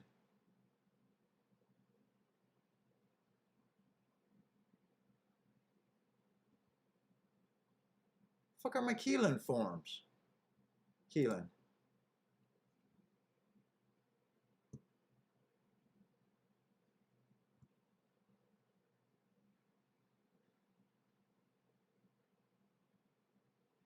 Dude, where did I... Was that Breeders' Cup Day? No. There it is. I see it.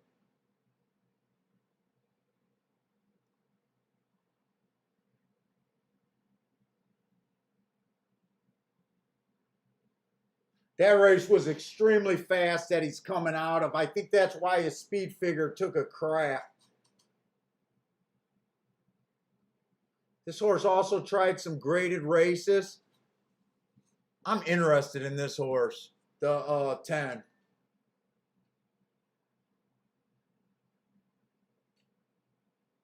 I want to look up that New York race.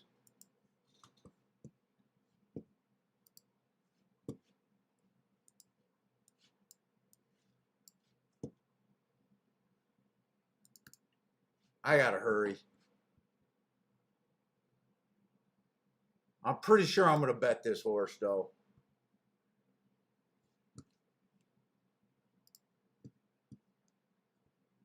August 7, I just want to see if this horse looked like he had real talent. Fuck, I don't have that date.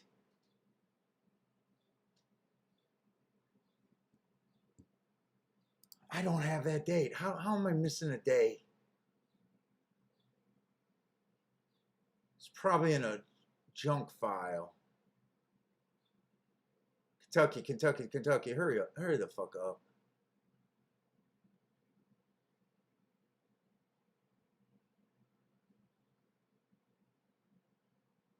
My eyes aren't working. Come on, Kentucky. July 7th.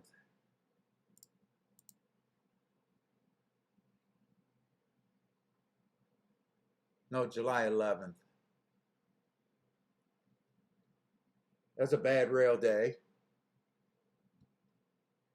Oh, not as fast as I thought. And 9.5.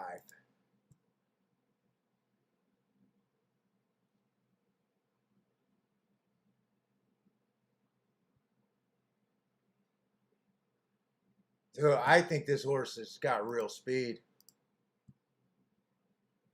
8-1, I'm betting him. Fuck, all the bets I made today on low price horses, I gotta play him.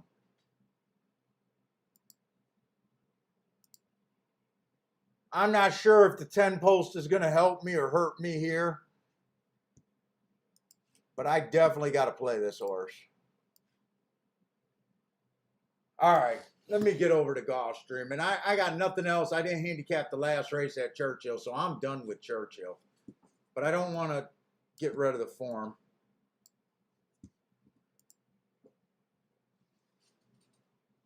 All right, Gulfstream. I already know I want to play to the 1,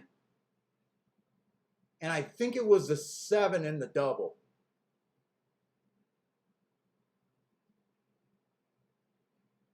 Yeah, the Tampa horse. 1 in the 7. I definitely want tickets going to the 1 in the 7.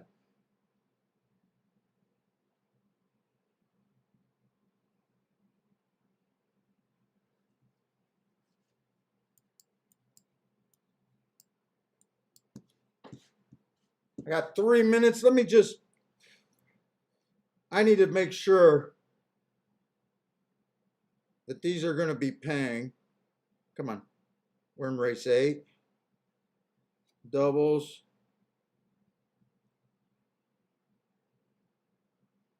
All right, everything's paying to the 7. 1's going to be the favorite next race.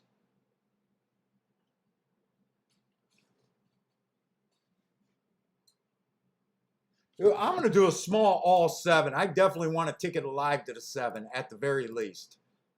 I don't usually do an all.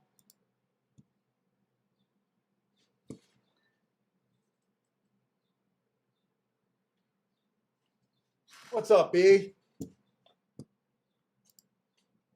All to the 7. I definitely want that ticket. I know Daddy sucks today. I'm going to have to be eating dog food with you if I don't get my act together, huh? You going to save some of your puppy chow for me? Maybe my coat would get as nice as yours. You're just coming here for butt itches. All right, so I just did an all to the 7 because those are all paying well over $100.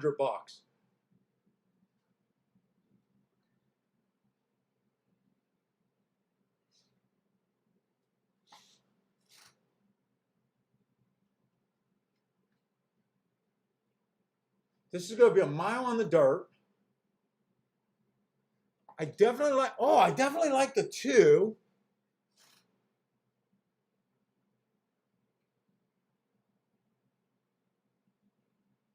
And I like the 6.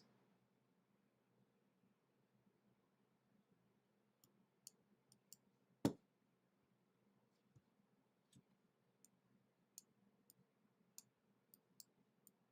think I'm going to go 2 and 6 to the 1-7, and I think that's probably going to be it.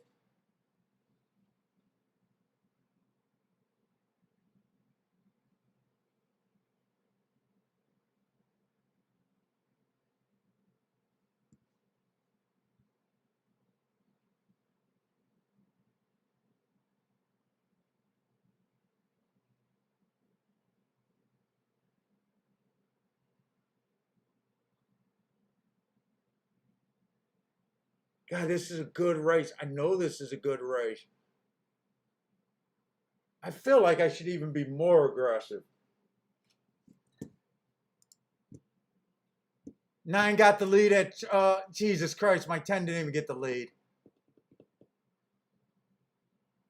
Can this horse rate? I don't know if this horse can rate.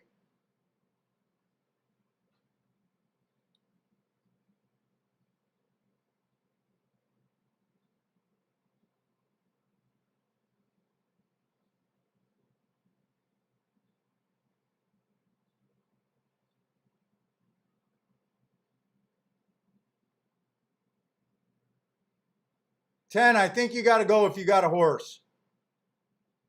I think you got to go now. No, he ain't got nothing.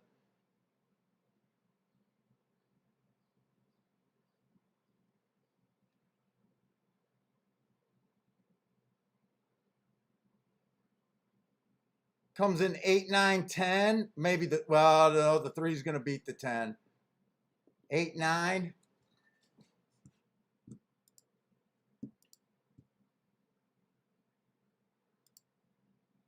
Two and 6 to the 1 and 7. All right, Gulfstream, they're getting in the gate.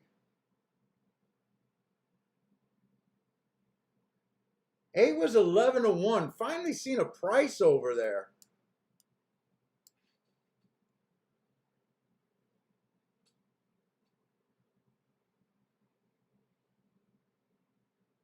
I mean, 8's done nothing wrong, Paul. He's done nothing wrong.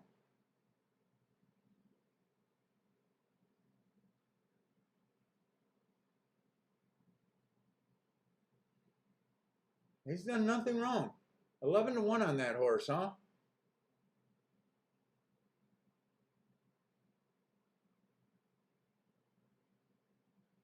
Who was a 3 that got up for 3rd? 3 was the big stakes horse. And 9, I seen the 9, but I knew the 9 was always the favorite, so I didn't even say nothing about him.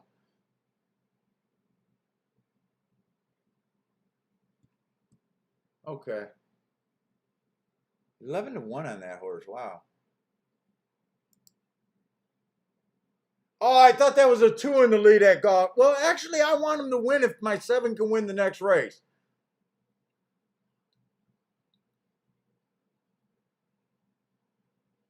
Come on, 6. Or do I want the 4 to 1? Well, 6, I'm going to be alive to 2 horses.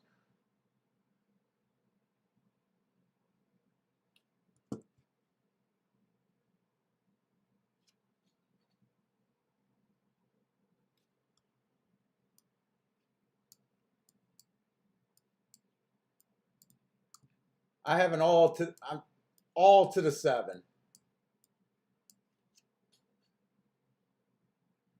Yeah, Marco, I'm going to agree with you. The rail's not good freaking today.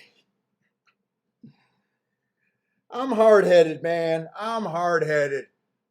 Absolutely hard-headed. The rail's not good today. In made the adjustment, and he's saying free money today. Nice. In.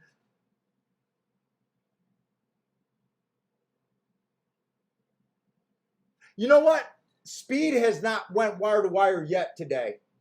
This honestly does not feel like a Gulfstream track to me.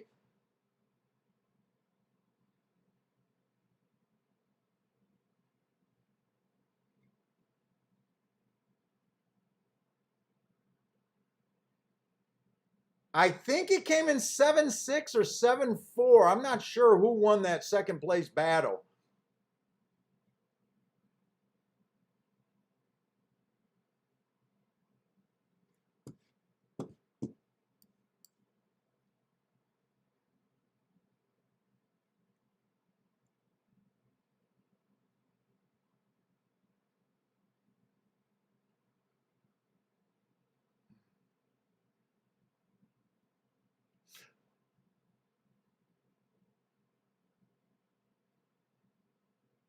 Hey, Marco Lou, who do you think wired?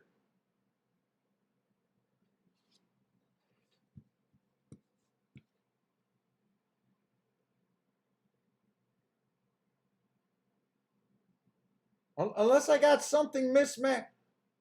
I'm talking. I am talking about on the dirt. So if you're talking about that 7 horse on the turf, I'm going to say I'm not counting that one. But do you think a horse on the dirt wired today? I don't think a horse on the dirt wired today.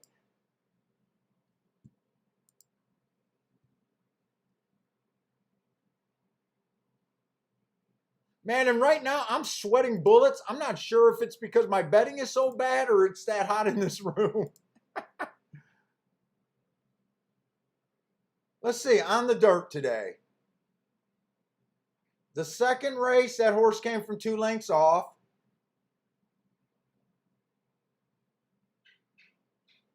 The third race, that horse came from 1.5 lengths off.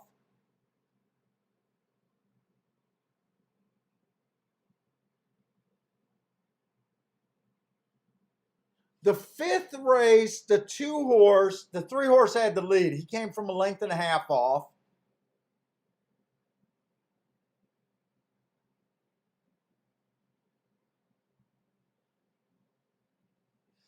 The 7 horse Rain, he came from 1.5 lengths off.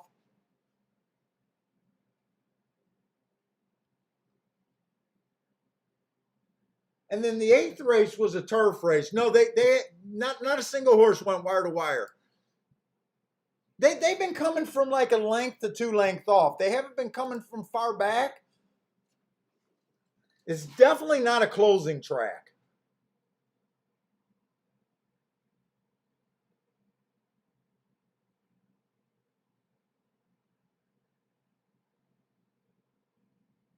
And I might be kicking myself because this is a race. So remember that second race when I kept pointing out that that horse that ran second got the lead at 23 flat and got ran down by that 1 horse? And we were pointing out how slow that first call was. I have not been paying attention to the fractions today, and probably shame on me for that. This race, the 4 horse got the lead going 23-1. I mean, he fought. He was a long shot. He got, let me see the fractions today. Dude, now I'm thinking I'm playing bad. At first, I'm trying to just say, hey, it happens. It's been short. You've been playing a bunch of bad bets.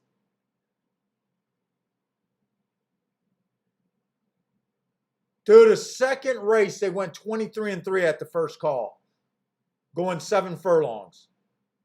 23-3 at the first call.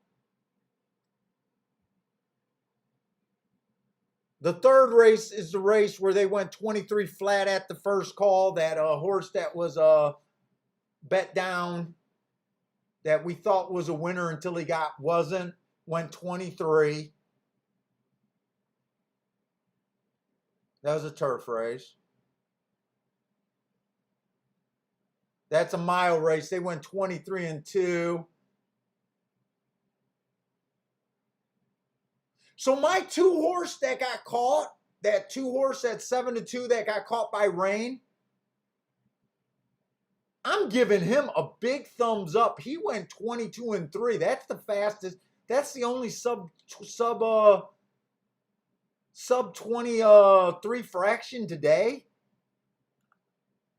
I feel a little bit better about losing that bet now. God, horse racing can be so frustrating.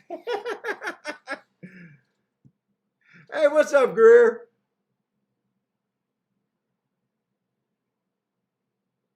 Yeah, someone put it up in the chat early. In put it up. Frustrating. Except In just In said frustrating day for sure. And then he comes back. His next comment is free money. Nice In. So I take it from that comment. He made the adjustment to the outside of the track. Might have crushed the winner or the exacta, and all of a sudden with one cash, his just like everyone, your thought of the racing day just goes from frustrating to free money. But I am alive in a double, and I'm alive in a double that actually is a banger.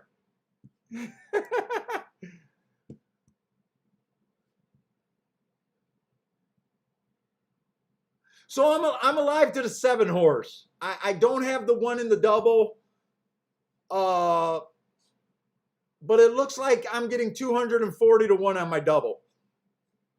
Yeah, so if I hit that even for $10, yeah, I'll be like In saying free money day. Oh man, can I come out with a 50-1 winner? Woo!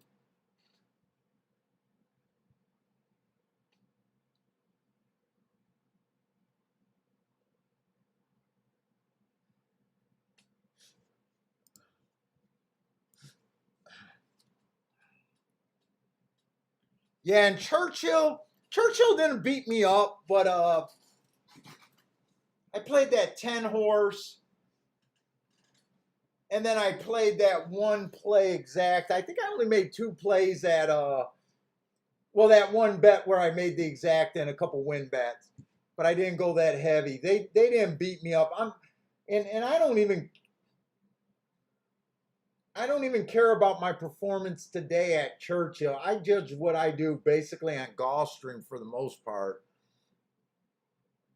Yeah, I mean, look at this 4-horse right here. He gets the lead, an easy lead, going 23-1, and he still gets run down.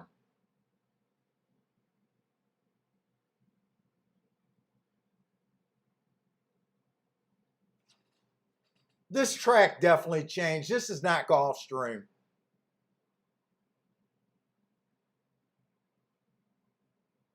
This is not the Gulfstream that I play. Oh, I still feel like I got a booger in my nose.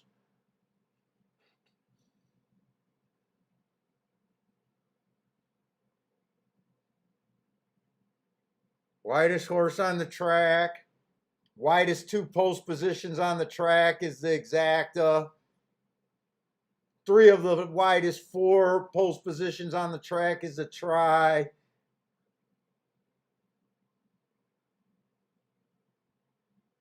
I should have just stuck to my gun about the outside of the track from yesterday's read, but it's been tough when you haven't seen any prices, though, in my defense.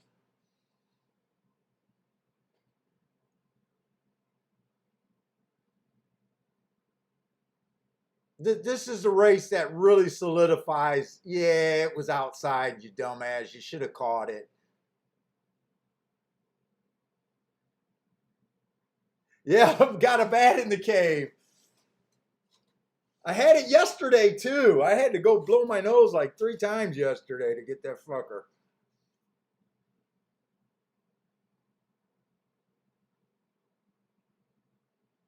Who am I kidding, Grandma? You know I went around. You know I went on the other side of the camera and went knuckle deep in that nose.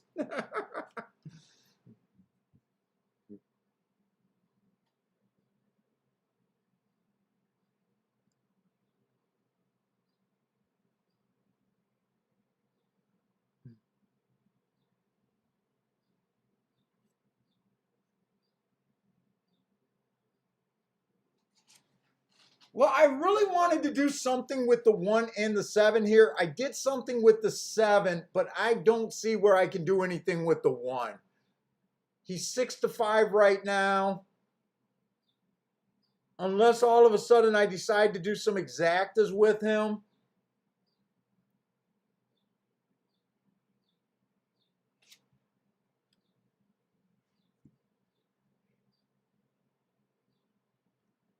In a way, I'm almost just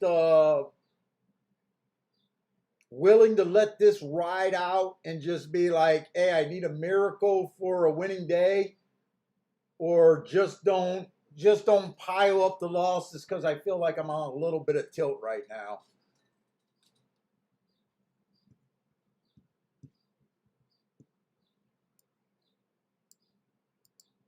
And man, Gulfstream better not be like this all weekend.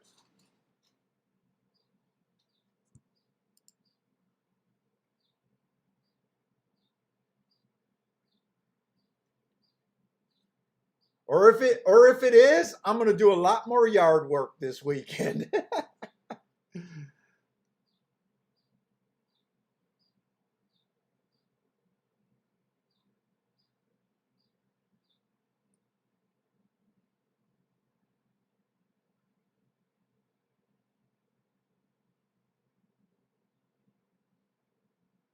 Yeah, Marco, you know me, I'm a big believer on trying to stay off tilt. Today I almost felt a little tilty.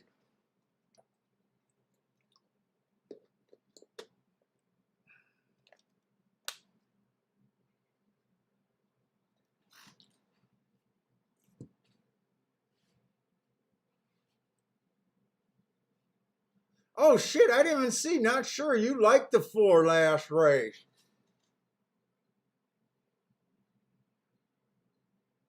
I tell you what, if you would have got a regular race, a track at Gulfstream, that 4 might have been a winner on most days.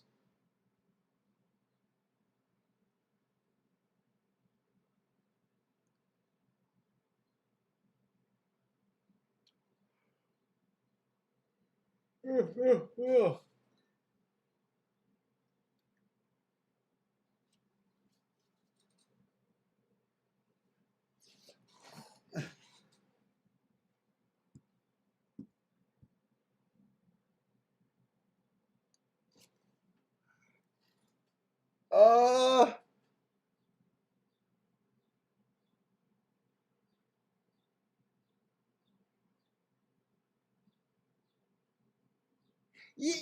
yeah, that's.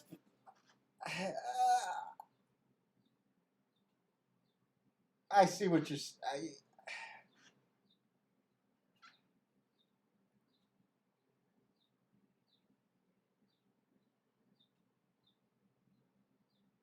I see what you're saying, Marco.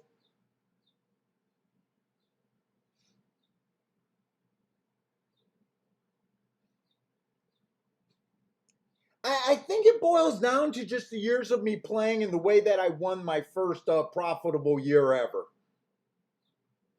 You know, and I realize that it's gambling. So you get up that $200-300. You're saying you never understood why I stop when I get up a few bucks, when I'm seeing things good, but when I'm losing, I don't slow down. Sometimes I understand why I do it when I'm winning, because I need those $200-300 days, right? I understand that those make a difference. Enough of them will make a difference at the end of the year. Uh,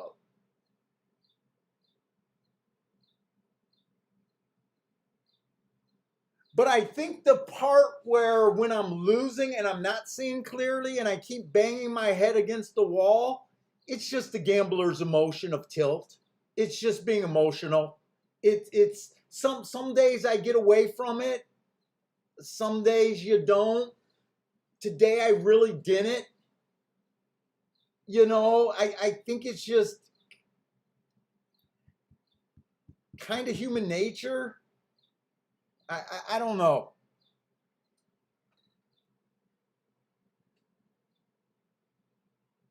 Joshua coming out with a boom. I know a lot of gamblers who are really good at pushing once they get up and go on much bigger runs than me. You know, uh, I think Derby Day was the first real $10,000 day I had on camera. You see what it takes for me to have a day like that. Usually it comes in only one or two races. I don't go on like streaks where I just hit everything, push, push, push. It's probably a flaw in my game, but I think if I'm going to play the game every day or pretty much every day, it makes sense to me. And all I can say is it just works for me. It just works for me in the long run. I'm one of those guys. My wife always says I could be weak sometimes with the mental spot, but I guess I know that about myself, and I'm willing to protect it.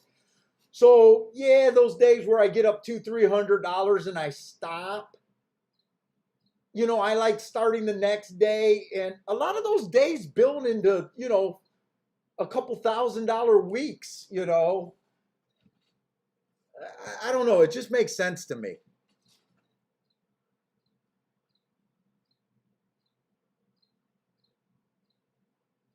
Marco Lewis says, when you have a losing day, you just stop.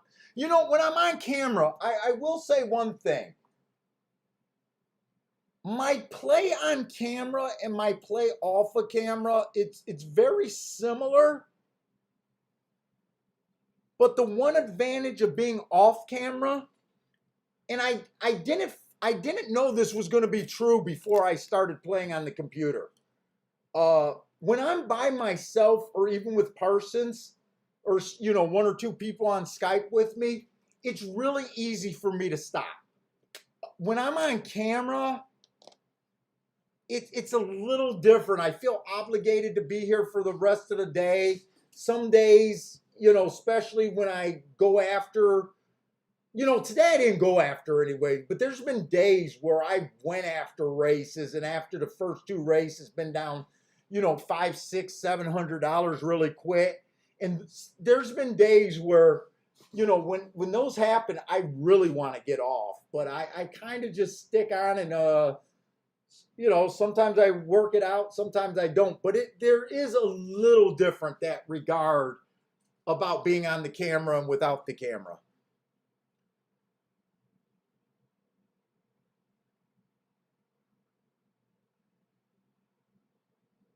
Oh yeah. Well, I always try to be completely honest about how the money comes in. Most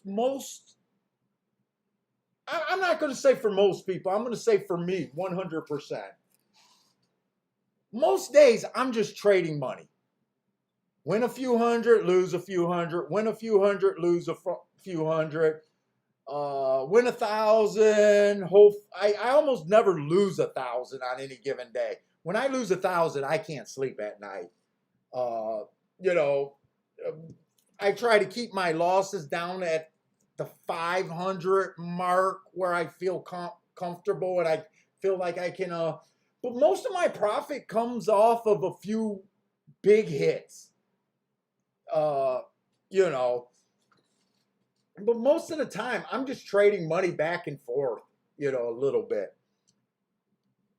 It's definitely not like going to the ATM. Oh, I'm just gonna come and get 300 out today. It's definitely not that.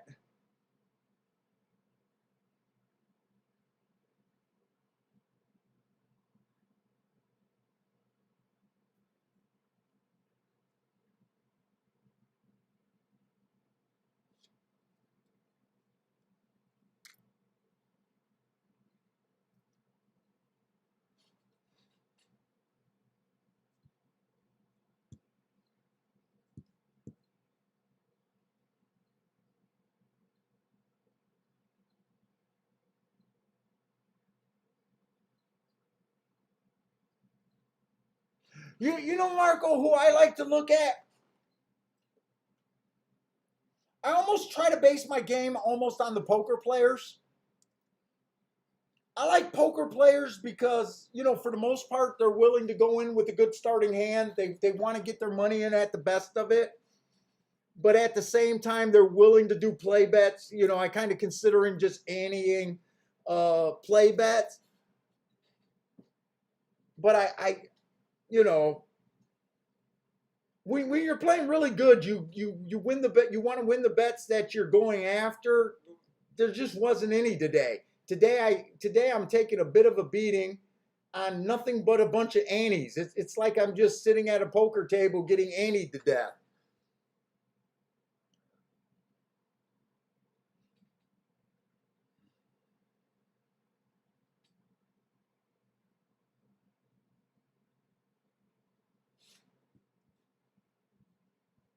Come on, I need a Tampa Bay horse here. And it's going to be tough with this one because one's my top choice. Is there any? I should look at some exactas. Or just stop playing. I'll probably put a 1-7 saver down.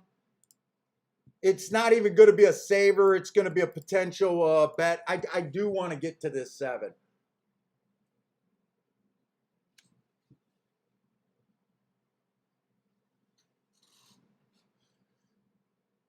Yeah, if I go, I'm a terrible poker player. In fact, the guys that I used to be able to beat, they all continued playing poker during the poker craze, and I stopped playing poker. And I used to beat this same group of guys. Now the only time I go over and play poker is this one guy's birthday. He still does a birthday party that just turns into poker night. Dude, I am such a fish out of water. Their game improved leaps and bounds. And all I do is I tell the wife that I'm going and playing, and I just hope to lose a couple $100 just on antes just to be social. And she's like, why do you even play? And I said, well, I can't just go and just sit on the guy's birthday party when they're playing poker. But dude, I sit there the whole time nervous as hell, knowing that I just know that I'm the fish. I know that I'm the fish there.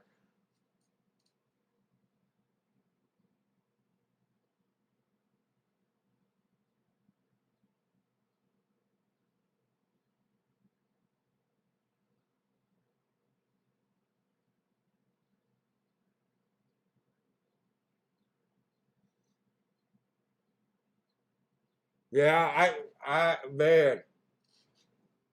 I mean, when you're talking about levels to the game, I seriously before the poker boom, because I was a horse player, I had a big advantage over these guys because I was just used to betting money. That's what it was. I was used to betting money. They weren't. This was back in the day, early '90s when no one had any money. You know, that's just us getting graduating, and being in our early late teens, early 20s, right? So no one had money. But because I was a poker or a horse player, I had an advantage over this group. I was just used to betting. Uh, but then once the poker craze came out and they started reading books, a lot of them became dealers. A lot of them just kept going to poker halls and the casinos.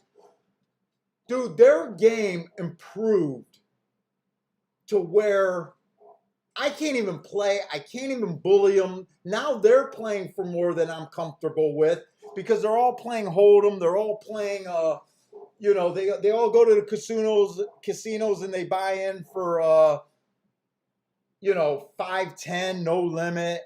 So they're used to playing with bigger money now. But, gambling, you can definitely see different levels in people in their play.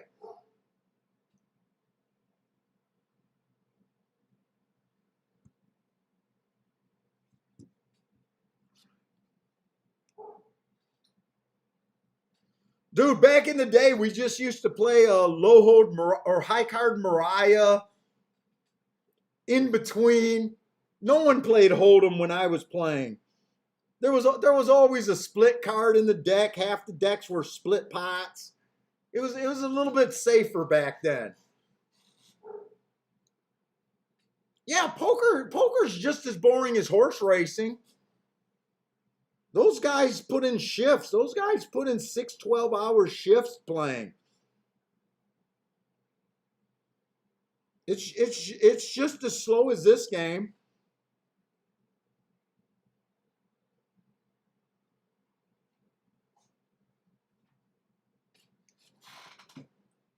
How's my boy? I know you're ready for daddy time. I know we got one more race and we're out. Yeah, we're out. Oh, look at that cute face.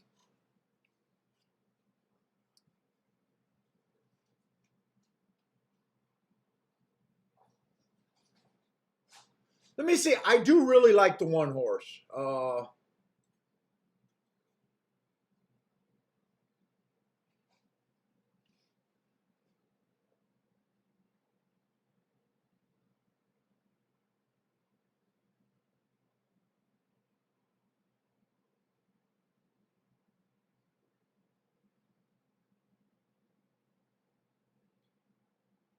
Let's see, the horses, if I was to do exactas,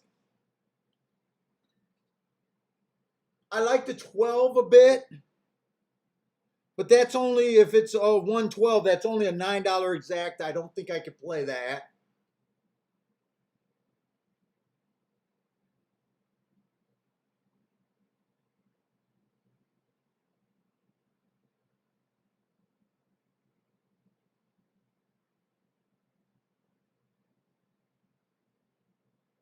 I like the 8 a bit. 1/8 is paying $27. I'm definitely interested in that. I'm interested in the 1/7.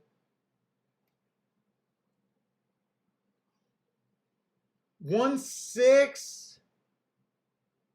I'm only a little interested in that, but the price is 11 to 1. I'm away from that.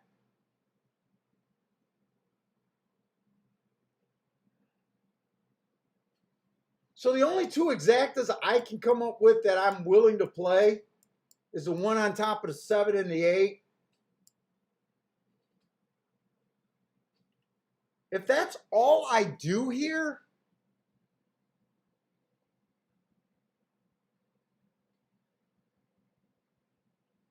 I'm definitely going to do that. And I'm going to do that for enough money if one of those exactas come in. If the 7 horse wins, I'll be a winner for today. No doubt about it. I'd have a big day. But I'm going to play, I can also play the one on top of the 7 and the 8. And I'm going to play that enough to have a decent day. Let me just make sure that's not dropping.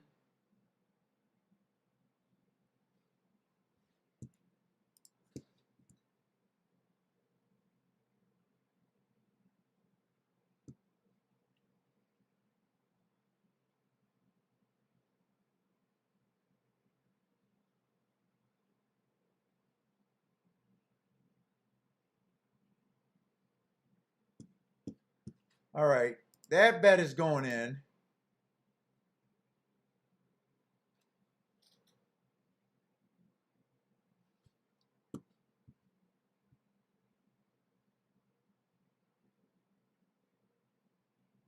And this 8 horse could win this race.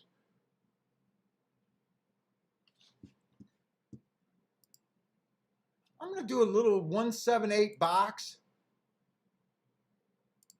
178.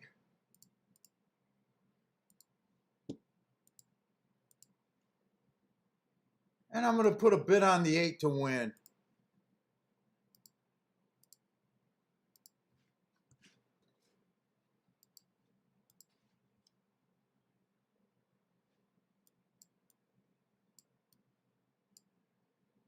Seven cash is the double.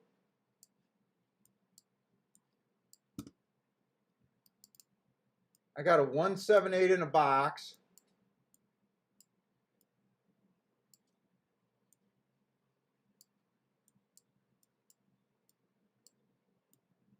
We'll see. I think I need a bit of a miracle though here. And did I just lose the video? No, they're loading. Paul, do you find Florida horses not running as well this year when they go to other tracks?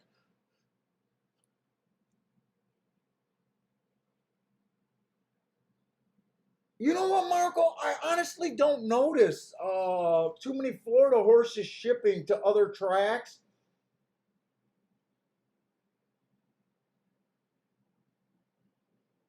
I think the only time I kind of noticed it was during the two Oaks and Derby Day. I don't think the Florida horses ran extremely good, but those were high level racing.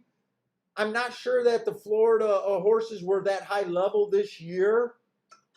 I don't know if it's this time of the year or just this year in particular.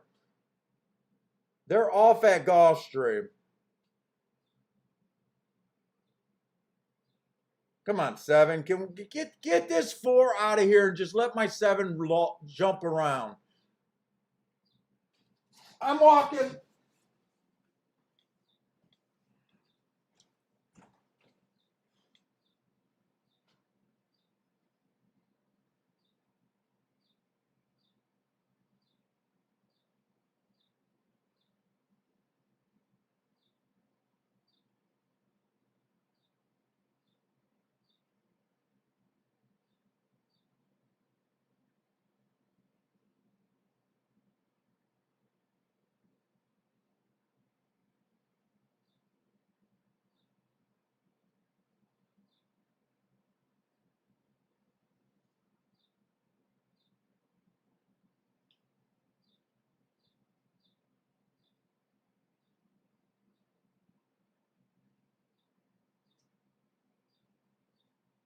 Billy, bring me some luck. We're on the lead.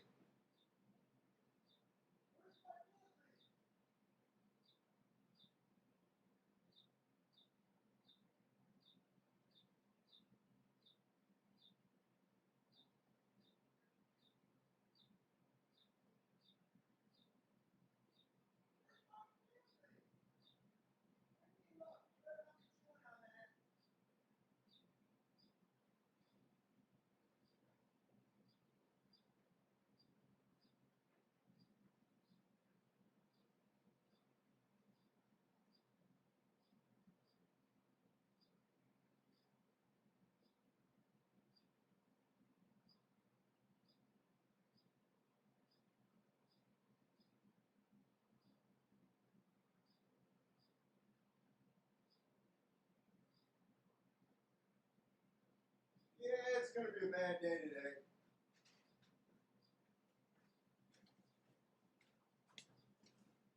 It's going to be a bad day today. 11 won that race, huh?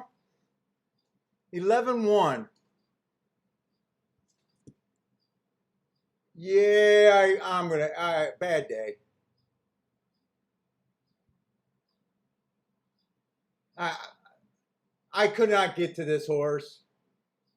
Broken Tango, running line, had an excuse, Broken Tango.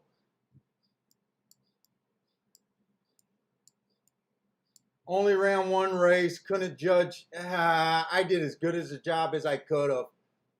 The one would have won that race. I could not have spotted him. That was a right race. Oh, 17-1 on him, huh?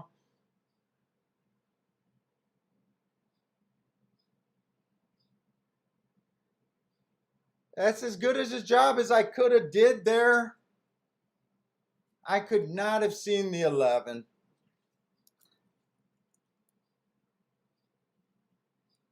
Oh, shit. 8 got third. You know what? I got to take the little victories, the little moral victories. I went after that 1-8. I could not. I honestly could not have come up with that 11 horse, not off of that one race running line. That I'm just taking a moral victory or kind of a positive on a bad day. Oh shit! I made the right play. I made the right play for my opinion. I really did.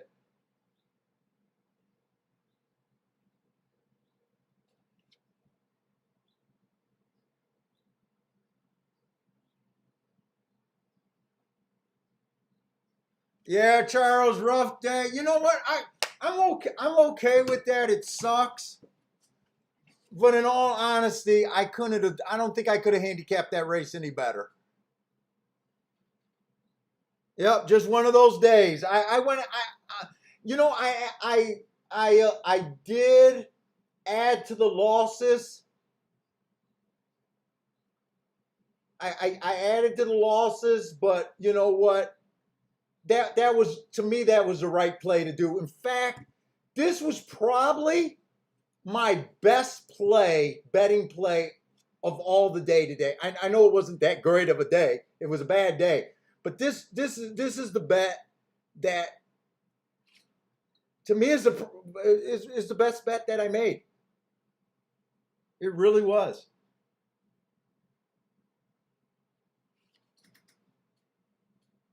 Marco, you had a good day? Frankie Tubbs had a boom baby. What did Frankie hit?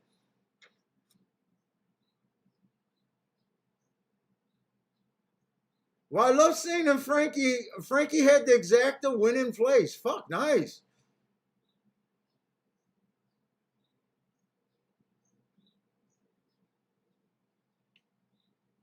Well, that's a way to go out, Frankie.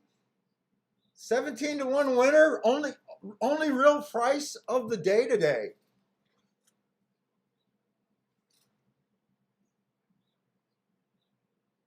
Just no way I could have got it. Even giving him the excuse, there's no way I would have came back and bet him. I can sleep. I can sleep tonight. He was 56-1 in his first race. Bet down to 17-1, but who knows why?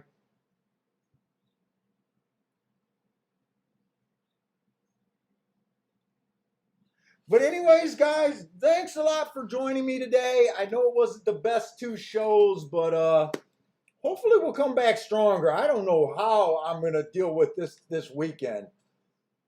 I don't know what I'm thinking about this track. We'll have to see.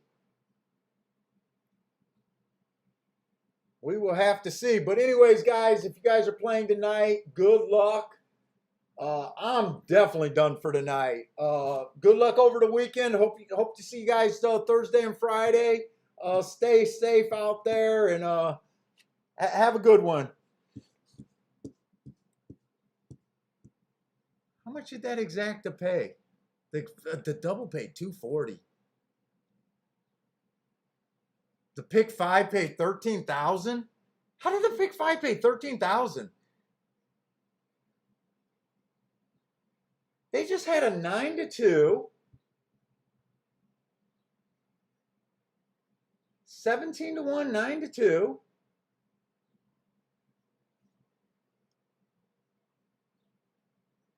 I'll look at the. Oh, I'm still live. Let